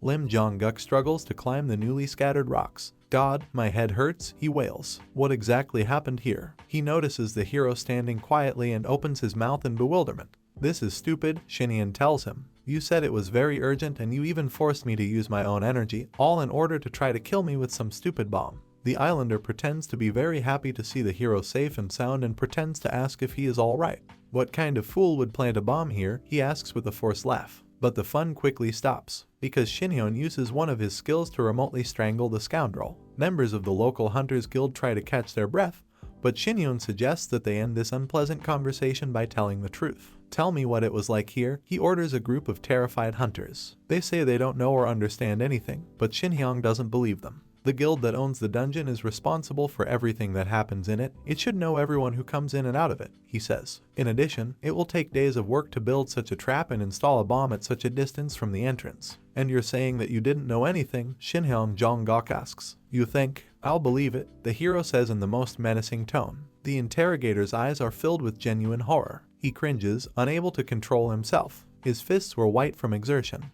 We don't know anything, it's true. Jong-guk's eyes are streaming with tears. We almost died here ourselves, he shouts. And all because of you. It is clear that this time he conveys his true feelings. But Shin-hyun can't be penetrated even by these sincere tears. It seems that my words just don't reach you, even though I gave you a lot of chances, says the hero. We see the familiar black hands bound by ghostly yellow chains. This is the first time I'll use this in public, he tells the sobbing islander in his darkest tone. A sign appears, absolute order, activate. Even if you go crazy, don't blame me, Shin-hyun tells the islanders. Lim Jong-guk, who has all the questions addressed, continues to shed big tears. But something in his head is changing. Looking down, he begins to speak. The Semdado Guild received financial support from the Twilight Guild from the very beginning. Our main task was to make sure that the Jeju Island guilds thought and acted as Twilight needed them to. The other day, Jong-guk remembers, something unusual happened. He was sitting in his office when he heard the voices of his subordinates trying to stop someone. He came to us on his own, says Jong-guk. We see this picture. A muscular Chinese man with a long pigtail looks around the room. He says the office, of course, lousy, but he likes it. He then approached Jong-goku, introduced himself as Park Taeyoung's big brother and asked if anyone had contacted him yet. It was the Chinese hunter Gao Ling. Although Lim Jong-guk had no idea who it was or how he was connected to the Twilight Guild, he gave the impression that he was telling the truth and was actually very strong. The Chinese man takes off his glasses and looks at the other person with piercing yellow eyes. I'm here because my stupid little brother asked for help. Can you buy me some tea first? He says in a confident tone. Jong-guk's subordinates rush to the kneeling guild leader and ask him why he is acting so strangely. The same one, sobbing, he tells Shin-hyun that his guild was just following Twilight's orders, which were passed down through Gao Lin. Jong-guk was just supposed to bring the hero to a certain point at a certain time, and the Chinese had to take care of everything else. Shin-hyun looks at the guild leader Semdado and realizes that he is telling the truth. Communication signals don't reach the dungeon from outside and don't go from here to there, he thinks. Which means Gao Ling must be here somewhere, too. Hell, I can't feel him, he realizes, has he already escaped from here? Okay, you're starting to annoy me, Shin-hyun tells Jong-goku and his charges. Let's get out of here, he says to the guy who, sobbing desperately, he tries to reach out to his boss, who is still not thinking straight. You're bothering me, step aside, says the hero and stretches out his hand, in which a white energy sphere is already glowing. He doesn't understand what they want from him, and Shin-hyun explains that the dumbass can lose his upper body if he doesn't move to the side. A powerful pillar of energy bursts out of the hero's hand, which almost touches the confused and incomprehensible islanders. This stream hits a pile of stones that are littered with the passage of the cave. The barrier collapses and eventually disappears. What is it? He broke through the passage, the islanders shouted in disbelief. Can we get out of here? What was this skill? One of them asks another question, looking at the back of the retreating hero. Who cares? His companion replies. Is this git going to just walk away? We're saved. Jongok's long-haired henchman understands. Now I can go home, wash up, and go to bed. His partner is trying to revive the boss, who at some point lost consciousness. But this joyful turmoil quickly ends. I almost forgot to clean up the ends, says the hero, turning his head to the islanders. The white sphere lights up again in his hand, and the guild members feel the impact of the energy flow. They start fussing and shouting. Exit. Boss, wake up. We're all going to die here. I don't want to die in this trap. Please spare us. We will never do anything bad again. Please don't kill us, you fucking bastard, comes from behind the newly formed rubble, but Shinyon is unmoved by the screams and pleas. I myself suffered in the cave for 10 years, and now you can feel what it is like. You can't get out, your problems. So the Twilight Guild is behind all this, says the hero. Well, thank you for the excuse to deal with you openly. I'll start with Gao Lin. You surprised me, Li Jihai says with a smile, wiping away the blood that has appeared at the corner of his mouth. We see a notification, assassin skill, shadow clone technique. It was a good shot, says the girl, kneeling down in front of a group of enemies. Looks like Park Tae-young taught you pretty well. You're still so cocky, Yan Sunjuk replies to her. Why don't you wipe the blood off your mouth before you talk? How about shadow dance? Aren't you going to use it yet? Li Jihai looks at his opponent thoughtfully. Then she smiles and asks him what he's talking about. I don't plan on using this, the girl declares, trying to catch her breath. This is a very valuable skill, and spending it on a shrimp like you would be very stupid. Sunjuk can be seen to be hurt by these words, and his face turns grim. I can handle you this way, boy, Li Jihai says with a smile. Her opponent is gnashing his teeth in anger. After shouting the girl's name loudly, he lunges at her. Look carefully, I'll show you now, says Jihai. We see the names of the two skills she was going to use, the Dark Sovereign and Killing with the Kiss of Death. You will see how a real assassin fights, the girl says in the most decisive tone. She uses the Bloody Path of Moonlight. We can see the Tebik Mountains illuminated by sunlight. There's a battle going on here. Li Jihai tries to run away from Yan Sunhuk. She makes a jump, landing on the sand. Then it pushes off and flies high up. Her opponent looks wearily at this balancing act. But then he gathers his thoughts and performs a series of punches. A massive explosion occurs under Li Jihai, and she has to make every effort to stay unscathed. Sighing tiredly, the girl looks at the pursuing opponent. A typical servant of Park Tae-young, she says, and uses her daggers. How restless you are, she shouts, still invulnerable to Sunjuk's attacks. We see a bright light with a crimson hue. Li Jihai throws a series of punches with his daggers. From the look in the girl's eyes, it's clear that she expected more from her attack. Yan Sunhuk is chasing after her again. We see Yanami's hand surrounded by purple energy, and the Yan Sunjuk original skill notification appears. This is a poison spear that rushes towards Li Jihai and falls into the hands that the girl managed to cover herself with. Li Jihai screams in pain. What is it? She thinks. Something strange is happening to the dagger in her hand. Li Jihai, not at a loss, jumps away from the opponent once again. This is poison mastery, she thinks. Did my dagger melt just by touching it? One careless move and I could be fatally wounded or even instantly killed. The girl sees huge sand dunes in front of her and many human figures towering on them. This is getting interesting. She throws her daggers to the ground and tells the opponent that she has noticed a change in his fighting style. I remember that you copied me using 2 daggers, says Li Jihai, smiling. It's all thanks to you, Yan Sunjuk replies after a moment's thought. The girl looks blankly at her enemy. Didn't you tell me, he says thoughtfully, about the method that allows the assassin to become stronger? I don't remember anything like that, Li Jihai says, taking out 2 new daggers from the miniature portals that open behind her. Venom's skill is very unpleasant, she thinks to herself, but I'm still more confused by his clones. Where to find his real body if they all look the same? Don't you remember? Front Yan Sunjuk asks the girl. Well, I'll make you remember, he says hatefully. This is your last chance, use the dance of death, he advises Li Jihai. You're not tired of begging me to do this, the girl replies. I'm sick to death of hearing that.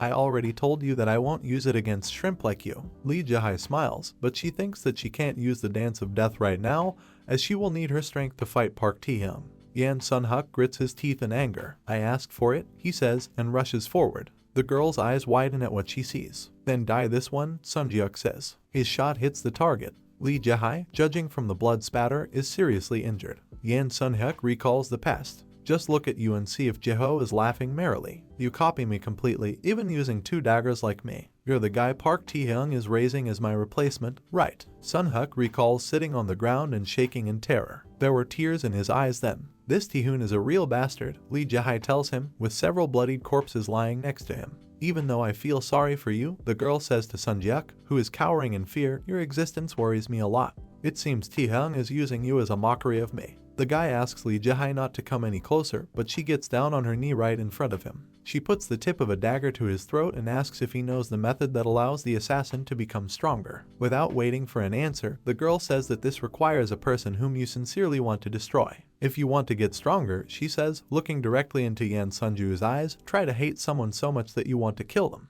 I, for example, do just that. At that moment, Park Ti-hoon appeared behind Li Jihai with several of his fighters. The girl stood up and informed Sunjiuk, who was crying in fear, that she was very tired today, so she would probably go from here. Even though the bastard she wants to kill more than anything else came here on his own. Never mind, she can wait until next time. Standing in front of Sunjiuk at full height, the girl gave him one last piece of advice. You don't have the talent of a hunter, find something else to do if you can. Then she just said goodbye and left the guy sitting there with his mouth open in amazement. Sunhyuk's memories are coming to an end. It was very disappointing, he says, looking down at his hand. You bullied me and completely denied me the right to exist. After that, I gave up everything you taught me and started all over again to surpass you. Their impaled body, Li Jihai, continues to bleed. Even though you're from a rival guild, Yan Sunhyuk continues, I've always respected and even admired you. Do you have any idea how disgusting it was to feel pity and self-contempt from such a person? The scoundrel looks at the girl who is bleeding to death, sinking to the ground in front of him.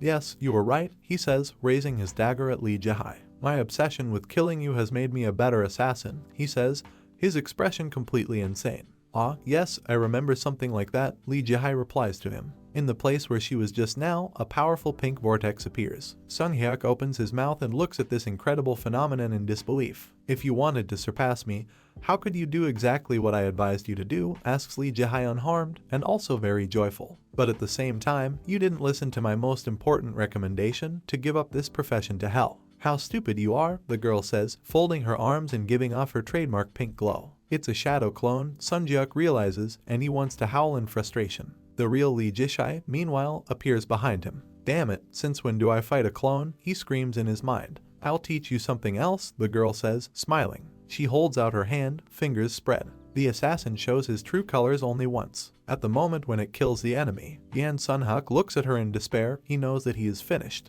Li Jihai, he screams as he is absorbed by the pink energy of his opponent. Until the very last second of your life, the girl says thoughtfully. You were just a pathetic imitation of me, she says thoughtfully, looking at nothing. She walks away from the dead enemy, turns her head to him, and calls him a stupid bastard for the last time. Suddenly, Li Jihai realizes that there is someone else nearby. You are truly incredible, the man says, although Sunhyuk also showed his best side. I feel sorry for him, of course, but it can't be helped. Jihai turns to face the speaker. You're finally here, she says. The bastard I want to kill more than anything else in the world. Naturally, it's Park Ti-hoon. Did you like what I prepared for you? He asks Li Jihai. I feel both disgust and pleasure at the same time, the girl replies, holding out her sharp dagger in the direction of the enemy. I'm telling you just in case. Put aside any thoughts that you will die quickly and easily. Ti-young laughs. He raises his hand, and green energy begins to spread out from the plate that is on it. That's exactly what I wanted to hear from you, Li Jihai. The scoundrel raises his sword, smiling.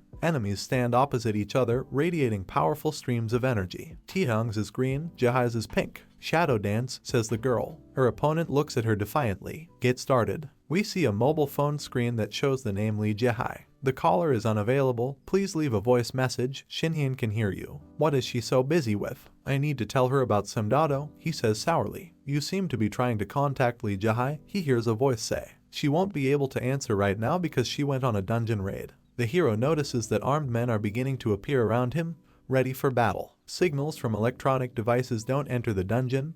The source tells Shinhyun. We see that this is the Chinese Gao Lin, who apparently never leaves his sunglasses. How do you like the cave? He asks the hero. Both you and I should be familiar with such places from Murim. Am I right, Cha Shinhyun? The hero, who is surprisingly calm, is reflected in the sunglasses of a Chinese man. I know you did this, and I can see that you are indeed from Murim, Shinhyun replies, veins of white energy beginning to sparkle in his hands. But how do you know that Li Jihai is on a raid right now? How do I know? Gao Ling smiles. I'll answer if you ask nicely. To say or not to say. The Chinese man pulls the glasses off his eyes. I don't think you're going to say anything, the hero says calmly. Okay, it doesn't matter, because I can just force myself to tell the truth if I have to. Jiho gives Gao Ling an intimidating look. I knew it, the Chinese thinks, smiling. It's just incredible. He is actually able to control the cultivation art of the heavenly origin martial arts. But Gao Ling folds his hands in front of his face with his index fingers sticking out, summoning the magical energy of red and yellow colors. Xinjiang is perplexed to realize that the same flat circle that he has already seen in the cave is forming around him. Is this a trap formation? He asks warily. I think you'll soon realize that it's very different from the formations you've already encountered, Gao Ling says proudly. This is my greatest work. I combined the formations I learned in Muram with my witchcraft skills. He stretches out his fist and says, Heavenly Golden Seal Formation. A bright yellow flash appears in the distance, and the entire Chinese squad rushes towards Xinjiang. At first, the hero does not feel anything, and it seems to him that the Chinese has cruelly miscalculated with his spells. But then it becomes clear from his look that he feels some discomfort. Xinjiang grits his teeth, not understanding what's happening to him. And the enemies, meanwhile, are not going to stop. My body is getting heavier, the hero thinks. He strikes at the opponent, but the opponent blocks him with his sword. The fist stops when it hits the steel, causing no damage to the weapon. This makes Xinjiang think again. I can't use my inner energy. A cheerful smile appears on the face of the enemy who has covered himself with a sword. This is just disgusting, the hero thinks to himself. Xinjiang dodges the blows that his enemies try to throw at him. He has to dodge and place blocks. Sword of Kai, he thinks, watching his opponents closely. It can't be that all of them, the hero thinks, were from Muram. We see the smug faces of Gao Ling and his 3 charges. Cha Xinjiang, you have no idea what a pleasure it is to see that shock on your face, the Chinese man says, smiling. How does it feel to have all your inner energy taken away? My heavenly golden seal formation will absorb all the power you have. The hero continues to beat off the blows of opponents and dodge them. And all this energy, says Gao Ling, goes to my subordinates who have studied martial arts. Xinjiang blocks the next attack. No matter how strong you are, you can't stand up to us, the Chinese happily informs the hero. In fact, the stronger you are, the less likely you are to win. The power you've accumulated will kill you. Cursing in the direction of the insidious enemy, the hero continues to repel the attacks of enemies. Gao Ling smiles and notices that Xinjiang isn't very verbose. Stop talking and show me what you can do, says the hero, putting his foot on the ground. Your bodies will remember what the Supreme Sword Emperor will do to them. Xinjiang says a very strange phrase, but in fact every word in it has a meaning. Trap formation. This is a type of dimension that is formed by placing natural objects or mystical objects, such as amulets, in a certain way. Legendary strategist and trap builder Zhuge Liang used an 8-part formation and traps to summon wind and lightning, which allowed him to destroy an entire army of enemies. We can see how impressive this very worthy man looked. In all his knowledge and omnipotence, he could compare with God. I admired him from a young age, says Gao Lin, and we see that the Chinese really trained. He sits in front of an open book and twists a magic circle with mysterious characters around his torso. I created trap formations both in Muram and in this world after I returned. When I'm in a formation, I can become a god. The Chinese man's posture and eyes indicate that he really thinks so, and it seems that this was supposed to happen, but the attacks of the hero's opponents do not hit the target. Daggers, swords, fists, everything goes by. I think I'm starting to understand, Xinjiang says. The metal energy is the foundation of the heavenly golden seal formation. The hero, glowing with his white energy, thinks intently, while his enemies, unable to inflict even one wound on him, look very ridiculous. They scold Xinjiang like hell, but there's nothing they can do about it. Wait a minute, he tells them irritably. My body is almost ready. White energy swirls around the smiling hero, and he still doesn't pay any attention to the fierce attacks of Gao Ling's henchmen. The Chinese man, cold sweat running down his cheeks, looks on in shock. I've never seen this body technique or even heard of it, he thinks. And since when did he block his acupressure points? That's impossible, Gao Ling muses as he looks at the relaxed Xinjiang, protected from any outside influence. How does it move so fast and freely inside my trap formation? Hey, you bastards, the hero says to Gao Ling's henchmen, I wanted to ask you something from the very beginning. Are you from a demonic cult? One of the recipients, with a long red braid, asks again in bewilderment. You don't seem to know anything. The hero scratches his head thoughtfully. I understand why. Because even though you've mastered martial arts, you haven't been to Muram. The opponents stop attacking Xinjiang and open their mouths to stare at him. Your sword formations are too lousy for people who have returned from Muram. We see a picture, the analysis of which allowed the hero to draw this conclusion. Moreover, Xinjiang says calmly, I can't sense the energy of the heavenly origin martial arts nurturing art from you. You're very observant. Cha Xinjiang, a smiling Gao Ling, praises the opponent. You're absolutely right, my subordinates are different from me. He spreads his arms wide. They were transformed into martial artists. We see the faces of all 3 of his companions, turned into martial artists. The hero's face expresses doubt. If you were around my level, you could manipulate other people's meridians and transmit internal energy. But you didn't come up with the level and caliber for this. You're using some kind of sorcery, Xinjiang says to Gao Ling's 3 henchmen. They stand inside their magic circle and stare at the hero in silence. Otherwise, you wouldn't be able to do what I just saw. Okay, whatever you use, I don't see much difference, says Xinjiang. Just admit it. Sorcery or demonic art. Wow, you know such things, Gao Ling replies with a smile. That's right, I used for my own purposes human garbage, which is so much on the city streets. These people live poorly, but their lives are actually of some value. Here are skulls, bones, and blood. They have brought me great benefits, the Chinese continues. After taking only a few thousand lives, I was able to raise fighters who are as good as high-ranked hunters in terms of their level. We see some kind of monster bathed in bloody energy. This means, says Gao Ling, that no matter what sorcery you use, you won't be able to break out of my trap formation. Xinjiang calmly scratches his ear with his little finger. Do you admit to using human sacrifices? The hero smiles ominously. That's why I love followers of demonic cults, he says. A yellow star lights up above the Chinaman's head. The scoundrel feels its energy, and a frightened expression appears on his face. What is it? Resonance. At this level, Gao Ling bends at the small of his back and brings his hand to his chest. He's feeling really bad right now. Because when I deal with followers of demonic cults, Xinjiang says clearly, his hand emitting a powerful stream of white energy, I can torture and maim them as much as I want. I don't feel guilty, on the contrary, I feel very good about it. It is clear from the hero's face that he is telling the truth. So, let's start hunting down a demonic cult, he asks his enemies, flashing a dazzling smile. He is answered with dirty curses. I'll kill you, Gao Ling shouts, trying to produce magical energy. Joy appears on the faces of his henchmen. I can move my body again, one of them exclaims. I am overwhelmed with energy, declares the second. How pathetic you are, Xinjiang tells them wearily, lifting his bent left leg. You are happy just because you have stolen some inner energy. The hero forcefully lowers his foot to the ground. From where it hit, a wave of white energy spreads out, washing away the yellow energy that Gao Ling was generating. What's going on? The Chinese man asks with horror in his eyes, his hands still folded in front of his face with the fingers raised in the air. His henchmen are writhing in agony. My whole body is on fire. Help! It's so hot. It is impossible to look at the faces of these poor people without pain. Xinjiang, meanwhile, stands quietly, illuminated by its white energy. Fire destroys metal, fire melts metal, he tells Gao Ling. He asks again, as if he can't believe what he's hearing. This is basic knowledge for those who understand the relationship of the 5 elements, explains the hero. Since your trap formation is based on metal energy, I made some minor changes to it. How do you know that? Asks the Chinese man, cold sweat running down his forehead. In Murim, I spent some time studying trap formations, Xinjiang replies. It was something of a hobby of mine. A hobby? Gao Ling can't believe his ears. I've spent my entire life studying traps, he's shaking with anger. Was it just a hobby for you? He's on his knees, and there's a look of doom in his eyes. It seems that the realization of your own insignificance came as a shock to you, the hero says sympathetically. But you have to understand that it makes sense. Smart people are usually good learners. Xinjiang's face breaks into a smile. You're going to die soon, he says to the kneeling Chinaman.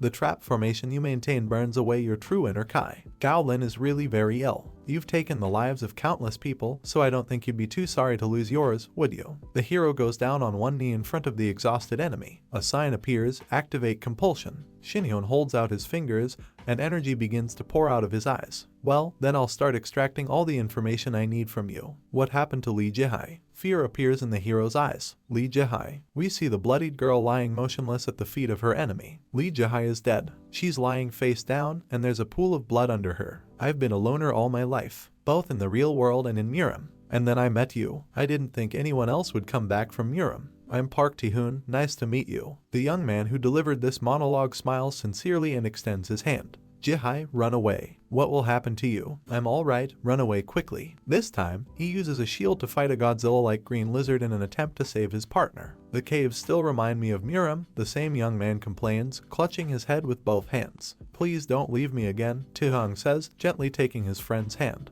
Even though caring for you weighed on me, I was also very grateful to you, Ti-hung thinks, because no one has ever needed me so much before. Ti-hung calls out to Jihai, who is lying in her own blood. The girl is still alive. We shouldn't have met, she thinks. Her eyes are open, but she can't see anything. Get up already, Ti-hung says, grinning nastily. Do you really want to die like this? He comes right up to the girl. Jihai gathers his strength and heaves a sigh as he gets to his feet. She glares at Taehyung. She lunges at him, trying to reach him with her dagger. A notification appears, shield skill. The weapon slides across the layer of red energy without causing any damage to Taehyung. Another reflect shield alert. The stream of energy that should have hit Taehyung bounces off his shield. Lee Jae looks at the enemy in disbelief. He jumps high in the air and does a somersault. You seem tired? Taehyung laughs merrily as he lands. And your dance of death is deactivated, too, he says, standing in front of her again. Give up? He demands. He's really that strong, Lee Jae thinks. This time I was joking with him. Taehyung stands in front of her with a satisfied smile on his face. The girl carefully looks at her enemy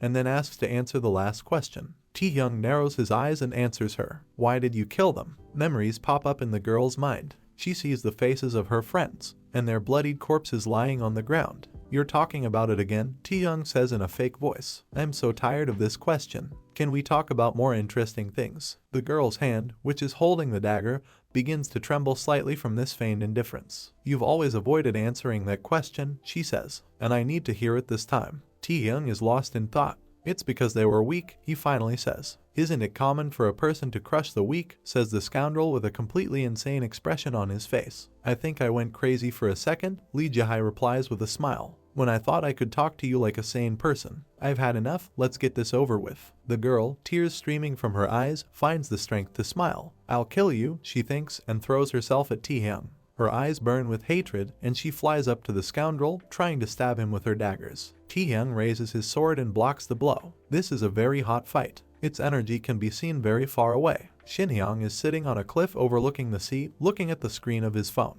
The message that he sent has not yet been delivered to the recipient. The hero remembers Gao Ling's white face in the last conversation with him. The Heavenly War Guild worships the god of heavenly war, right? There seem to be other ground squirrels that look like Park Taehyung. The hero wanted to get a lot more information, but the Chinese man died very quickly. He turned out to be weak somehow. We see the corpse of Gao Ling. The braid on his head, which was once black, has become completely gray. Alright, Shinhyung muses, looking out at the sea from the rock. He gave me a location, but I'm now 450 kilometers away from that point. Some sea creatures are splashing in the crests of the waves. Shinhyun recalls 2 magic circles with monkey monsters over the head of one of his previous enemies. It seems teleportation is the only thing left for me in this case. With my current abilities, I'll get there in 20 minutes, he thinks as he walks to the very edge of the cliff. But why do I think about these things? Lee Jae is just a business partner. Shinhyun moves away from the cliff edge. I don't have to save her, even if she's in danger. In Murim, it's perfectly normal to die and kill other people because of personal grievances. I have absolutely no obligation to interfere in these matters. The hero's sneaker stands firmly on the rock.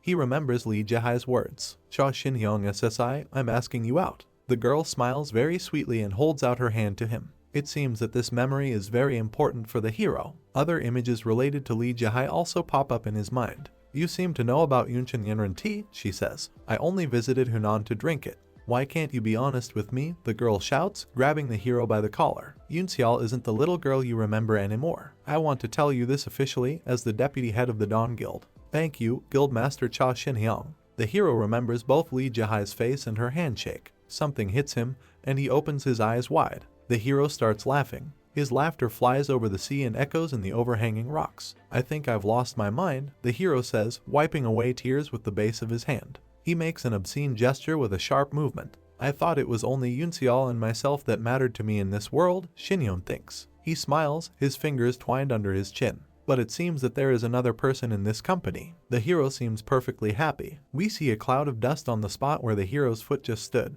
Shinhyung is running as fast as he can. Wait for me, he says. Lee Jae. In front of us, as the inscription shows, are the Tibik Mountains. Kwon Ajung smiles as he sprawls on a chaise longue. Yoon Sungmin is standing next to him, and the 2 scoundrels are clearly enjoying themselves. Next to them are bloodied corpses and a greenish portal leading to the dungeon. I'm glad I joined the Twilight Guild, Sungmin says, taking a sip from his glass. My salary has tripled from what it was at dawn. They also gave me an apartment. You know, at one point I thought it was going to go wrong, Ajung says, looking thoughtfully into the distance. Because of that crazy bastard. You mean Cha Shinhyung? Of course, his companion asks, remembering how our hero effectively lowered his finger during a duel at the Festival of the Sun. Hell, who would have thought that such a monster would appear? He had indeed almost snatched victory for Dawn. But it seems Shinhyung should be dead by now, Yoon Sungmin suggests. Ajung, lounging on a chaise longue, agrees that this is very likely. Even if he survived, he wouldn't be able to get here from Chechu Island. Suddenly, both villains start looking around anxiously. From the thickets located nearby, birds fly up, which, apparently, someone scared off. What was that sound just now? The terrified Ajung asks. His partner says he has no idea. Yoon Sungmin asks, referring to the strange purple glow rising above the forest.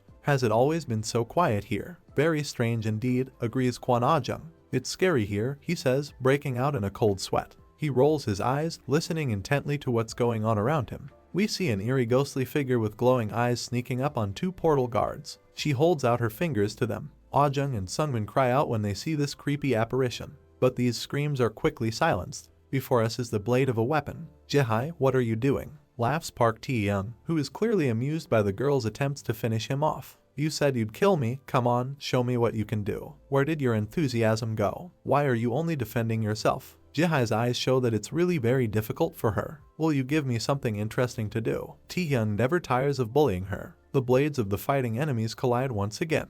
Jihai looks at his weapon and can't believe his eyes. Her dagger is broken. In the next second, she sees Tae-young's hand coming towards her. The scoundrel grabs the girl by the hair and again shouts bullying. Concentrate. Where are you looking anyway? Tae-young looks like some kind of maniac at this moment. He stops and laughs out loud. It's so boring, he says, turning his back on Jihya. You dare to unleash your claws against me when you're at such a low level? He asks the girl who is sitting helplessly on the ground. You don't seem capable of much more than that. Jihai really looks pitiful, one eye can't open, and his face is covered in blood. How's it going? Now you know which one of us was right, don't you? He brings his face very close to the girl's. Jiho can only grit his teeth in anger. I should have just gone after the heavenly god of war. Here is the correct answer, and it's not too late to do that. I'm giving you one last chance. Join me. A bloodied Jihai looks at Tae-young in fright. Together, we will become a force that no one and nothing can oppose. Guild leader Park Tae-hoon, I appreciate your offer, Jihai says softly. Tae-young looks at her expectantly. But I'd rather die than go with you, she says with disdain. Please get out of my life. The bastard starts shaking with anger. You, what? The heavenly god of war. Who is stronger, and who is right? No, seriously, you're not a kid anymore. Mark my words, the girl says with a smile. You're going to die because of this god you're chasing like a dog. What? Tae-young looks at Lee Jihai with anger and incomprehension. Cha Shin-hyung is looking for the heavenly god of war. We see our hero smiling, and then him, but already chained to the cave wall. Shin-hyun has only one desire, to take revenge on the person who ruined his life. Kwon Ajung is being pulled around like a sack of potatoes, and he just groans weakly. Do you think Shin-hyung SSI will let you, the celestial god of war's henchman, live? The girl asks Tae-hyung. Oh, yes, Shin-hyung, he says, laughing. Listen carefully, Jihai. He's either already a corpse or he's about to become one. These words terrify the girl. I ordered his assassination from the Sky War Guild. They are very strong hunters who serve the same god as me. The scoundrel smiles smugly, but someone has already appeared behind him. A special unit of the Sky War Guild, led by a returnee from Murim, has been sent to Chechu Island for this task. Any of his fighters are stronger than most high-ranked hunters. Even if Cha Shin-hyun leveled up at the most abnormal rate, he wouldn't survive a battle with this guild. The scoundrel's face shows that he does not doubt his words at all. Hey, speaker, stop. Tae-young is hailed from behind, and it's the Shin-hyun that was just mentioned. You seem very pleased with yourself, don't you? The hero smiles mockingly. Tae-young is shocked, which is also evident from the fact that he has started to stutter. Shin, Hyun, where are you from here? Did you think I was going to be killed by these degenerates you lured to your side?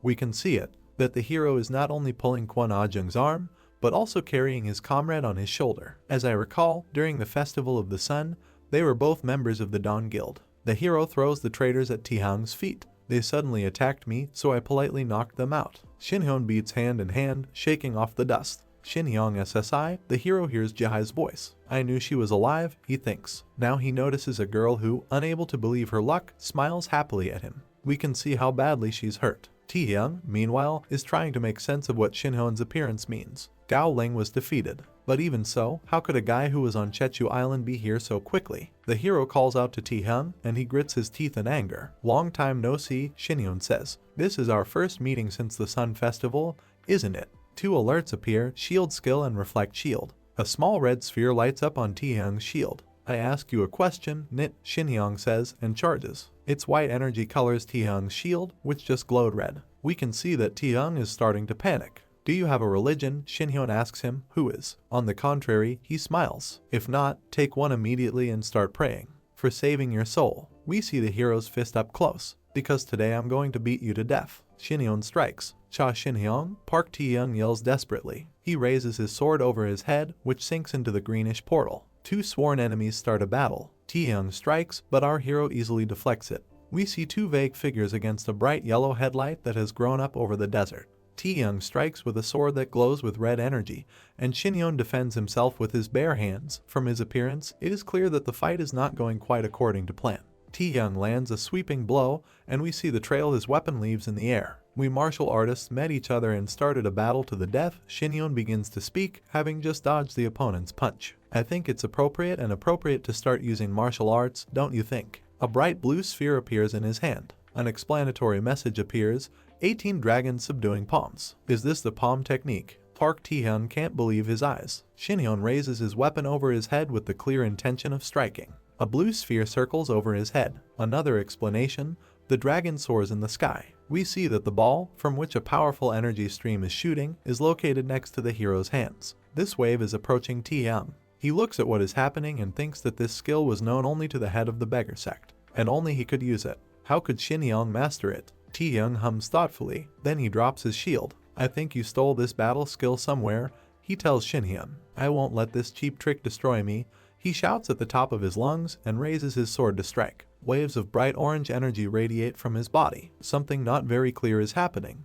But then we see a bright explosion. What's up? Lee Jae thinks as he tries to shield his eyes from the bright flash. I don't see Shinhyun or Tae-hyun. They were both blown away by the explosion. Deputy Guild Leader, are you alright? She suddenly hears from beside her. Whose voice is that? She asks, looking back in the direction it came from. Jae sees Jeon Jun-ho. The guild leader is wounded and leaning on his sword, but his face is glowing with joy. He is happy that the girl is alive. Jae rushes over to him. How did you get here? What about the other members of the squad? She asks. They're all dead, Young Jun-ho replies bitterly. We have fought our enemies to the death, he says, and we see the corpses of the dead. Only I managed to survive. He coughs up blood. Damn it, I'm all mixed up, energy and blood, Tae-young thinks, sword in hand. It was much more devastating than I expected. The surviving henchmen run up to him. They ask if he's okay. What's going on here? This entire area is completely destroyed. Is this what Lee Jae did? Questions follow one another. The most important thing is that you are not in the best condition, Tae-young is told by his servants. I think I hear familiar voices, says a man walking on the desert rocks. Just look who I see. Ryu Sang-gun and Choi Jae-hyun are both here. Long time no see. This is Cha Shin-hyung again.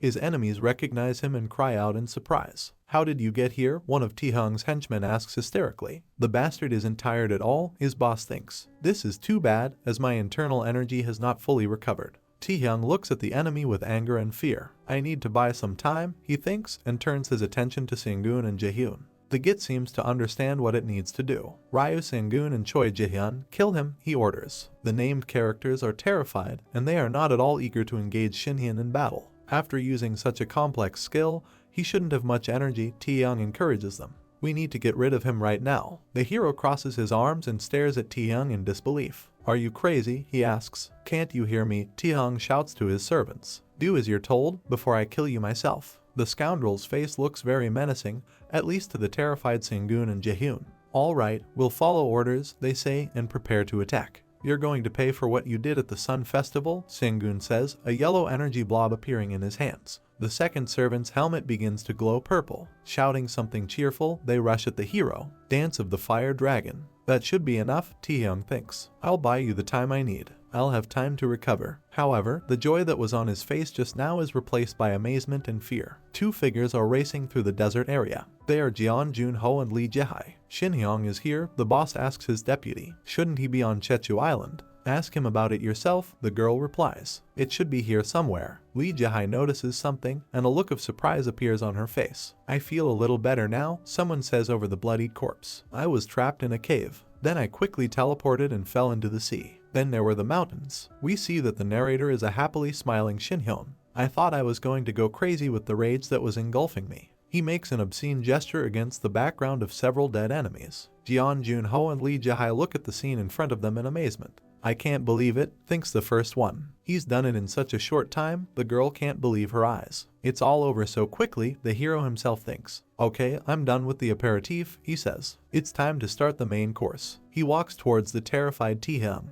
The scoundrel panics. What should I do? I still haven't regained my strength, he thinks. The hilt of the sword trembles in his hand. But even if I recover completely, he thinks I won't be able to beat him. Shinhyun seems like a monster to him, an invincible monster. Don't shake, Taehyung hears someone say. You can still fight. Taehyung is about to cry out in horror, but the jade ornaments hanging around his neck start to glow brightly. You're very strong, the voice tells him. Who, me? Taehyung doubts what he's hearing. You haven't shown your best yet, so keep fighting until he uses his true strength. The words he hears are imprinted on Taehyung's brain, and, as it seems, they give him strength. Taehyung is dramatically transformed. It's amazing, he shouts happily. My body was filled with energy. He looks resolutely at Shinhyun. With this power, I can win, he thinks. He's bursting with energy. Wow, the hero smiles as he looks at this transformation. It seems that he decided to use his secret trump card. Well, let's fight it out. Defeating a strong enemy will give me much more pleasure. Prove that you are a useful tool, Park Taehyung, a voice whispers in the scoundrel's head. We see the lower part of the smiling face and a piece of chain in front of the chin. You're almost at your peak, Taehyung hears. Come on, show yourself. Miram status windows begin to flash in front of the smiling face. Cha Shin-hyung, Park Taehyun, glowing with dark violet energy, looks intimidating. His eyes are bright and he's smiling like a madman. Wow, you have so much energy, Shin-hyun tells him, smiling. Were you hiding your skills? No, it's not your natural strength, says the hero. Do you get it from the necklace? We see that the jade hanging around Taehyung's neck is actually glowing. The scoundrel takes off and rushes swiftly to the attack. Wow, how fast you've become, Shin-hyun says, getting ready to meet him. Clown, you're happy early, he teases Taehyung, his hand on the hilt of his sword. It's borrowed energy, and you think you can use it to your heart's content, right? Well, I will do you a great honor, says the hero, drawing his weapon from its scabbard. Using a sword for me, the Supreme Sword Emperor, is a very significant event. But Taehyung doesn't seem to hear him. He rushes to the attack with the same burning eyes. A notification appears, Park Taehyung's original skill. Even though I'm not perfect yet, I promise you'll love it. Shin-hyung holds out his sword, smiling.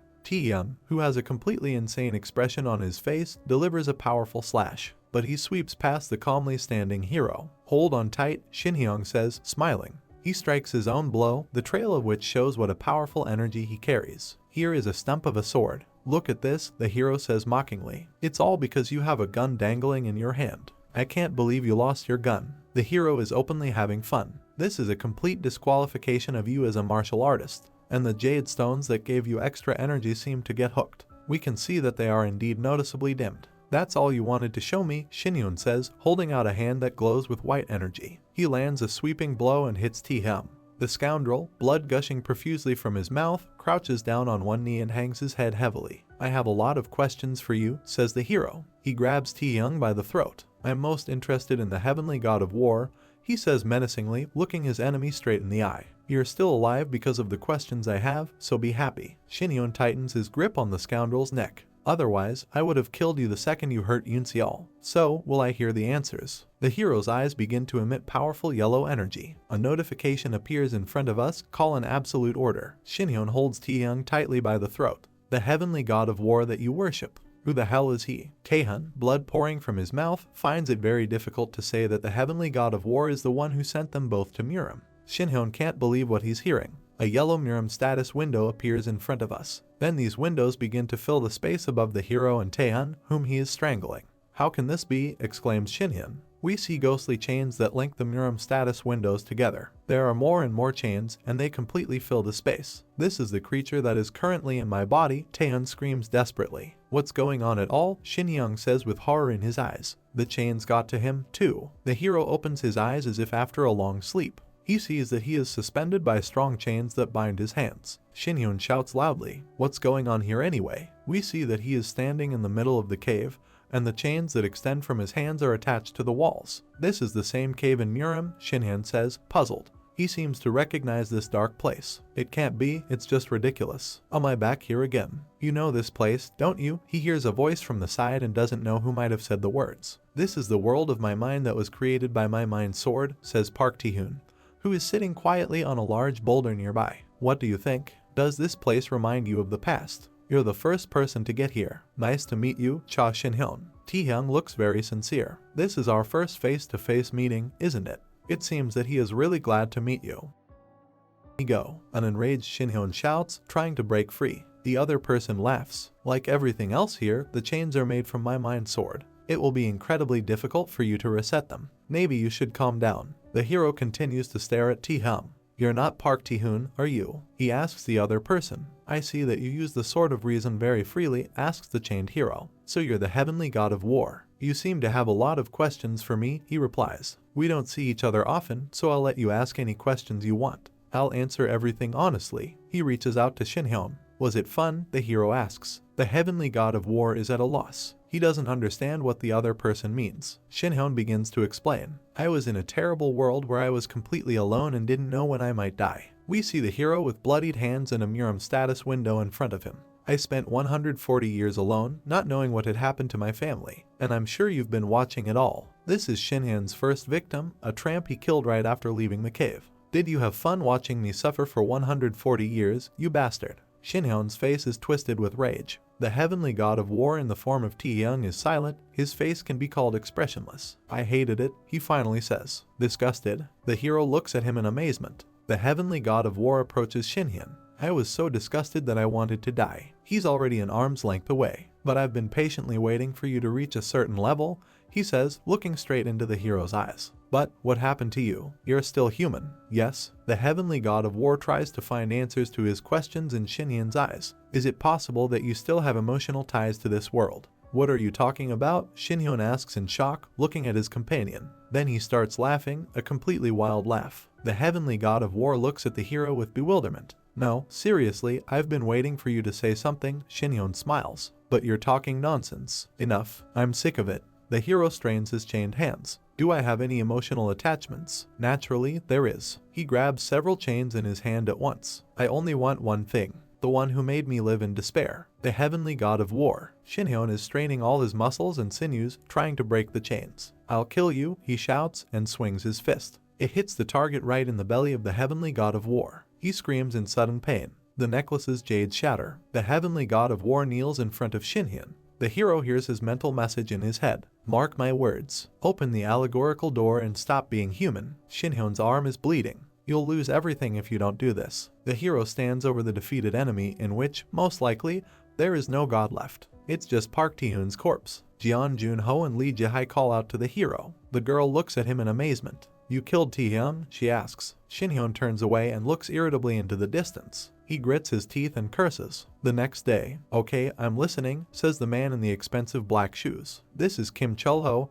and he's on the phone. I'll do as you say, he replies to someone. After hearing the news of Park Tae-hyung's death at the hands of the representatives of the Dawn Guild, he decided to give up. We see the secretary in an empty and dark meeting room. Papers are everywhere, and some chairs are overturned. Most of the top members of the Twilight Guild died, and the survivors decided to shut up. We see dark figures, a grinning corpse, and a bloody hand clutching a dagger. One person helped speed up the process of merging dawn and dusk. We see him indignantly swearing to God that none of this will work if he's not in the guild. This is Oh Dongwang, the senior secretary of the Dawn Guild. He pretended to be dead when he was attacked, and then he was quickly cured. This seems to have solved the problem of integrating the two guilds. Where did my tie go? Comes from the window of a skyscraper. Jeon Junho is getting ready to give a speech. Hello, dear Koreans, Dawn Guild from today. Why is the text so long? One of the assistants yells that we need to hurry because the press conference starts in 10 minutes. The second one asks the guild leader not to move. Shinhyun and Lee Jae-hai are sitting across from each other in the next office, and they can hear the sounds described above. Jeon Junho, in particular, complains that the tie is tied too tightly. He coughs and calls for help.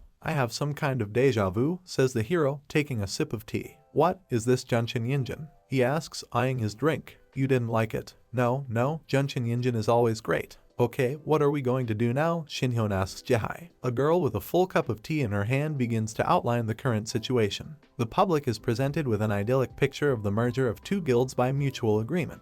But there are also pitfalls, so they decided to hide everything, even though people can guess everything, the hero asks. And they have another way out? Jae-hai answers with a question. But I'm still very disappointed, the girl says, raising her cup of tea to her lips again. I never imagined that Park Tae-hyung's life would end so ridiculously. We see Shinhyun standing over the enemy's bloodied corpse. The hero does not respond to this phrase. He's lost in thought. Park Tae-hoon, a heavenly warrior. When I try to open the door of Mount Wuhua, is my condition already an allegorical dividing line? Will I lose everything if I don't stop being human? Shinhyun remembers the face of the heavenly god of war during their last meeting.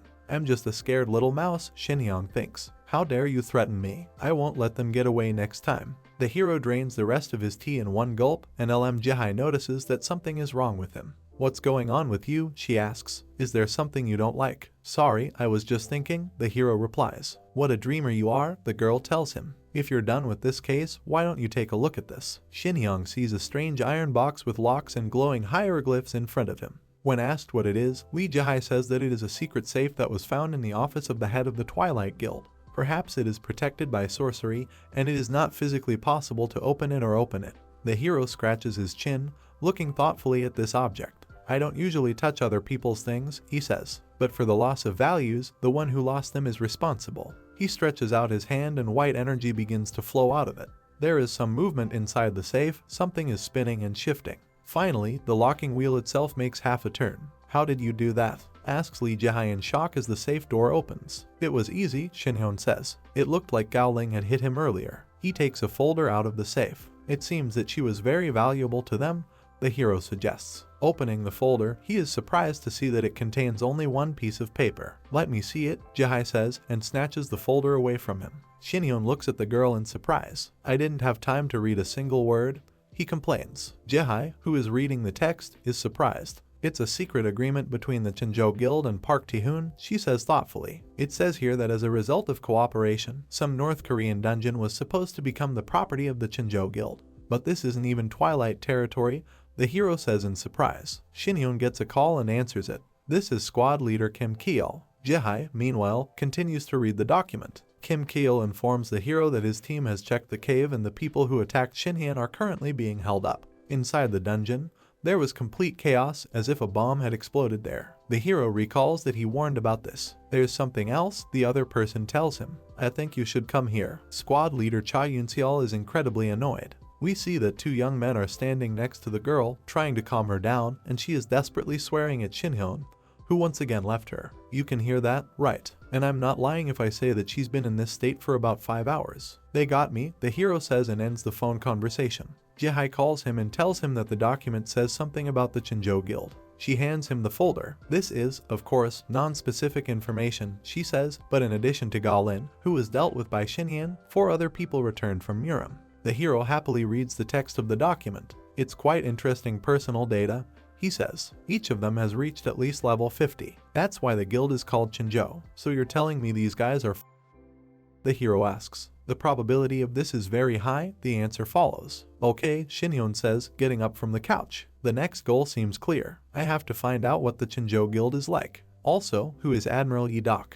In front of us is a dark room with bright light shining through the windows. In Murim, it is considered natural to absorb the weak side from the strong side. We see an imposing white-haired character with earrings and a stylish hairstyle, who is sitting on a majestic chair. Next to him is a young man who looks like a secretary. So the Dawn and Dusk guilds are still in the process of merging. And this was Dawn's idea. That's exactly what the boss's assistant says. Any news from Gao Ling? The white-haired man asks. 36 hours have passed since the last contact. So they were both defeated. The blonde rubs his chin thoughtfully. Park Tae-young's unwarranted self-confidence is one thing, but Gao Lin's collapse was very unexpected for me. Here is a dead Chinese man with 3 henchmen. All 10 fighters who faced the Super Peak Master stopped communicating. Park Tae-hoon assumed that they were all already dead. So I can assume, says the white-haired man, that Cha Shinhyun's level is more than 75. That means he's stronger than me with my level 68. It's funny, he says, smiling. The secretary looks at him blankly. Keep following Cha Shinhyun further, the blonde man sitting in his chair orders. Avoid direct contact and proceed cautiously,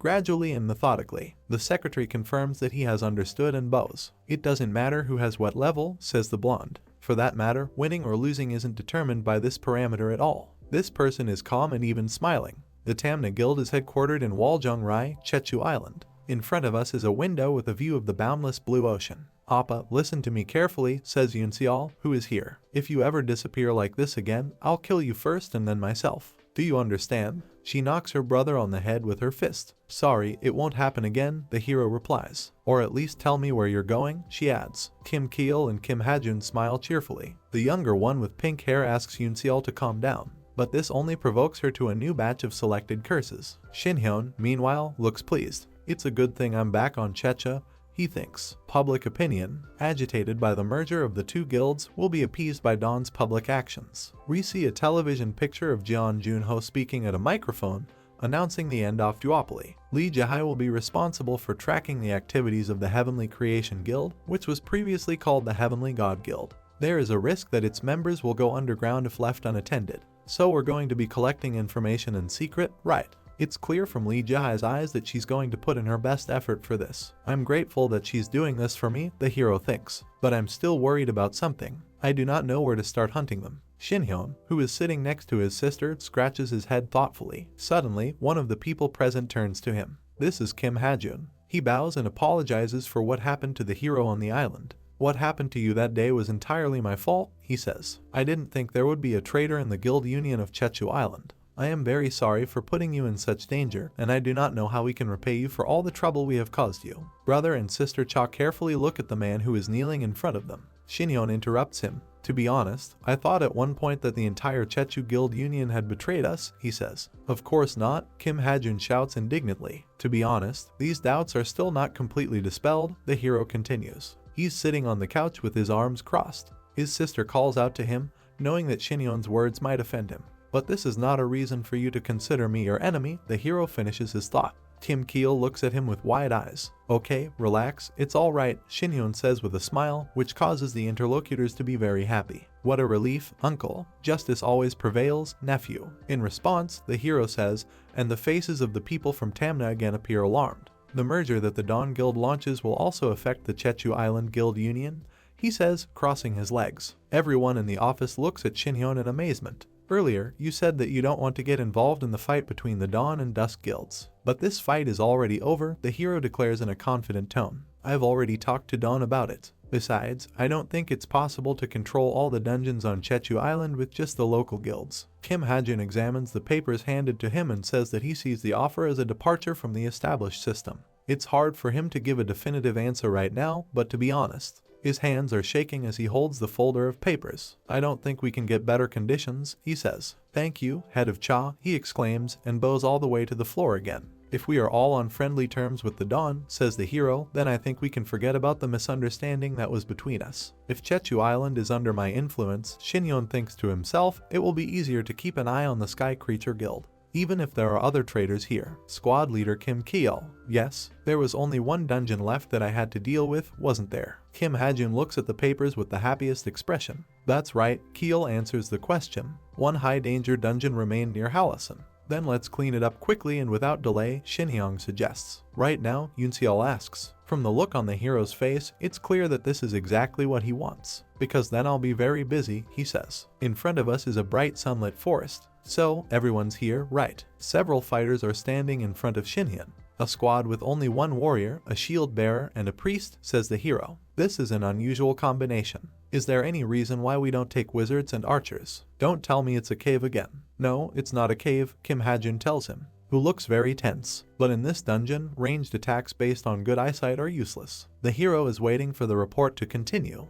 Hallison's dungeon has the highest difficulty level on the island of Chechu, says Kim Hajun. And his biggest problem is the fog. It makes it very difficult to know where the squad members are, even if they are very close. The most dangerous thing there is a monster called Miss Leopard. We see terrible predatory eyes somewhere in the middle of the fog. Shinhyun listens carefully to the speaker. He says that these monsters seem to dissolve in the fog. With normal physical attacks, it is very difficult to hit them. It is much more effective to use work on squares, for example, the skills of sacred attributes of priests that use magical powers. And one more thing, the speaker says. The hero looks at him questioningly. These monsters also have a monstrous attack power. We see a shield that has been left with deep marks from the leopard's claws. These creatures, like skilled assassins, appear unexpectedly and strike blows that you never expect. Because of this, our unit suffered heavy defeats several times. A large drop of sweat rolls down the speaker's face. Okay, that's enough, you're taking too long, Shinhyun interrupts. The guy's face is contorted with furious anger. He doesn't believe what he just heard. Calm down, I've got a rough idea of what you mean, says the hero. All this means that you need to kill them with one skill or another, right? Yes, it is, but still. The speaker is still very angry. He sees Shinhyun scratching the back of his head, not paying much attention to his words. In general, everything is clear to me, Shinhyun declares and takes a step forward. The briefing is over, and now I will try to kill as many monsters as I can. He beams at the speaker. He almost cries, which makes the rest of the squad laugh. The stronger a person is, the more tactless they are, right? It looks like he's about to burst into tears. Yes, that's the charm of such people, Kim Hajun, who is standing next to him, tells him. Before us is a portal leading to the dungeon. Of course, I was warned, but who would have thought that it would look like this? You can't see an inch here, he realizes. Someone calls out to Shinyeon from behind, and he turns at the voice. There you are. A squad member comes out of the fog and says happily, I'm glad I found you right away. Here, near the entrance to the dungeon, the view is still relatively good, says Kim Hajun. But if we go a little further, the forest will appear and it will be easy to lose a squad member there. So what we're going to do is, go ahead and set it on fire. He commands, and a small yellow ball appears in the hand of one of the fighters, emitting energy. With the light skill, it's much safer to move around here, says Hajun. Shinyeon turns to the guild leader, who makes it clear that he is willing to listen. This is probably basic information, the hero says, but I'll ask anyway. The area near the dungeon entrance is an absolute safety zone, right? Naturally, Hajun answers. Never before in history have there been reports of monsters appearing near the dungeon entrance. We see soldiers walking in the fog, one with a spear and the other with a shield. After a moment, only the second one remains, with his hair cut almost bald. He feels something is wrong. What's going on? The fighter says, and starts looking around. Where did everyone go? He asks, seeing no one around. It's very strange. Hey, stop messing with me. Get out. I can't see anything because of the fog. Then why are the monsters attacking us? Asks hero Kim Hajun. It was as if they were waiting for us here. We see that the Shorn fighter is attacked by a misty leopard, which has terrible red eyes. The beast's claws reach out to the victim. We see someone's eyes that have only whites in them. Shinhyun, who has a white energy sphere in his hand, rushes to the aid of his ally. He holds out his hand and grabs the face of the owner of strange eyes. An inscription appears, perfect shot. Shinhyun's hand reaches out to someone. Shinhyun's companions can't believe what's happening. The hero who has just landed a punch explains to them that this is exactly what he expected. When monsters attack, their bodies become visible. It becomes clear that the completely white eyes belong to the misty leopards. Shinhyun notices something and turns around. Why are monsters advancing from the dungeon entrance? The whole squad is fighting leopards. Kim Hajun, their commander, orders them to calm down, stand in a battle formation and attack. Something slams into the ground next to the shield. Where the hell did the priest go? He shouts. The hero looks at his hand in disbelief. A white, sparkling sphere appears in his palm. Her energy is flying into the monsters, and it hits them. Ghostly monsters do not like this effect. They grin in pain. There is a strong explosion, the cloud of which mixes with the fog. We see Shinhyun's worried face. Is everything alright? He asks, standing over the red pebbles that have fallen from the destroyed monsters. I've scanned the area with magic and I don't see any monsters here, he says. We need to take this opportunity to regroup. Squad members express their admiration for the squad leader. How could he have done it in such a short time? Kim Hajun thinks, looking at his ally in disbelief. Everyone here? Asks Shinhyun, who is surrounded by the squad members. The energy coming from you tells me that everyone is alive and well. It's a good thing we're on the same side, says one of the squad members. I didn't really understand the situation, and what he did was amazing, Hajun thinks. If it wasn't for him, we would have had a very difficult time. Shinhyun is pleased with how his allies reacted to his exploits. It's a good thing my indiscretion didn't cost anyone their lives, Hajun thinks. Suddenly, he hears Shinhyun calling out to him. Can we discuss something? He asks. Yes, of course, the islander replies. You were previously attacked at the entrance to the dungeon.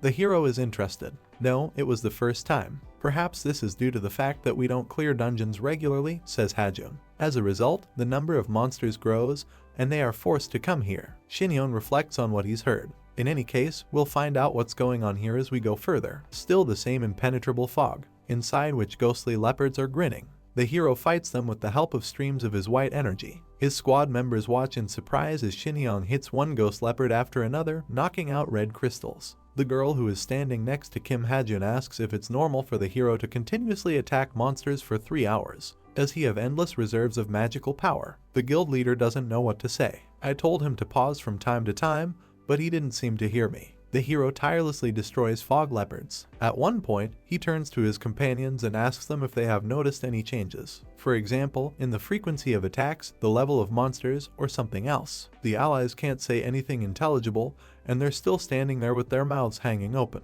The girl finally comes to her senses and reports that monsters are appearing more often than before. But otherwise, nothing seems to have changed. It seems to me, says Hajun, that they have moved to the safe zone because of the increase in their numbers. But he wouldn't draw any conclusions. Shinhyun says he scanned the area and found a suspicious location 4.5 kilometers away. The guild leader asks incredulously. It seems to him that the search magic is not able to work properly at this distance. It's best if we go there and check out what's going on, Shinhyung replies. If this dungeon is really the way I see it now, you'll need to further increase its nominal danger level. An hour later, Kim Hajun looks at the scene in front of him in shock. Is it fog? He asks, looking at the impenetrable and impossibly high white wall that has grown up in front of the squad. It even makes him laugh. I think we can call it the Great White Barrier, he says, smiling. Yes, but there's something even more interesting inside, Shinhyun tells him. Hajun, throw the dagger at the white barrier, he says. The guild leader reaches under his cloak and pulls out the weapon he was asked for. Throw it over there with all your strength, the hero points with his finger exactly where the dagger should go. Hajun does what he was asked to do. The dagger is flying, and it hits someone right in the eye. The squad members look on in shock at this sniper throw. This is exactly what I expected, says Shinhyun, smiling. He orders everyone to prepare for battle. Kim Hajun can't shake the shock, cold sweat pouring down his face. He is approaching, the hero says, and looks to where he is waiting for the threat. High above the heads of the fighters, a strange crack appears in the fog. A second later, the face of a giant leopard comes out of it, with only one eye glowing. The second one, presumably, was stabbed out with Kim Hajun's dagger. We see the explanation, Giant Mist Reaper. The shield bearer, towards whom this monster is rushing, crouches in horror. Why did he attack me in particular, he thinks, holding the enemy back with his shield. Kim Hajun swings his sword wide, and deals a successful blow to the monster that appears. Don't be afraid, he shouts. It's big, but not dangerous. We can easily defeat him if we're a team. His charges, hearing these words, are filled with determination. Take it, one of the fighters shouts, and punches the monster between the shoulder blades while being held back by the shield. He's smart, Shinhyung thinks. The head of the guild, after all. They don't seem to need my help. Maybe I should go further. He looks thoughtfully at the impenetrable fog. Another one. You two take care of it. Hajun confidently guides the actions of his fighters. The hero carefully moves deeper into the dungeon. I immediately suspected, he thinks, that there would be giant monsters of several kinds here. This is the second one after Buchan's dungeon. Perhaps there is some kind of portal that giant monsters can enter through. The hero looks thoughtfully into the distance. Behind him, a pair of predatory eyes light up. It is clear that this is one of the local monsters. He sneaks up close to the hero, but he gets a glowing fist right in the nose. I've heard that there can't be more than 2 types of monsters in a single dungeon, Shinhyun thinks. If Lee Jihai found out about this, she would be shocked. The hero slowly moves away from the monster, which is lying on the ground and died from that very blow to the nose. Shinhyun notices something behind him and turns his head in that direction. It's a gap in space, he thinks, noticing an unusual crack in front of him. The hero takes a closer look at her. No, this is something else, he realizes.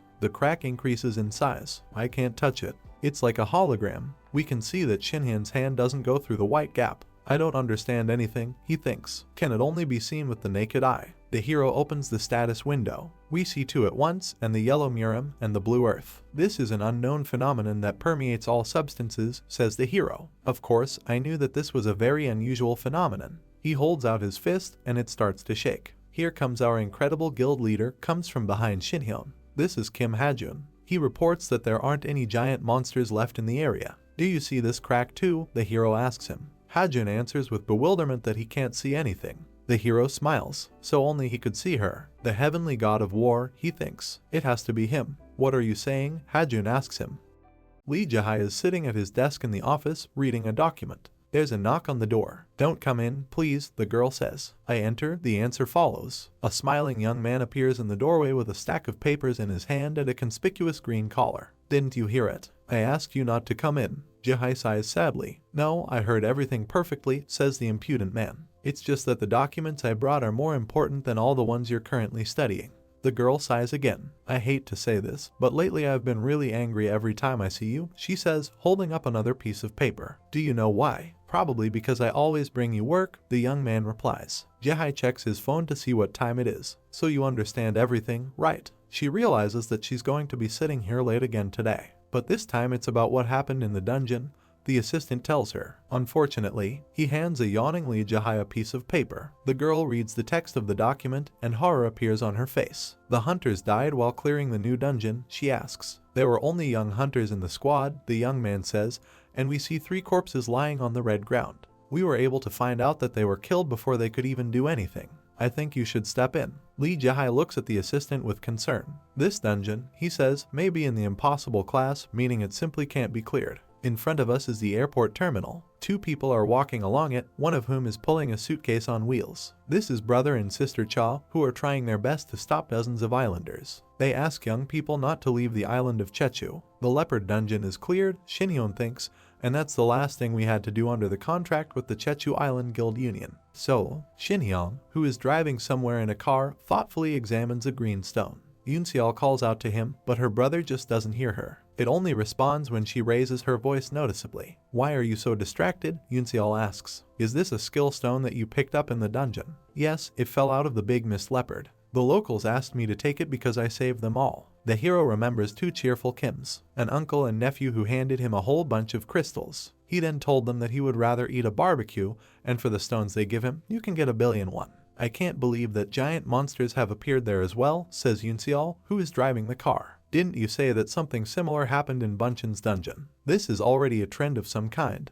Is the end of the world waiting for us? Shinhyun looks thoughtfully out of the car window. The problem isn't even the giant monsters, he thinks. I can't figure out what kind of crack it was. Martial arts and skills flow freely through it. Even the sense of Kai doesn't detect it. The strangest thing is that no one, except for Shinhyun, he doesn't see her. The hero made sure of this by interviewing everyone who was with him in the dungeon. According to the suggestion made by guild head Kim Hajun, this may be due to Shinhyun's abnormally high intuition score. But there is no way to check this, the hero thinks. Could it be related to the heavenly creation battle god? Appa, are you listening to me? It seems that the hero missed the next question of his sister. What are you saying? He says matter-of-factly. Why are you constantly distracted? I asked if you were really dating Lee Jae. Shinhyun chokes on his saliva and coughs. Yoonseol, he says, at least warn me when you say such nonsense. I almost choked on it. Don't you know that everyone's always talking about it? She says, surprised. And I, in principle, do not mind at all. She'll make a good daughter-in-law. She's very capable. I never thought of her that way. Yes, really? You try it.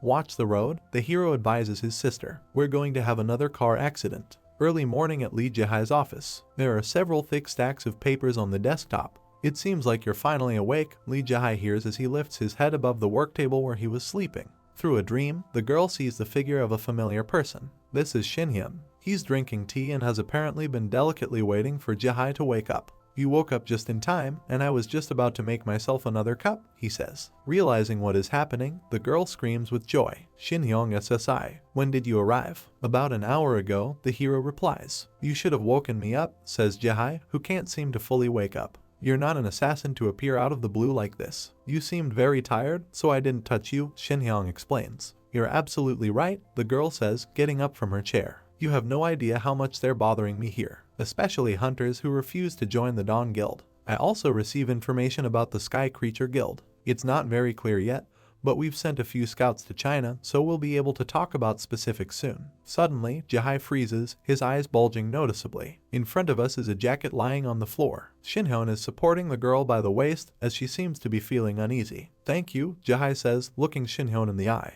He gives her a worried look. He slowly removes his hand from the girl's waist. This is very strange, the hero says thoughtfully. You're a well-trained martial artist, and you shouldn't get tired so quickly. I haven't recovered, the girl thinks. Meanwhile, are you okay? Shinhyun asks her. Jae looks down a little guiltily. Have you ever heard of impossible dungeons? The girl asks. After adjusting the difficulty level, they should no longer be called that, she continues, holding her hand. Shinhyun looks at her in amazement. What's that wound? He asks, looking at the creepy red scratch on Jae's arm. There was a dungeon in Chuncheon that was difficult to assess, so I went there alone, the girl explains. There was only one monster. I even had to use shadow dance. Shinhyun listens intently to her story, and I only had the strength to deal with him alone. I've never heard of a dungeon of this level of difficulty before. In addition, they begin to appear giant monsters. Jae bites his nails nervously. Dungeons change very quickly, she says. If things continue like this, I'm afraid something terrible will happen. There's a lot I can tell you, Shinhyun says, but it can all wait for better times. Where is this dungeon? He asks, taking a step toward the exit. I want to test him, the hero's gaze is determined. The impossible dungeon of Chungching. Volcano after fog. Shinhyun is impressed with the place he found himself in. It's hot in here, he says, covering his mouth and nose with his hand. But according to my Kai, there's plenty of lava inside. I'm going to have to go up there, he thinks. He sees a fiery whirlpool, like a tunnel leading somewhere. Thick ripples run along its walls. Flames are drawn to the hero. Something that looks like the fingers of a hand comes out of the lava of the volcano. Then some semblance of a face. The eyes are quite clearly discernible. Finally, we see a scary fire monster, which has its mouth open and wants to get to Shinhyun. You're the one who burned Jihai, right? The hero is cheerful. He squats down, preparing for a fight. Well, that's great. I'm sorry for bothering you inside the volcano, but how dare you look down on me? I can't stand this attitude, the hero calmly says, without taking his hands out of his pockets. The lava shakes slightly. Something is really happening in her. The fire monster crawls out of it. It's very hot in here. Shinhyun is in a great mood. He notices that even his old friend Ryu Seonggong, who had the nickname Dragonfire King, would have suffered from this heat. But, looking at the fire monster, the hero realizes that this is a difficult opponent. It is difficult for ordinary hunters to oppose him, as it is almost impossible to move in this environment. Due to the fact that it is impossible to approach the monster, melee combat is excluded here. Ranged attacks also won't work unless they do a huge amount of damage. This dungeon seems to fully live up to its impossible reputation. Whatever the case, Shinhyun swings to strike with his fist, which is already glowing with white energy. This is the worst thing I've seen so far, he thinks. The hero's fist flies to the target, but, as it seems, does not hit anywhere. We see a dark crater in the middle of the lava, above which a small cloud of white energy curls. After a second, the lava becomes the same as it was before. Shinhyun hovers over the lava, arms crossed. He says that the main problem here is power regeneration. I've been beating her, freezing her, and splitting her for 15 minutes now, but she's still the same as she was. This is starting to get on my nerves. He scratches the back of his head. How did Lee Jihai manage to kill this monster? It turns out that the hero was in such a hurry to get here that he forgot to ask the girl about it. Suddenly, he understands something. He sees the shape of a foot that the lava takes on. It's not a giant covered in lava, he says, pointing a finger at the enemy. It seems that the opponent is lava itself. Shinhyun stretches out his arms and sends a beam of light into the lava, which causes the lava to explode in huge clouds of flame. Bingo, obviously, is the core of the lava monster. In front of us is a large red crystal. I can't believe the hero is angry that I have to go through such difficulties just to get this little nondescript thing. A burst of white energy pierces through the lava pool. Shinhyun looks in surprise at the blue status window that appears in front of him. Here it is reported that he received experience points, as a result of which the character's level increased from 53rd to 56th, by as much as 3 levels. Shinhyun looks at the window in disbelief. Well, that's pretty good, he finally smiles. If you use this opportunity correctly, the benefits will be great. In front of us is a portal that beautifully overlaps with the beautiful night sky. The hero goes somewhere. Shinhyun SSI, he hears on his phone. Are you out of the dungeon yet? Are you alright? Meanwhile, someone is standing behind him. I just got out of there, Shinhyun replies with a smile. It was fun there. Fun? Yes, I want to ask you to hand over this dungeon to me for a while. I have a very interesting idea about it. And then, he says, we stop seeing what he's saying. The man we saw earlier behind the hero hid behind a tree. He listens to what Shinhyun is saying, but he doesn't hear anything. Okay, I know what you're talking about, says Lee Jihai, who the hero is actually talking to on the phone. I'll do everything you say. She's standing in front of her office window. Take care of yourself. The girl takes the phone away from her ear and thinks, looking at the skyscrapers visible in the window. So the Chinese have taken the first step. We see the bubbling lava again. Yunseol, shielding his hand from the heat, calls out to his brother. What the hell is this? She screams in fear. Shinhyun floats in the air above her head. Yunseol, try to destroy that round thing in front of you, the hero advises his sister. The girl turns to him in disbelief and asks him again. What are you making me do? Yunseol is very angry. Why did you bring me here? Not only is this a lava dungeon, but there's also a lava giant here. Just calm down and try to destroy it, her brother says. You trust me, don't you? It's all for your own good, don't be afraid of anything. Shinhyun pats her sister's head. Come on, do your best. Try to finish him off with a single hit. Yunseol takes aim at the lava giant. Okay, I heard you, she says. And don't look down on me. I can handle it easily. Summoning up his resolve, Yunseol shoots the lava monster. A powerful explosion is heard. The girl glows with joy when a blue status window appears in front of her. She can't believe her eyes, her level just went up by 5 points at once. She shakes her fist and informs her brother that she has reached level 43. Shinhyun, however, doesn't share her enthusiasm. That's a lot less than I expected, he says. I think you were given less experience points since you didn't have a solo hunt and they shared. Isn't that enough for you? Yunseol doesn't understand his brother's behavior. You're surprised too soon, he says, smiling happily. This is just the beginning of forced leveling. I show the monster core, and Yunseol destroys it, Shinhyun thinks. We devoted an entire day to this task and destroyed 13 lava monsters in this dungeon. I'm not sleeping, Yunseol says softly, reading the text of the blue status window. I'm already level 50. The sign we see says that she is indeed level 50. Class, Archer 25 divided by Sniper 25.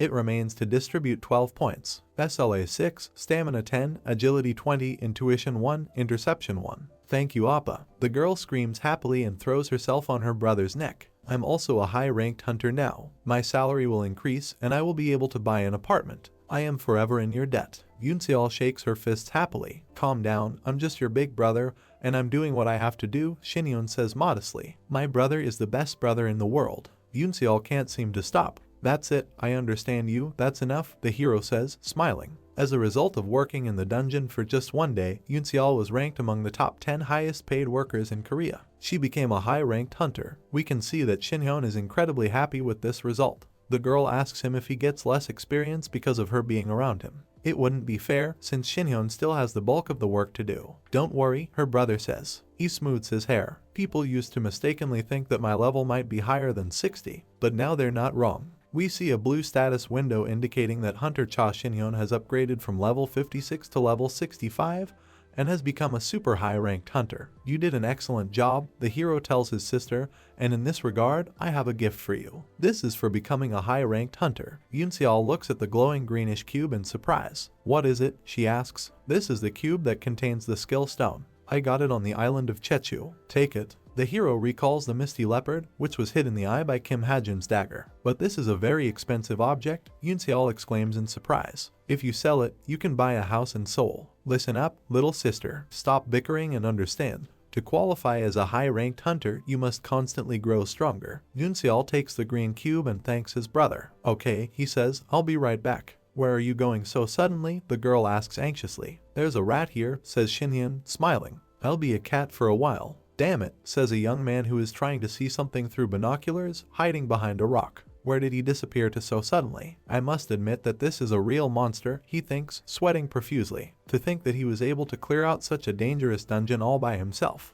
The fact that Cha Shinhyun is so strong was not previously reported. If he continues to progress like this, we may have problems. The guy grins his teeth angrily and bites his nails. Hey you, Mao. Behind the peeper's back, the person he was watching appears. Mad at a loss, the young man takes off and starts to run away. You run fast, don't you? The hero smiles ominously. A familiar magic circle has already appeared above his head. A second later, the fugitive runs into a barrier of blue energy. Bolts of energy begin to sparkle in the air. The hero grabs the opponent by the collar and easily lifts him into the air with one hand. You're familiar with martial arts, but the art of cultivating the heavenly origin martial arts inside me somehow doesn't resonate, he says. Your sword formation is too shaky for me to call you a martial artist, but I think I've seen something like this before. Shinhyun remembers the moment when Gao Ling's wards attacked him. Do I look so weak to you? The prisoner asks, one eye narrowed and still sweating profusely. Imitators are damned, the hero answers him, looking menacingly into his eyes. The captured young man coughs heavily. You've been following me since yesterday, Shinhyun tells him, still holding the collar at arm's length. But I didn't think you would follow me here to this dungeon. You have a lot of courage, but are you ready to die? From the look of the hero, it is clear that he does not intend to spare the enemy. His victim wheezes, foaming at the mouth. Say whatever you know, Shinhyun demands. The scoundrel's eyes roll back in his head, tears streaming down his cheeks. He shouts loudly,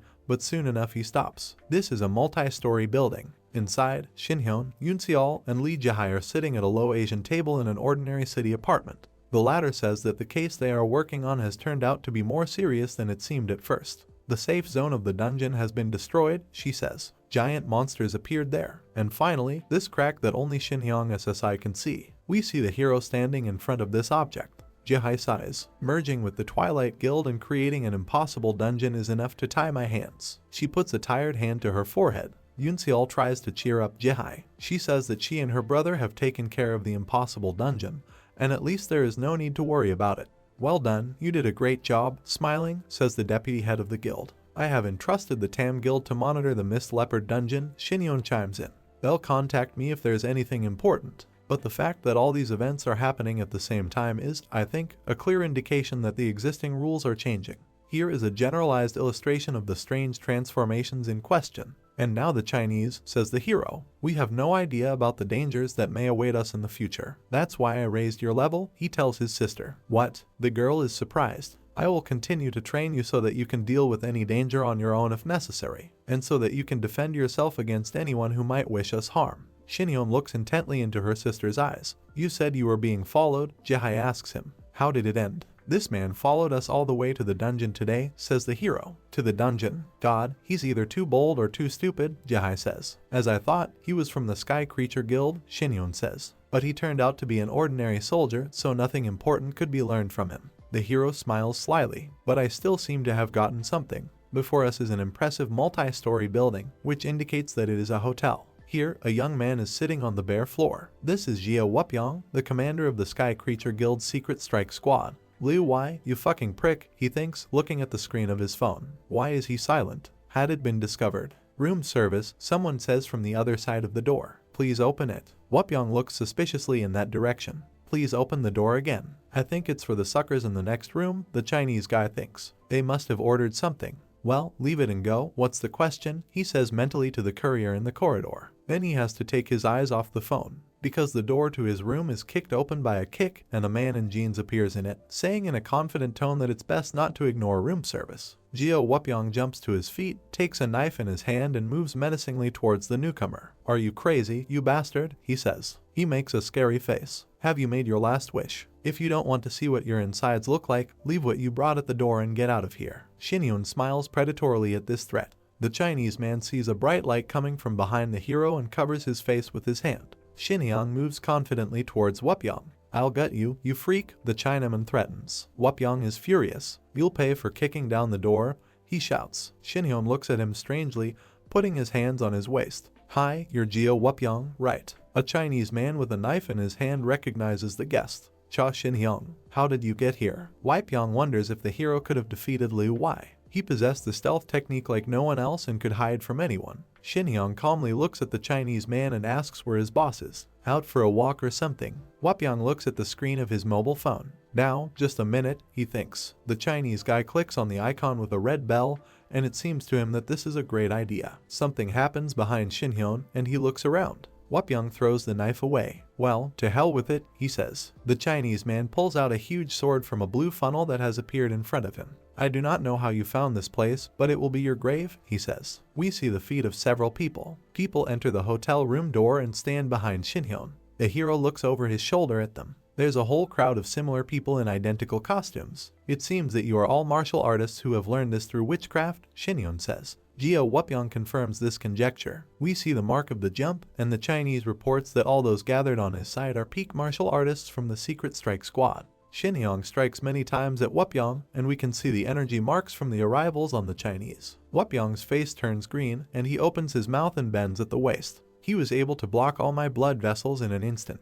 I didn't even have time to understand anything. How did he manage to do this? The Chinese, standing behind the hero, in a single impulse call their captain. Shinyeon stands quietly in the midst of all the commotion. Okay, I'm tired of asking leading questions, he says, so I'll ask directly. You've all been trained in martial arts here. Can any of you see the Muram status windows? The hero stops someone's fist flying directly at him with his hand. My body has lost its flexibility due to the fact that I have been using mostly skills in recent days, he says. But it's just as well, since I don't have to hide my martial arts anymore. Shinyeon looks at the Chinese with a smile, his eyes glowing blue. Open your eyes wide, he tells them, and take a good look to see if there's a status window somewhere nearby. I'll give you a dive into the end of the world. Two Chinese men watch the carnage taking place in a hotel room. Shinyeon stands quietly in the doorway and asks what he sees. Two enemies are lying in front of him, and the others are still standing a little further away. So you don't see them either, he asks. The hero smiles and says that in this case he will show them in the most obvious way. It looks up and emits powerful streams of energy. Shinyeon knocks out one enemy after another, asking them short questions along the way. See, no, so nothing came up.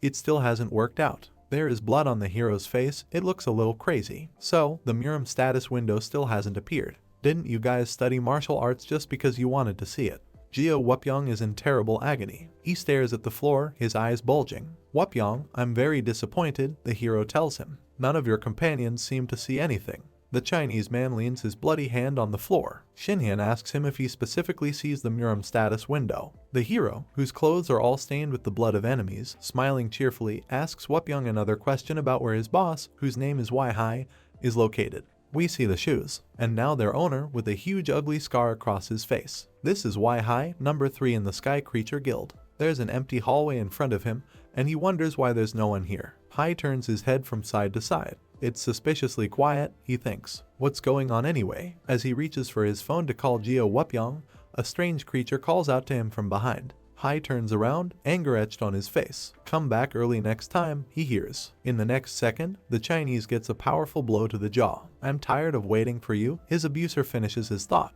We see the bloodied ringing phone and the hand from which it fell. Its owner sits under a wall and in a barely audible voice begs his master to run away immediately. In front of him on the floor lie his comrades, these are still completely unconscious. I had nothing better to do, so I knocked out all your subordinates, Wai-hai hears. You do realize that this is all your fault, right? Wai-hai is furious and tries to get into a fighting stance. The Chinese man grits his teeth. Where did you come from? He asks. Shinhyun stares at him calmly, arms folded across his chest. Why does this surprise you so much? He asks. You should actually thank me for playing this cat and mouse game with you. Wai-hai pulls out his sword. He glares at the hero and asks what he did to his subordinates. Shinhyun smiles. We see what happened to the Chinese's subordinates. They are all lying in the corridor of the hotel in pools of blood. The hero, radiating waves of white energy around him, stretches out his outstretched palm. Wai-hai, holding his sword out in front of him, looks fearfully at his opponent, who is casting some kind of spell. Another second, and the Chinese is in the pool of water. Almost choking, he comes to the surface and begins to gasp for air. Shinhyun sits at the edge of the pool and sneers at Wai-hai. Is it customary in your country to swim in costumes? He asks. Do you know that extra clothing is bad form? The Chinese man looks at the hero with hatred and calls him a bastard. No, I mustn't fall for his provocations, he thinks. Wai-hai continues to ponder the situation while standing up to his neck in the water. In China, only a few people can teleport themselves along with other people. This is a very high-level skill, and if that's the case, then Geo Wupyoung and my other subordinates are probably dead. Just how strong is he, damn it? Shinhyun continues to look at his enemy with emotion. He's deep in thought, and he's having fun to himself. According to my feelings, the Chinese continues to think he should be on the same level as Yanchen, if not higher. Since it is able to teleport, it will be very difficult to escape from it. But even if I die, I need to inform the guild about his abilities. Wai-hai laughs in the face of the squatting Shinhyun, who quizzically asks if the Chinese man has gone mad from being underwater for too long. Wai-hai takes out his sword and holds it out in front of him. No, he says, you've cleared my mind. Let me introduce myself properly. A white energy vortex appears in the pool. I am number 3 in the hierarchy of the Sky Creature Guild, Wai-hai, nicknamed Soaring Sword of Heaven. The Chinaman's eyes are burning menacingly, and the veins in his arms are swollen. With my sword, he says, I will cut off your head. A crowd has gathered in front of the hotel building. People realize that something terrible is happening inside. They think there are explosions inside. Wai-hai climbs out of the pool, sword in hand, and sets off in pursuit of Shinhyun. The hero, running away, manages to make fun of the Chinese. You have very good maneuverability, he says. Your previous kindred was also very good in this regard. Wai-hai is angry. He demands Shinhyun to shut up and says he knows Shinhyun has returned from Muram. He deals several blows to the hero, but misses. Stop running away, he shouts. Another punch. The Chinaman is terrifying to look at, and there is some kind of savage malice on his face. Fight like a martial artist, he demands of the hero. We see that Wai-hai's next punch goes straight to Shinhyun's chest. The hero receives several blows and flies back. However, he has a smile on his face. He puts a dramatic hand to his forehead and starts laughing out loud. What amuses you so much? The Chinese asks, holding out his right palm. Shinhyun wipes away a tear. Sorry, I couldn't hold back any longer, he says. Wai-hai, his left hand holding a sword pointing towards the enemy, doesn't know what to think. The hero, completely unarmed, stands in front of him in a carefree pose and, emitting a bluish glow, mocks. Imagine yourself in my shoes, he says. Wouldn't it be funny if an ant armed with a toothpick tried to kill you? You don't have a Sky Creature Guild, but a zoo of some sort. First there were rats, now an ant. Who's your boss, monkey? Wai-hai's face contorts with anger. How dare you say such things? He asks. We see the hero's sneaker floating above the ground. I don't even need to use martial arts on an insect like you, he says. Shinhyun smiles and shows a white ball that ignites in his hand. The hero rises into the air, surrounded by colorful energy spheres. Stop acting like a hero and start squirming like an insect, taunting the enemy. We see a cute energy vortex in front of a smiling Shinhyun. Wai-hai, who is surrounded by white streams, grits his teeth in anger and mentally calls Xinjiang a cheeky bastard. However, it seems to him that this audacity may be his only chance. He can win if he does something right. The Chinese man spreads his legs and arms wide. We see his hand holding a sword. The word soaring sword appears, and Wai-hai puts his weapon forward and flies at the opponent.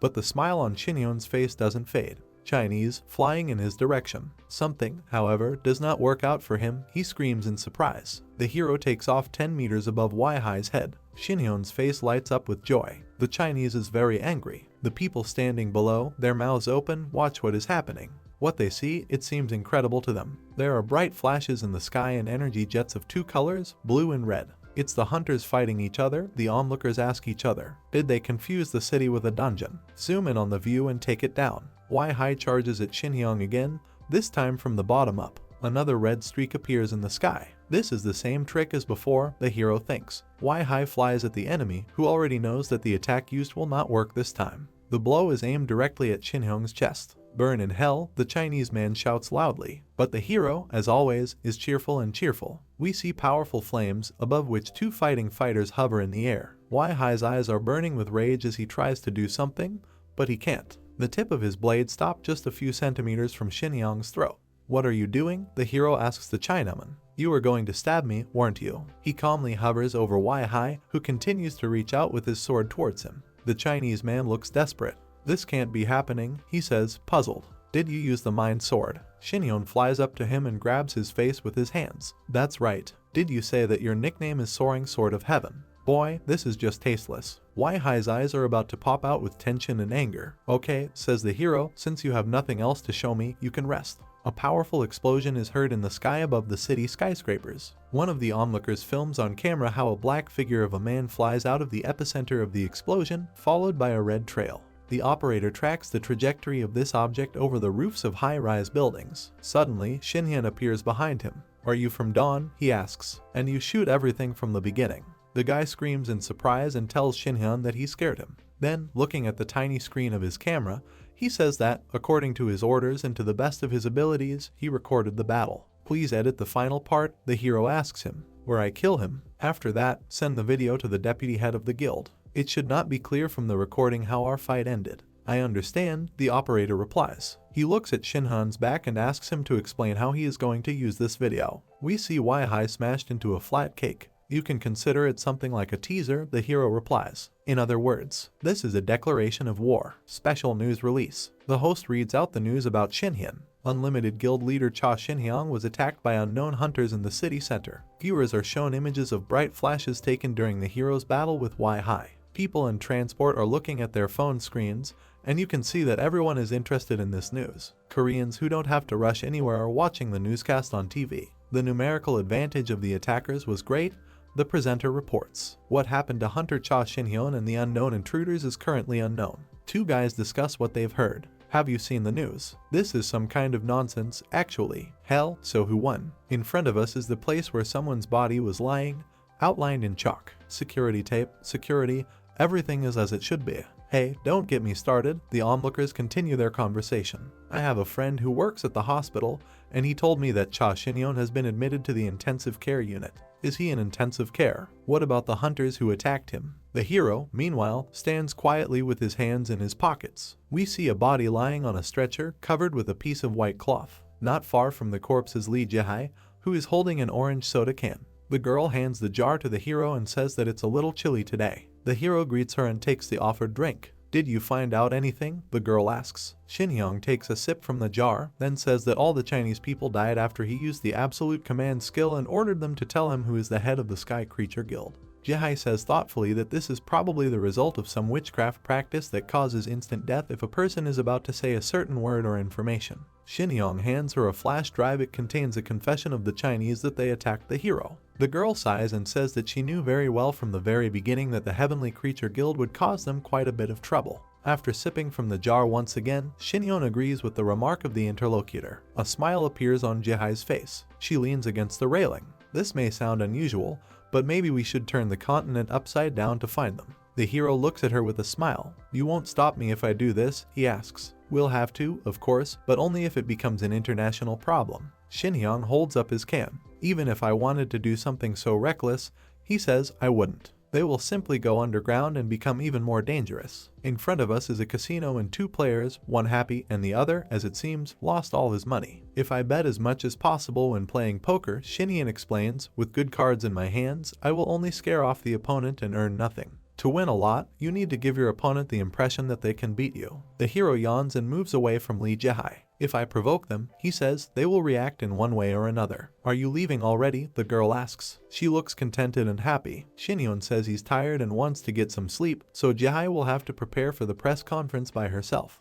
She replies that she will do it with pleasure. Communication with the press is her forte. We will raise the stakes to the maximum, she says. A week later, the press conference hall is packed with journalists. Lee Jae walks to his seat and sits down on a chair. Reporters discuss her every move. The girl smiles and adjusts her hair. It seems that Dawn and Unlimited have a very stable alliance, the journalists whisper. Jae and Shinhyun don't hide anything even in public. No wonder everyone is talking about their romance. They even seem to have a child already. The door to the conference room slams open. The reporters stare open-mouthed at the newcomer. It's a Chinchin, covered in bandages and band-aid patches. One patch on my nose, one on my cheek. Bandaged right arm. It seems to those present that the hero suffered a lot during the battle. Isn't this proof that he was badly wounded during the battle? The reporters whisper. Who could have hurt Cha Shinyeon like that? Lee Jae, meanwhile, looks at his friend rather ironically. If you want to look like a victim, she thinks, you should at least take your hands out of your pockets. Shinyeon clears his throat and picks up the microphone.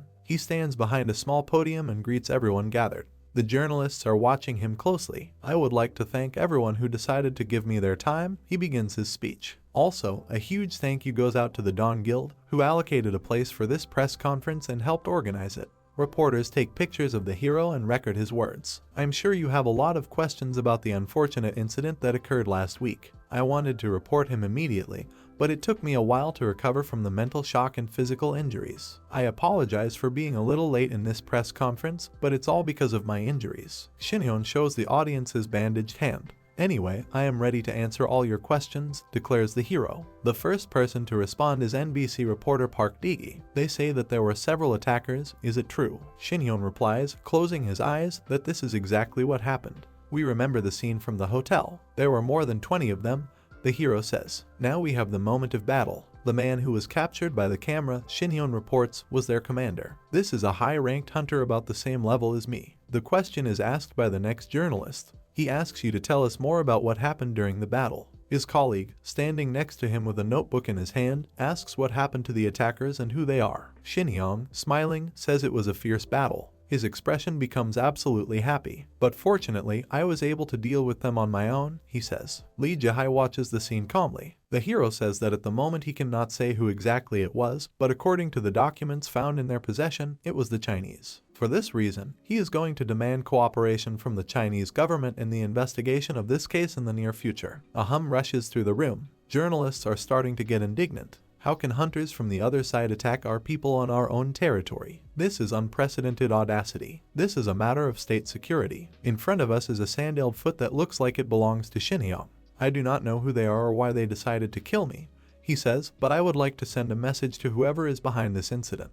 He's probably listening to me. The hero pointedly raises up the index finger of his left hand. Don't send your thugs to me. If you have any questions for me, come yourself. Shinhan abruptly replaces the index finger with the middle one. You fucking loser. Before us is a familiar character with an earring in his ear. In his mouth he has a mouthpiece from a pipe. This person is calling someone. A bespectacled assistant appears. The white-haired boss asks him if there is any news from Wai-Hai. The traditional boss outfit looks very stylish. There is a high probability, says the secretary, that he was either detained or killed. We see 2 shadows, one of which does something very bad to the other. The bald man is spattered with blood. So what you're saying, he says, is that the third member in the hierarchy of the Sky Creature Guild and the squad that specializes in contract killings have been defeated. The boss smiles for some reason. We see that the blood splattered on it belongs to the secretary, who is lying on the floor without signs of life. Not only did they fail their mission, but they also let themselves be caught. Whitehead wipes the blood from his face with a towel. I wanted to carefully plan my next steps, he says, but now my plans have changed. A mad grin appears on the bald man's face. I'll do as he suggested. I'll meet him in person and tear him to pieces. Before us is a familiar high-rise building. Yoon-seol runs to the door that someone knocked on. Who's there? She asks as she walks. The girl opens the door and looks out. Her eyes widen in surprise. She runs to her brother, who is sleeping on the couch with a book over his face. "Oppa, get up," she asks him. Shinhyun wakes up and removes the book from his face. "There's someone here to see you," Yoonseol tells him. The hero sees two young men in identical suits and black glasses. "Are you Cha Shinhyun?" one of them asks. Yoonseol is seriously disturbed by what is happening. "You must come with us," one of the visitors informs the hero. "Our boss wants to talk to you." Shinhyun's face is calm. "They came straight to my house," he thinks. "This bastard is a lot bolder than I thought." Restaurant hall. Customers are sitting at tables, waiters are serving them dishes. Shinhyun, his sunglasses prominent on his chest, looks thoughtfully around the place where he was summoned. "I didn't think they'd contact me so quickly," he thinks. Shinhyun looks at the faces of the customers of the restaurant, trying to find the boss. Suddenly, he sees someone waving at him.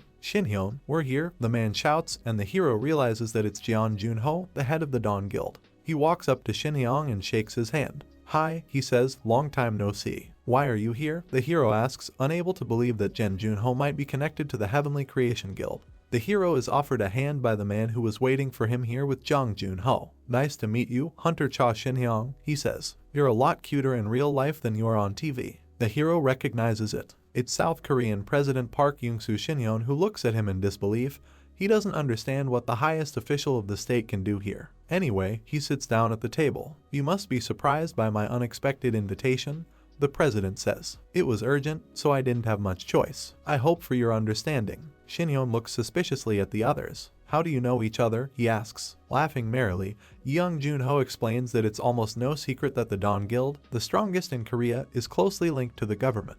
The hero looks at him thoughtfully. "I think Twilight had the same connections," he thinks. "This means that the president may have some connection with the heavenly creature." Folding his arms across his chest, he asks what the head of state might need from a simple hunter. Jeon Junho asks the hero to be more polite. The president smiles as he watches this dialogue. He folds his hands in front of him and says he'll get straight to the point. He wants to hear the details of the Chinese hunter's attack on Shinhyun. The hero says that the details were contained in an official statement made at a press conference. Naturally, Park Young-soo answers him. "But I'm also sure you know one other thing perfectly well." The hero listens carefully to the president. "You were the one who attacked them first, and it wasn't reported to the public." The president laughs, and Jeon Junho smiles too, but only Shinhyun looks at them intently. Park Young-soo briefly describes the situation. Ironically, after the appearance of the dungeons, international relations did not deteriorate, but became more stable. Because people have common enemies, monsters. And in this situation, there is a precedent when foreign hunters come into conflict with a Korean hunter. If this situation is not resolved wisely, the peace between neighboring powers may be disrupted.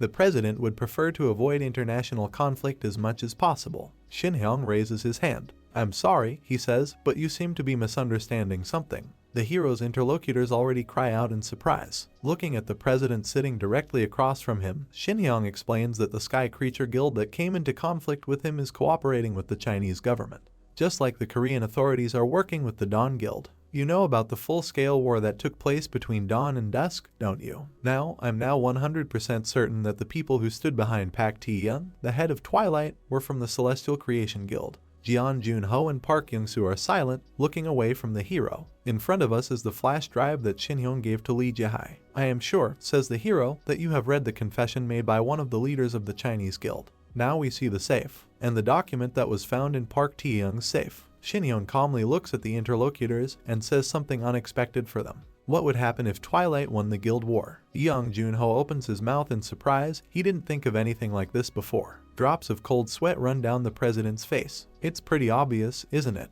That would be the end of the country," the hero explains. "The main resources of the state and its territories would be appropriated by another state." He gets up from the table and puts his hands on it. "I admit that I didn't do everything for the sake of the country," says Shinhyun. "I declared war on them for personal reasons. But if we talk about the international conflict that you mentioned, it has already begun." The hero turns around and walks towards the exit. "If you don't want to see it," he says, "you can keep closing your eyes. I'll take care of everything in the ways I know best. I hope you won't bother me." "Wait a minute," Park Young-soo shouts at him, and Shinhyun stops. Will he finally show his true colors, he thinks. The president gets up from the table with a grim look. "I understand your feelings, Cha Shinhyun." He looks straight into the hero's eyes and informs that now the government will spare no money to support him. "It seems that the president is sincere now. I'm just asking you to take care of them properly, once and for all," he says. Shinhyun looks at him and sighs with relief. He had expected a slightly different outcome. Smiling, he says that he can easily handle the request. Shinhyun just glows with happiness. Whoever they are, he just needs to get rid of them. A city street where people walk calmly. Shinhyun, who is walking with them, says that the situation has escalated as planned, but he did not expect that the president would personally decide to meet with him.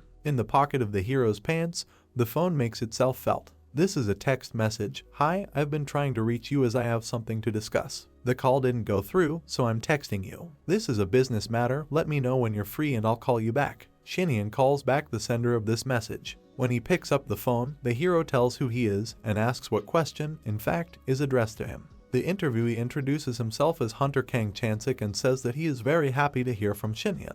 We see a hand holding a dossier card, and Chansik says that he took the hero's number from an acquaintance. He is very happy that he was actually able to contact Shinhyun. He asks for a face-to-face meeting, as the issue he wants to discuss is not for a phone conversation. The hero looks at the screen of his mobile phone. This guy gets straight to the point without even saying where he's from. Shinhyun approaches the coffee shop. Okay, he says into the phone, I'm free today.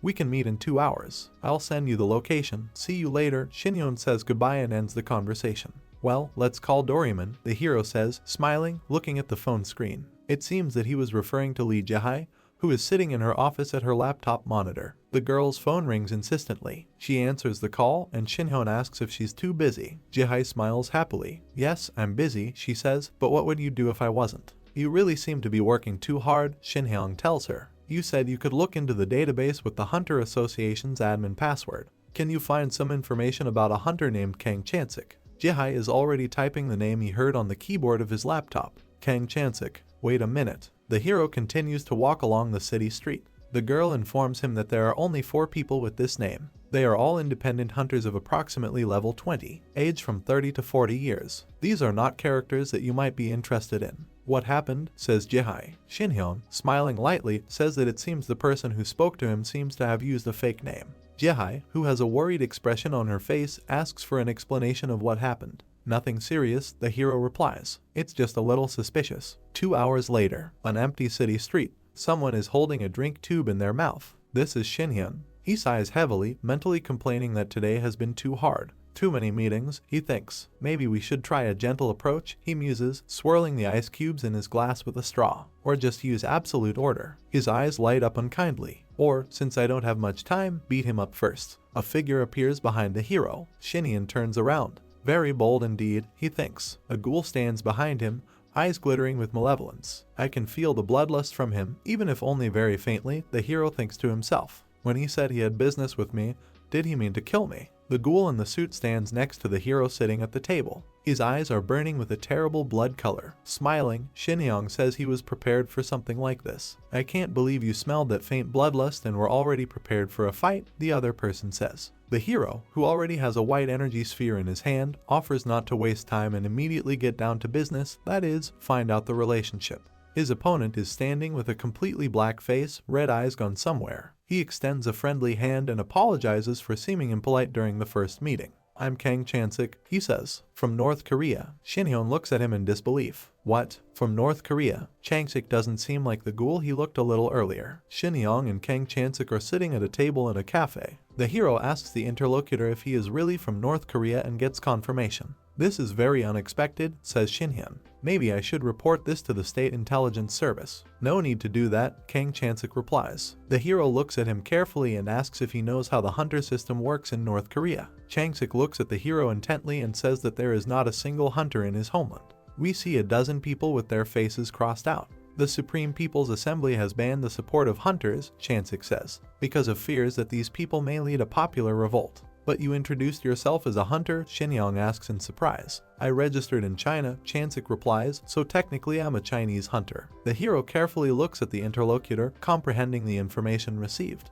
In front of us is a smiling young man with a pigtail on the background of the Chinese flag. North Korea is now renting out all of its dungeons to China, with which it is on friendly terms, Chansik says. It's like selling natural resources. On the one hand, everything seems to be done for the prosperity of the country, but in fact North Korea has actually turned into a colony of China. Before us is a sad picture, dead people on the streets. A man in a suit looks at a young girl. She was dead, too. But, as is always the case, Chansik goes on to say, only those in power benefit from this. Most of the citizens live in poverty, and many die of hunger. Tears flow from the North Korean's eyes, and he clenches his teeth in rage. It turns out that the girl was a relative of his. After losing my family and friends to all this, I made a decision, says Chansik. Go to China, get stronger, gather information, and change my homeland. A North Korean walks past the corpses. He enters a room where some officials are sitting, their faces contorted with fear, demanding to know who he is and what he is doing here. Changsik's eyes are burning fiercely. Scum from the Supreme People's Assembly, he says clearly, if you don't want to die, listen to what I have to say. From now on, I'm starting a revolution. Kang Chansik is standing in front of us, splattered with someone else's blood, his eyes glowing with a terrible red fire. You attacked them alone? Shinhyun asks the other man. I'm strong enough to neutralize any ordinary person, he replies. In any case, from that moment on, I was able to place and move backstage pawns. He shows the hero an icon with 2 white circles. I started a little late, of course, but I'm trying to build a hunting system. The problem is that Chinese influence is deeply rooted in my country. Shinhyun crosses his arms over his chest. So you came to South Korea looking for help? He asks Changsik, which is exactly what Changsik says. I want to open up North Korea's dungeons to South Koreans as tourist sites or for industrial exchange. I believe that the growing influence of South Korea will stop Chinese expansion. Changsik stretches out a tightly clenched fist. We can pave the way for the reformation of the North Korean state. Naturally, this will only be possible if you decide to help us. Shinhyun is lost in thought about what he should do in this case. The story told by Changsik looks suspicious, but it may well be true. He looks appraisingly at the other man, who continues to clench his fist. Is it possible that Park Taehyung gave the North Korean dungeons to the Sky Creature Guild? He intended to hand over North Korea to the Chinese government, which was to fall under the control of a celestial creature. The hero ponders these questions for a while, covering his mouth with his fingers. It's all good, he finally says. But I have one question. Changsik responds readily, he is ready to answer anything. How are you connected to the Sky Creature Guild? Shinhyun asks, looking directly into the eyes of the person sitting across from him. Changsik opens his mouth in surprise. A celestial creature. His eyes are bloodshot. Here it is, the hero thinks, noticing this change. I see, he says, smiling. He gets up from the table. Okay, I get it, Shinhyun says. Do you want me to go to North Korea? Changsik happily confirms these words. Alright, since you've come all this way to invite me, I'll make a return visit. Shinhyun smiles as he looks at his North Korean counterpart. Lee Jahai is peacefully drinking tea at a hexagonal table. In her cup is already familiar to us rare Chinese tea. Shinhyun appears next to the girl. How did you know I was here? She asks. Your phone is disconnected and you are not in the office, the hero replies. Jihyo lowers his eyes in embarrassment. I wanted to get away from the world and live alone, somewhere quiet. Do you think I need to rethink my disguise techniques? She asks jokingly. Maybe you can go on a date with me, Shinhyun tells her. Jihai flinches in surprise. The guy and the girl look at each other in silence. Finally divided by, a radiant smile appears on Jihai's face. It took you a few months to ask for it, she says. Where are we going?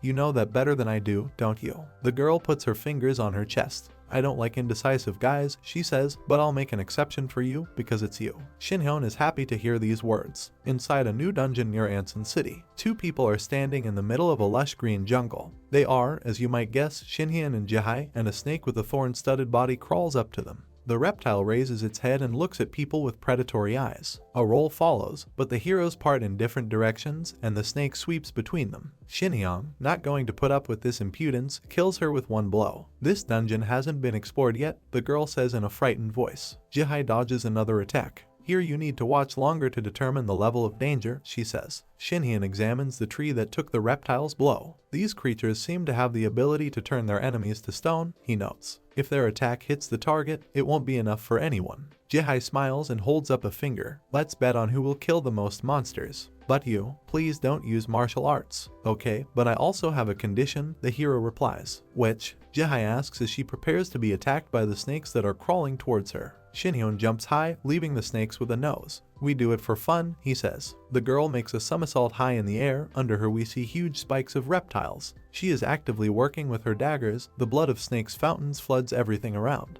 Shinhyun, meanwhile, he pretends to be bored. I wanted to talk to you in a quiet, peaceful environment, he complains. Suddenly, he notices something.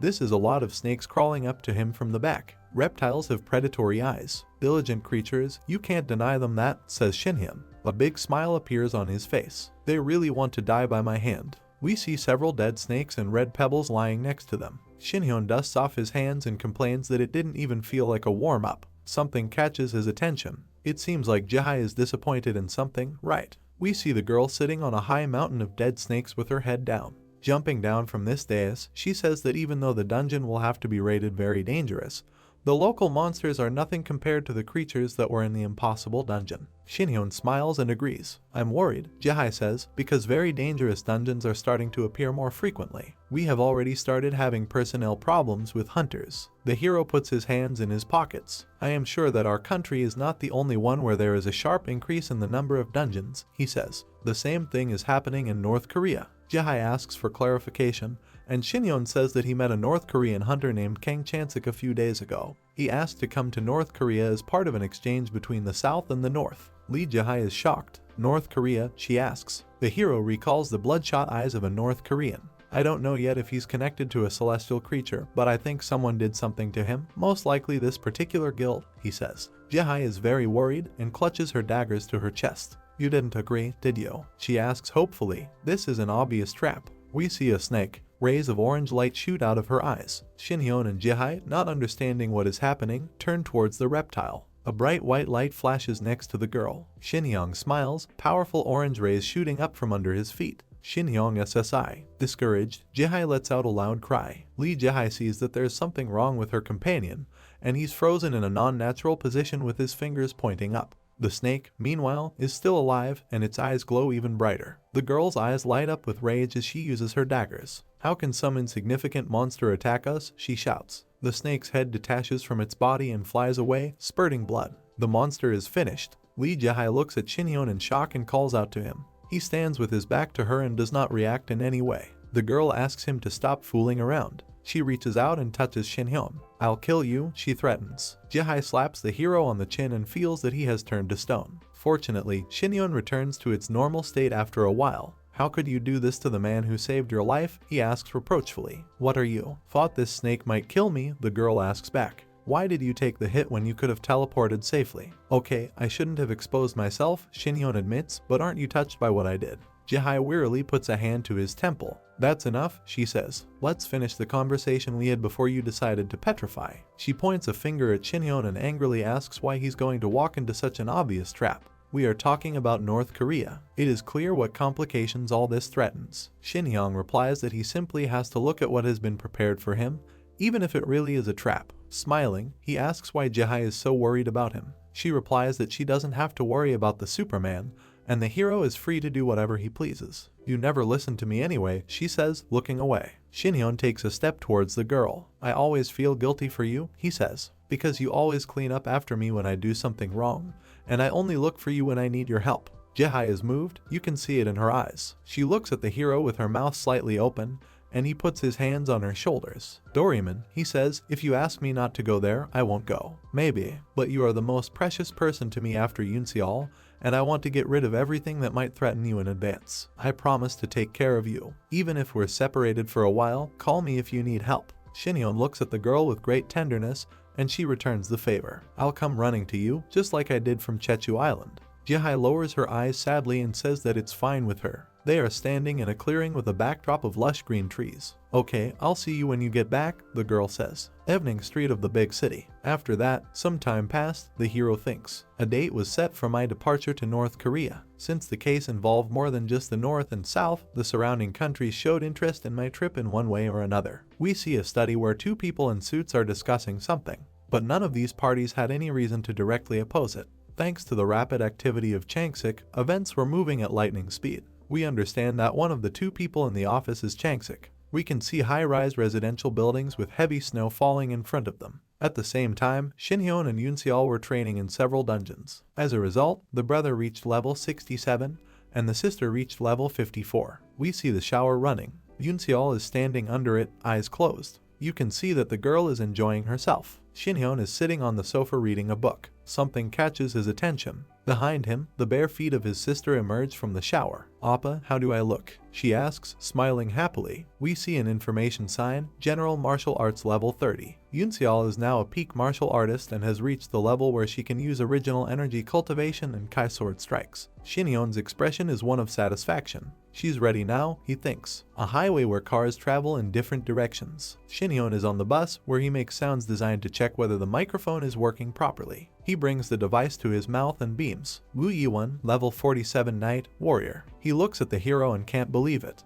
That it was Cha Shin-hyung himself. If I understand correctly, the hero says into the microphone, "You are all promising hunters who can become highly ranked." Next in line is Ju Young-seok, a level 46 defensive shield player. Song Hana, level 45 priest, cleric. You all know that this is a very important mission, Shin-hyun continues. Ko Min-hyuk, a level 45 reaper assassin, addresses the hero. Raising his hand, he apologizes for interrupting the speaker. "You can talk informally," he says. To the laughter of his companions, he declares that Shin-hyun is older than the audience and higher in level, so it would be all the more comfortable if the communication was more informal. Okay, the hero replies thoughtfully. Considering how many years he's spent in Muram, all these people are old enough to be his great-great-grandchildren, he thinks. While this exchange of hunters with North Korea is of great diplomatic significance, Shin-hyun says, "I have something else on my mind." We see Yoon-seol sitting in one of the seats on the bus. The hero says into the microphone that he is going to turn all the North Koreans entrusted to him into high-ranking hunters. They open their mouths in surprise,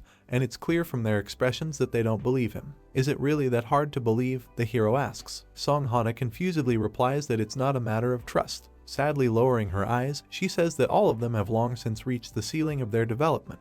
Shin-yeon asks his sister to introduce herself to the North Koreans. She rises from her seat. Smiling brightly, the girl informs that her name is Cha Yoon-seol, she is a sniper of the Dawn Guild, and it is she who will train those present. Shin-yeon says that his sister will lead a team that will conduct raids in North Korea, and local hunters will follow her instructions during these expeditions. Those from their seats look at the brother and sister in bewilderment. One of the North Koreans stands up and voices his objections. The squad leader is usually assigned to the hunter with the highest level or amount of experience, he says. "I don't doubt Cha Yoon-seol's abilities, but..." Shin-hyun interrupts him, stating that this is why she will be their commander. The North Korean, not believing his ears, asks again. Yoon-seol smiles happily, holding up a crooked finger. "Among all of you," says the hero, "she has the most experience in leading units. Not too long ago, she fought alongside me in high-danger dungeons and even impossible dungeons. We can see how this happened. An impossible dungeon." North Koreans can't believe their ears. Yoon-seol shows them a blue status window. The windows are getting bigger and bigger,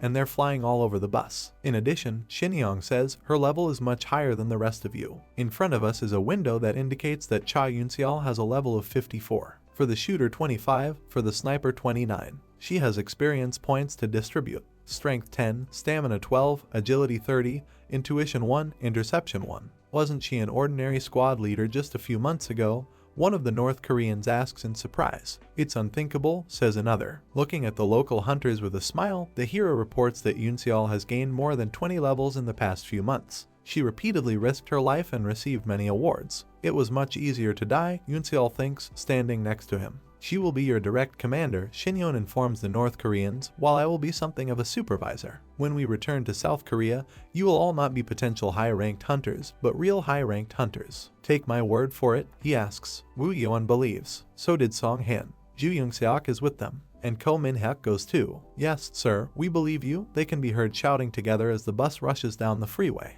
Mount Kumgang, inside the dungeon. A bald Chinese man walks through the snowfall, with a new assistant standing behind him, who reports something to him. A satisfied smile appears on the Chinese man's face. "Welcome, Cha Shin-hyung," he says. "I will prove that this person's decision was wrong." Nampo, south of Pyongyang, Goblin Dungeon. In front of us is a field surrounded by trees, where 5 people are standing around a pot-bellied figure lying down. One of them calls the others to attention. The commander turns out to be Shin-hyun, who, pointing to a disgusting toad, says that such monsters are found in this dungeon. The creature is about 2 meters long and is quite strong, judging by the resistance it exerts. In addition, there is poison on its claws. He shows the poison on his fingers. North Korean hunters stare in horror at the awakened toad. She runs to one side, shuffling her clumsy paws. Shin-hyun, putting his hand to his forehead, he looks at the monster and notes that it also jumps very well, and if it falls on top of the hunter, it can easily kill him. The toad's eyes glow predatory. In front of us is a red arrowhead.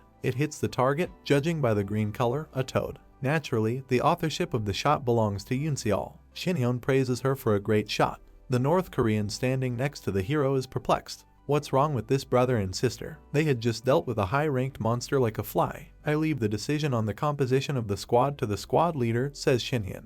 Yoon-seol immediately states that he would prefer to use the standard formation in this case as well. The cleric is in the middle, the warriors are in the front, she explains sternly to the attentive students. Shields act on their own and protect squad members when they need help. Assassins look for enemy weaknesses and deal unexpected blows. She herself is going to move around the perimeter and shoot monsters from a distance. Shinhyun watches with satisfaction as his sister leads the squad. The hero is sitting at the table, having lunch. In front of him is a very dissatisfied Kang Chansik. He asks Shinhyun to repeat what he said. I ask you to compress the schedule as tightly as possible, says the hero. 2 days and 1 day. The North Korean hunter doesn't hide his annoyance. But we still have unexplored high-risk dungeons, he says. We don't have information about their terrain, creature types, or number of monsters. Shinhyun puts down the knife and says that's why he's asking me to shrink my schedule. He smiles and clarifies that you need to work a lot harder to get through the cleanup, and they've been working on delays lately. The toad spits out its long tongue. One of the North Korean hunters has difficulty fending off this blow with his shield.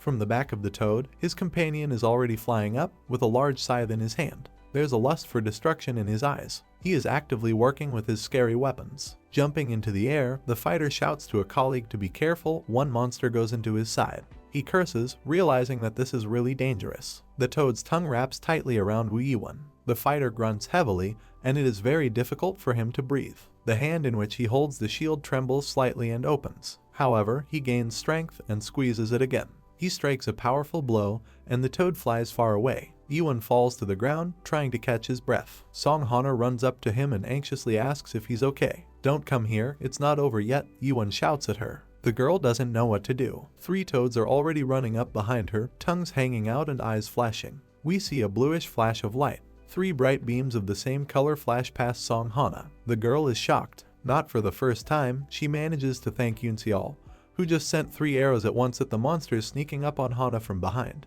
Hunter Wu, are you alright? Asks Yoon-seol. The latter, suffering and gritting his teeth, tries to answer that everything is fine with him. However, Song Hana, who is standing next to him, shouts that Wu seems to have suffered multiple internal injuries. Yoon-seol orders Sung to focus on treating the injured person. She herself will guard them, and Ko and Ju must reorganize. The last 2 confirm that they understood the order. In front of us are 2 hands, which, apparently, belong to the healer who treats the wounded person. Song Hana looks at Yoon-seol with sadness and envy. How incredible she is, she thinks. Yoon-seol really looks amazing with his arrows and bow. She spent the whole day taking care of the squad, Hana thinks, fully responsible for reconnaissance, interception, and security. In addition, she fired about 200 shots and never missed, and all of them were fatal. In terms of level, it doesn't seem to be that much higher than us, so why is it actually much stronger? Ko and Ju are sitting on the ground wearily, trying to recover from the battle. That's enough rest, we need to move on, says Yoon-seol. One of the North Koreans grits his teeth in anger. Wu Yiwan, who has only recently been cured, jumps up and starts raging violently. You're kidding us, he shouts. We've been fighting all day and we haven't had a proper rest yet.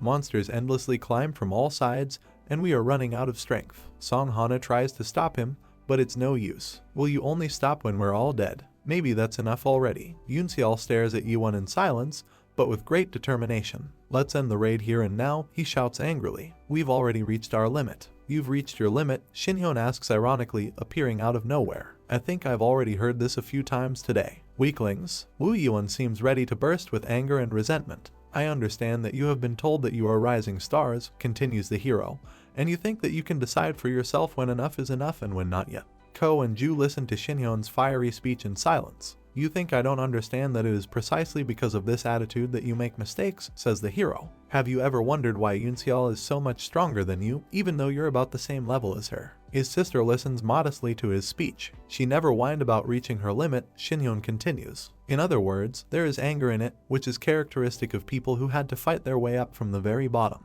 You guys are giving up too fast, he chides the North Koreans. Wu Yiwan is shaking with anger, but this time he doesn't say anything. The hero remembers his own torment. Do you think I was strong in the beginning? He asks. A glow appears around his face. North Koreans open their mouths in shock when they see how powerful the Shinhyun is emitting energy. I'm not asking you to mindlessly tolerate everything that falls to your lot, says the hero. We once again see the toads that the squad is fighting in this dungeon. Dozens of them fly high into the air, lifted there by the energy of Shinhyun. Wu Yiwan stares in amazement at the hero's arm glowing with white energy. He who has the will, he says, will always find a way out. Bursts of energy surround the smiling Shinhyun. White jets rush into the sky, destroying all the monsters around us. Those who do not have the will always look for excuses, the hero concludes. The North Koreans stare at him with their mouths wide open. Shinhyun adjusts her hair. He smiles and asks his students what they want to find. Woo Yuan looks at the hero in shock. He calls him God with a tremor in his voice and falls on his face in the grass. Shinhyun gives him a slightly condescending look. In front of us are two tree-covered rocks, brightly lit by the sun. I believe in you and will follow you. I'll find a way out, the North Korean shouts. In the end, I managed to gain the full trust of these potentially high-ranking hunters, Shinhyun says in his mind. The North Korean dungeon tour continued as planned. A month passed. Yoonseol, a tear glistening on her cheek, calls out to her brother. We see an explanation, Mount Kumgang, next to the impossible dungeon. Shinhyun, Yoonseol and their North Korean students stand in front of the red portal. They look at the portal and don't understand why it's so huge. The hero thinks it looks like an announcement in large letters, here is the Sky Creature Guild. Someone calls out to him, and he turns his head. This is Kang Chansik. He says that there is an impossible dungeon in front of them. Do you think we can handle this alone? The hero thinks for a second. Of course, he says, breaking into a wide grin. It's like they're inviting me to deal with them, he says. I'll even go there alone. Just wait, I'm on my way. The hero resolutely goes to the entrance to the portal. 3 days ago, Shinhyun twirls a glass of some alcohol and a large block of ice in his hand. He is sitting on a chair on the roof of a skyscraper and reading documents from a folder in his hands. Woo Yuan level 49, Ju Youngseok level 48, Ko Minhak level 47, Song Hana level 48. The hero looks thoughtfully into the distance. Even Yoonseol has gained 2 levels and now has a level of 56, he thinks. We see the whole squad. It's a very spectacular sight. Each of its members has acquired at least 2-3 levels. Shinhyun thought that the set pace of work was unbearably hard, but thanks to the students' faith in their brother and sister, there were no complaints. Shinhyun tosses the brown folder aside. So, they got as many levels in a month as they would not have taken even for a year of the most hard work, the hero reflects. So they really have nothing to complain about. He looks down into his glass, and everything would be fine, he thinks, but everything goes somehow suspiciously smoothly. He had deliberately chosen very dangerous dungeons where he could get a lot of money and experience, but so far he hadn't been able to stumble upon any Chinese trail, let alone specifically the Sky Creature Guild. Shinhyun has a very thoughtful expression on his face. Did I make a mistake in my predictions? He thinks. Kang Chansik appears next to him, holding a bottle in one hand and a glass in the other. I'm sorry, he says, smiling. Hunter Cha Shinhyun, I have a conversation with you. Do you mind? In front of us is a bottle of good wine, an ice bucket, and 2 half-filled glasses. You're doing an excellent job, says Chansik. I didn't expect you to go on raids every day. Thanks to you, we have no more unexplored dungeons left. Shinhyun is shocked. He didn't think they would end so quickly. Here is a map of North Korea with blue checkmarks. We only plan to raid the dungeons of South Pyongyang, Chansik says. So we can go back, the hero asks. Well, based on the original plan, Chansik replies with a smile, you can do it if you want.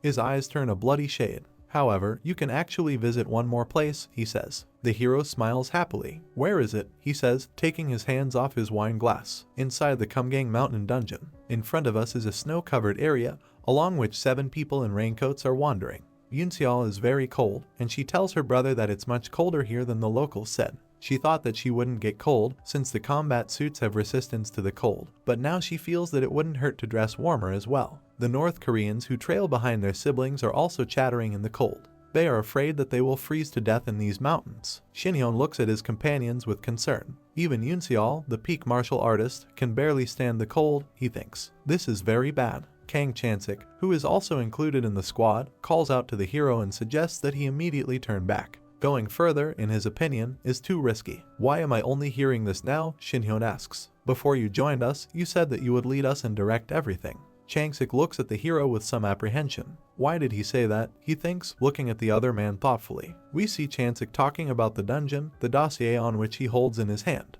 This is a very unpleasant dungeon that even I want to escape from, he said at the time. That's why I gave up the idea of raiding there. Shinhyun puts a hand on Changsiku's shoulder. I appreciate you taking care of us, he says, but right now we need to move forward. If this is really the last unexplored dungeon, then there is a very rich loot waiting for us in it.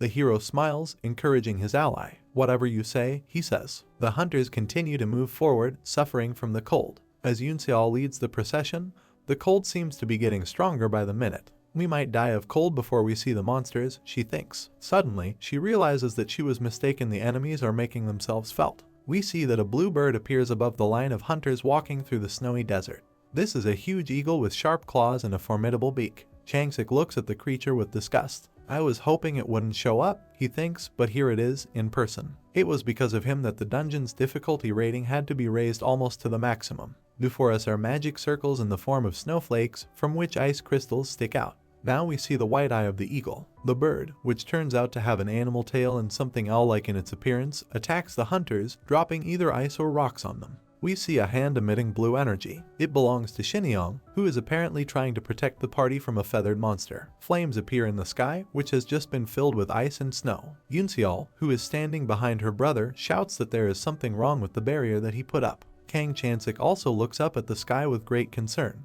Each of these chunks of ice can instantly kill a mid-level hunter, he says. When these shells split, they begin to burn with a low-temperature fire that is difficult to extinguish. You can't get close to the bird, and you can't make it go down, either, so she can continue her carpet bombing until she kills everyone below. We see that a strange feathered mutant is doing just that. Changsik looks at the bird with fear and says that melee hunters like himself have no chance of getting to it.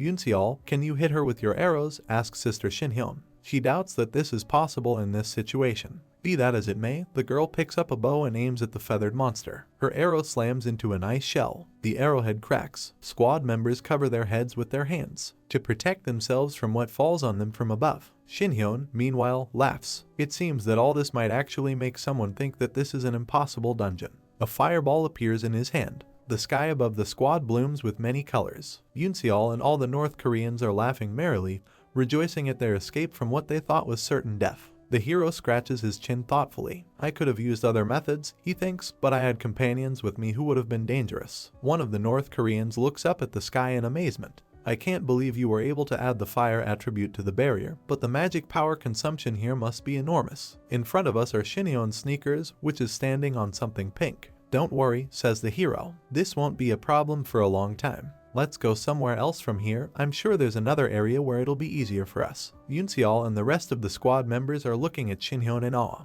The hero goes at the head of the squad. Behind him, against the background of a stunning pink sky, snow falls. Suddenly, Songhana notices something in front of her and opens her mouth in surprise. A cloaked figure is standing on an icy cliff far ahead. A second later, his clear silhouette turns into an indistinct blur. Looking in that direction, Songhana says that she saw someone there. Her companion, who is walking next to the girl, notices that this sounds like delirium. The next person to notice something strange is Kang Chansik, who asks the people around him if they can hear a sound. Then he realizes what it is. It's an avalanche. We see the face of a white-haired Chinese man. As I told you, losing or winning doesn't depend on your martial arts proficiency, he says, smiling happily. His eyes are burning red, and there are other scoundrels standing next to him. Songhana, her eyes wide with terror, screams at the hero to save himself. But Shinhyun just stands in front of the avalanche while the rest of his companions rush away from it.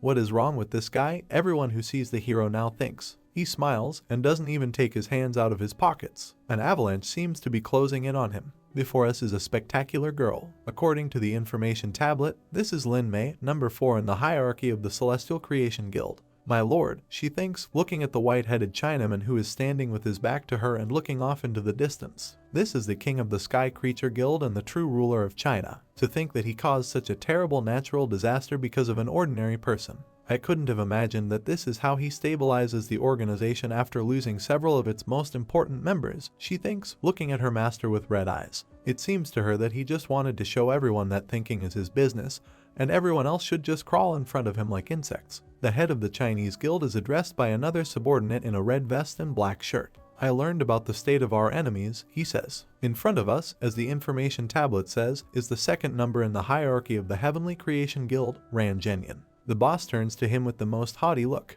Genyan silently turns around and leaves. He walks to the edge of the cliff and looks down at the orderly ranks of warriors lined up below. We see the masked faces of these people and the words that are addressed to them from the second number of the hierarchy of the heavenly creature. Legion, Golden Lion Squad, 40 people. Snipers, Electric Arrow Squad, 40 people. And finally, the Berserk Dragon Squad, 20 people. Standing on the cliff, Ran Jinyang orders the listed units to fulfill the will of their common master. The soldiers shout that's right by heart. Something catches Jinyang's attention. Not far from the heavenly creature's leadership, a powerful explosion is heard and a giant cloud of fire rises into the sky. Out of it, holding a sphere of fire in each hand, comes a familiar figure. Naturally, it's Shinhyun, and he's smiling, of course. Jinyang is in shock. He can't believe what is happening. However, his boss has a smile in return on his face. He orders his guild members to kill the hero. He gives Shinhyun a threatening look and asks him to show him what he's really capable of. The hero responds with a calm look. Yoon Seol and Kang Chan-sik carry 4 unconscious North Korean hunters under their arms. They can see the Chinese members of the Sky Creature Guild coming out of the snow in orderly rows.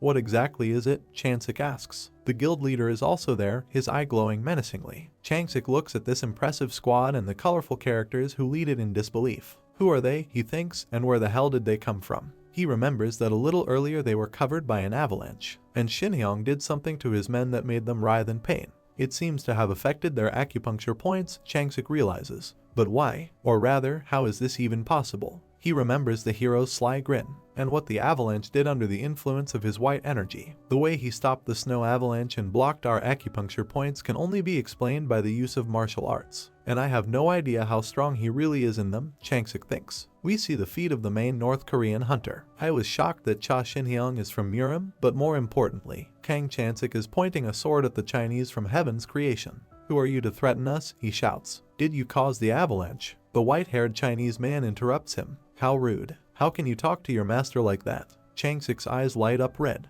He clutches at his head, which seems to be bursting with pain. The Chinese man looks at him as if hypnotizing him. Poor servant, don't you dare be impertinent to me, he says. You may not remember this, but you swore on your life that you would serve me. Kang Chan-sik is kneeling on the ground and looking at the head of the heavenly creature with a puzzled expression. Shinhyun, who has come out of nowhere, applauds the Chinese. You seem to have taken control of his mind and erased his memories, he says. I have to admit that you have some very decent tricks in your hand. By the way, I want to understand how you learned Korean. The whole sect. Why do you all sound the same? The Chinese man looks at the hero, who is calmly standing under him, and says that he was waiting to meet him. I am Yenchen, he says with an incredibly important air, the king of the Sky Creature Guild, who fulfills the will of the Sky Creature Battle God. What a bastard, the hero laughs. You intrigue me. What kind of heavenly creature battle god is this? Rubbing his fists together, Shinhyun assumes that this deity is none other than Yenchen himself, who uses these tales to control the crowds of his servants. Tom is also having a lot of fun for some reason. I've heard that you like to call a spade, he says. To be honest, you surprised me with your skill level. I have to praise you. Here's the bastard. The hero continues to tease the opponent. Who are you to admire me and praise me? Yoon Seol, who is standing behind her brother, is puzzled. Why is this Chinese dude's speech so similar to my brother's? She wonders. Yenchen smiles a predatory smile. Okay, you've gone too far, he says. We see some flashes and what looks like a big explosion. Yoon Seol and Chan-sik are hit and they're screaming in pain. Your audacity will ruin not only you, but everyone you brought with you, says Yenchen. Do you know why the Kumgang Mountain dungeon is called impossible? He asks. Once again, we see huge bluebirds soaring high above the ground. Shinhyun glares at them. Because the very existence of its strongest monster is a natural disaster. Get ready to fight the myriad snow phoenix, says the Chinese. We see that the birds are circling over the hero. Shinhyun sighs wearily. Don't tell me you lured me to North Korea to show me the snow and some plucked roosters, the hero says sarcastically. An energy sphere had already appeared in his hand. Okay, since you've tried so hard, I'll play by your rules, Shinhyun declares. He glares at the phoenixes and tells the Chinaman that this is not a good thing to do with the guests. A white explosion occurs among the birds hovering in the sky. Yenchen smiles happily. Shinhyun looks up, puzzled. The birds that had flown there were still there. They're still determined to get rid of him. Yenchen laughs loudly and ominously. You thought an impossible dungeon monster was so easy to defeat? He asks mockingly. As long as they are here, they will have infinite energy and are simply impossible to kill. The hero, who faces the ranks of Chinese hunters, tells their boss that he is happy early since immortality does not exist in principle. He pulls out his sword from somewhere in space and unsheaths it. Holding the gun out in front of him, he tells Jian to refrain from using the word never in the future if he survives, as it can be very embarrassing for him later. Ordinary hunters are quite surprised that Shinhyang is holding a training sword. My nickname is Supreme Sword Emperor, the hero announces solemnly, drawing his weapon from its scabbard. Drawing his sword, he points it upward, where the phoenixes soar. My main specialty is swordsman. With birds that were previously invulnerable, something incomprehensible begins to happen. Lin Mei opens her mouth and looks at their sad fate. Ran Jinyang's shock is much more pronounced. Yanchen, with his eyes red from anger, is impossible to look at all. You are honored to see the true sword technique of the Supreme Sword Emperor, Xinjiang declares solemnly. His beaming. It is capable of refuting even the laws of nature. Xinjiang is going somewhere. He makes a series of swipes with his sword. Lin Mei looks at these movements with her mouth wide open in surprise. It marks how smoothly the weapon moves. Jansik and Yunseol are shocked. Even Yanchen has a look of awe on his face. The sword floats like a light cloud through a windless sky. It falls like a small leaf on the frozen surface of a pond. Once again, we see a surprised Lin Mei. By the time everyone around us comes to their senses, freed from the magic of this deadly dance, Jihyo is already standing in front of us, she thinks. The sword-wielding hero's eyes are blazing with rage. It is as if he is looking into the very soul. Then comes the blow. Before us is the Sky Creature Guild formation. The Chinese are horrified to see what is happening to their army. He used his sword to wipe out 2/3 of our troops in an instant, Lin Mei thinks. We see that the snow under the feet of the soldiers standing in the ranks is flooding a whole lake of blood. This is an aerial view of the snowy wasteland where Xinjiang's squad and the Sky Creature Guild clashed. Chinese hunters, their faces covered with masks, stand confused, trying to figure out what they need to do next. Yanchen orders them to form a battle formation in a loud commanding voice. The fighters are beginning to recover from the shock. The guild leader starts to emit red energy, his eyes burning with rage, and many lights flash around him. He holds out his hand and effectively spreads his fingers. An explosion is heard over Xinjiang's head, with red spots flying down from the epicenter. The hero smiles happily. Wow, he says. A combination of demonic powers and witchcraft skills. It's very interesting. Show me what you can do. Yanchen flies up and lingers in the air, giving clear orders. Electric Arrow Squad, prepare to fire. Golden Lion Squad, build an iron wall. Berserk Dragon Squad, attack. The Chinese hunters all reply, that's right, our lord. Xinjiang, seeing these preparations, knows that he will have to shed a lot more blood. God, don't be in such a hurry, he mocks the Chinese. You're about to cripple each other yourself. The Sky Creature's hunters are indeed rushing at him too fast. Yanchen orders Lin Mei to help the fighters with magic. The girl standing in front of the formation answers, that's right. The next order is given to Ran Zhenyan. He must look for a gap in the enemy's formation, and when it appears, kill Yunseol. Yanchen smiles maliciously as he gives this order. Make sure you do it, he says, and Yunseol, who can hear everything, looks scared. Xinjiang, still having fun, fights with the advancing Chinese. Don't be in a hurry, he says. Why don't you listen to good advice? Are you all crazy? In general, it's a good thing I left a couple of you alive after the first strike. The fun must continue. Very interesting, he says, and a red light comes on in his eyes. The hero goes on a counter-offensive, rushing towards the enemies. For those, this comes as a big surprise. We see a strange trail. An explanation appears, Cha Xinjiang style, unlimited sword technique, first form, strike. Whatever that means. Judging by the blurry contours of the remaining enemies, the hero's move was effective. So it is, Xinjiang stands over the defeated Chinese and demands to give him the next opponent. From the expression on his face, it is clear that the heavenly creature did not take long to wait. An iron shield wall rises up in front of him. Crosses appear in front of the shield holders' faces. Lin Mei orders the Electric Arrow Squad to open fire. The archers obediently follow the order. Xinjiang looks at all this and pays tribute to the skills of the Chinese. A hail of arrows falls on the exact spot where he is. Kang Chansik cries out in alarm, but Yunseol, who is standing next to him, asks him to calm down. We see broken arrows lying at the hero's feet. My brother is enjoying this battle, the girl tells her neighbor. Xinjiang is actually smiling as he picks up his sword and launches another attack. In front of us is Lin Mei with a sword in his hand. Attacks from even high-ranked hunters don't leave a single scratch on it, she thinks. We must reverse the wave of his previous attack and seize the initiative. The girl rushes forward, head bowed low. To her horror, she sees that a giant ghostly monster of black color has grown up over Xinjiang. Lin Mei looks at this monster and trembles with horror. We can't beat this, she realizes, and drops to her knees, looking up at the sky as the hero walks past her. Yanchen is furious. Lin Mei, you stupid thing.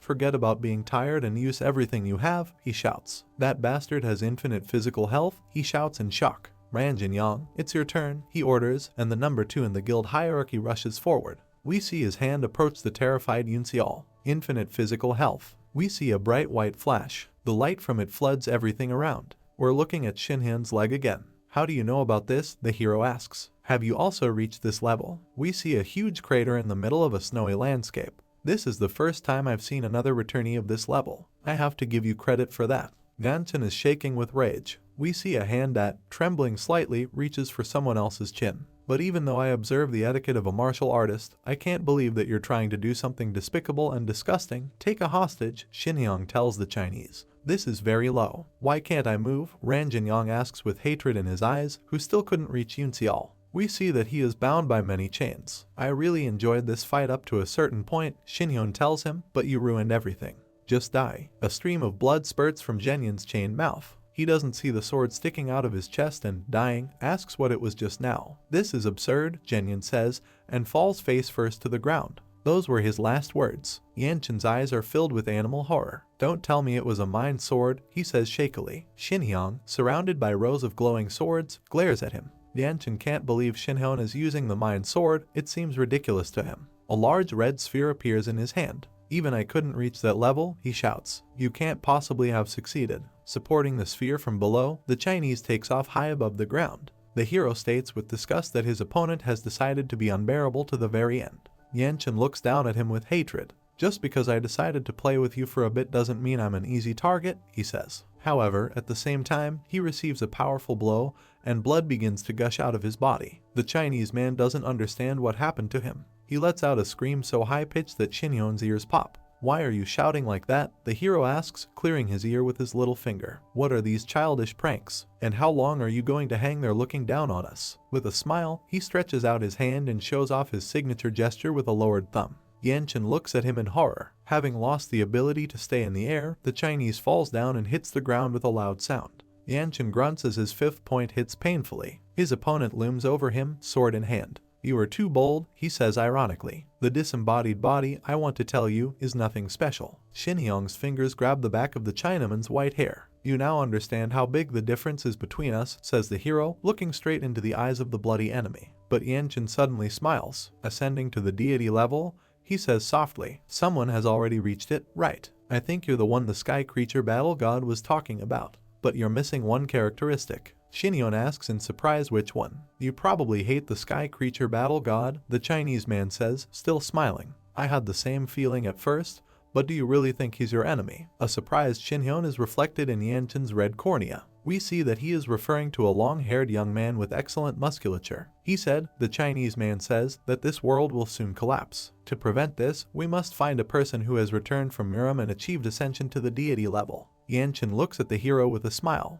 Can you solve this crisis? He asks. You who have neither his understanding nor his sense of necessity. Xinhyun calmly responds to the enemy. Are you done with your last word yet? I mean, you're wrong about something. I don't care what happens to the world. I'm only killing you because you dare to challenge me. Yanchen grabs the hero's arm. Was I really just a victim from the very beginning that would make you perfect? He says. His hand is firmly holding Xinhyun's. But I won't let that happen, the Chinese man says clearly, looking into the hero's eyes. Something strange begins to happen, and a look of bewilderment appears on the face. Yanchen stands up to his full height, smiling cheerfully. A soul control spell, he says. This is an ability that I obtained after a very long period of research, during which I made countless human sacrifices. You've waited too long. You should have killed me before we made eye contact. Get up, he orders, holding up a finger. Xinhyun seems to have really stopped being himself. He stands with his head down and seems to stop reacting to what's happening around him. What's it like? Yanchen asks him. Do you like being controlled by someone who is weaker than you? The Chinese man raises his fist to hit Xinhyun.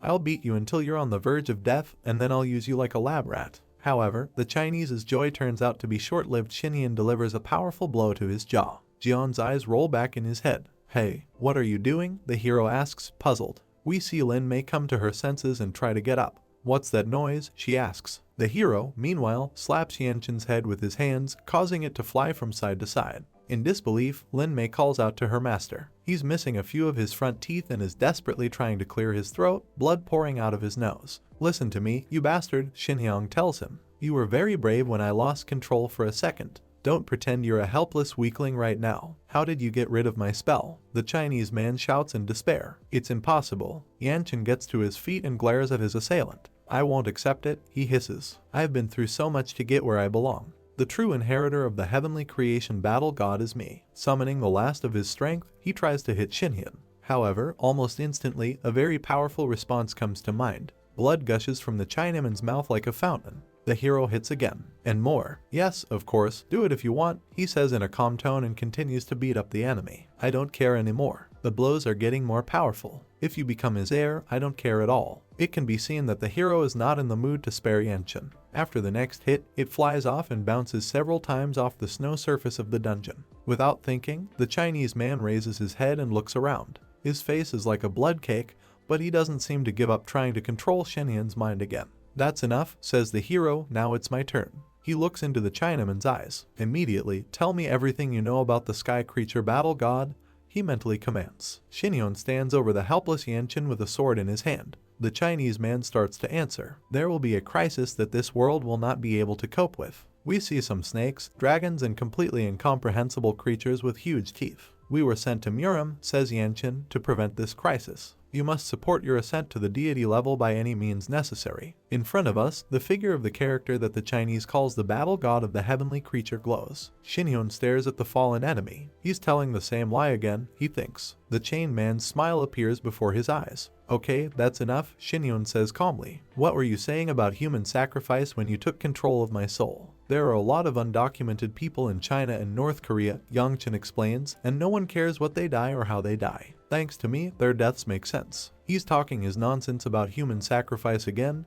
The hero states thoughtfully. So how many lives are on your conscience? He says to the Chinaman, pointing his sword at him. He says faintly that it is many thousands of people. Shinyong stares at the monster in horror. Do you want to say the last word? He asks. Yanchen smiles and tries to sit up. Opening his mouth, which is missing at least one front tooth, the Chinese man declares that he only regrets that he did not kill Yunxiao, this vile creature. The hero doesn't let him finish. He strikes with his sword, which hits the bastard squarely in the forehead. You don't deserve to exist on this earth, Shinyon says. Yanchen is still alive. He sits in the snow and stares blankly at his enemy. His clothes had turned completely red from his blood. I will cut you into as many pieces as you have killed people, says the hero and begins to strike. Lin Mei watches in shock as her boss is chopped into thousands of pieces. Her mouth is open and she's shaking with terror. After finishing the execution, Shinyon stands silently under the snow falling on him in a huge pool of blood. Lin Mei sits down in front of him in a special pose, which apparently means complete submission and, calling him master, pays tribute to his greatness. She then begs for mercy. Tears are pouring from her eyes. She's shaking all over with nervous tension. Shinyon sighs heavily. I'm so fucked up, he says wearily. A month later, in front of us is a large conference hall,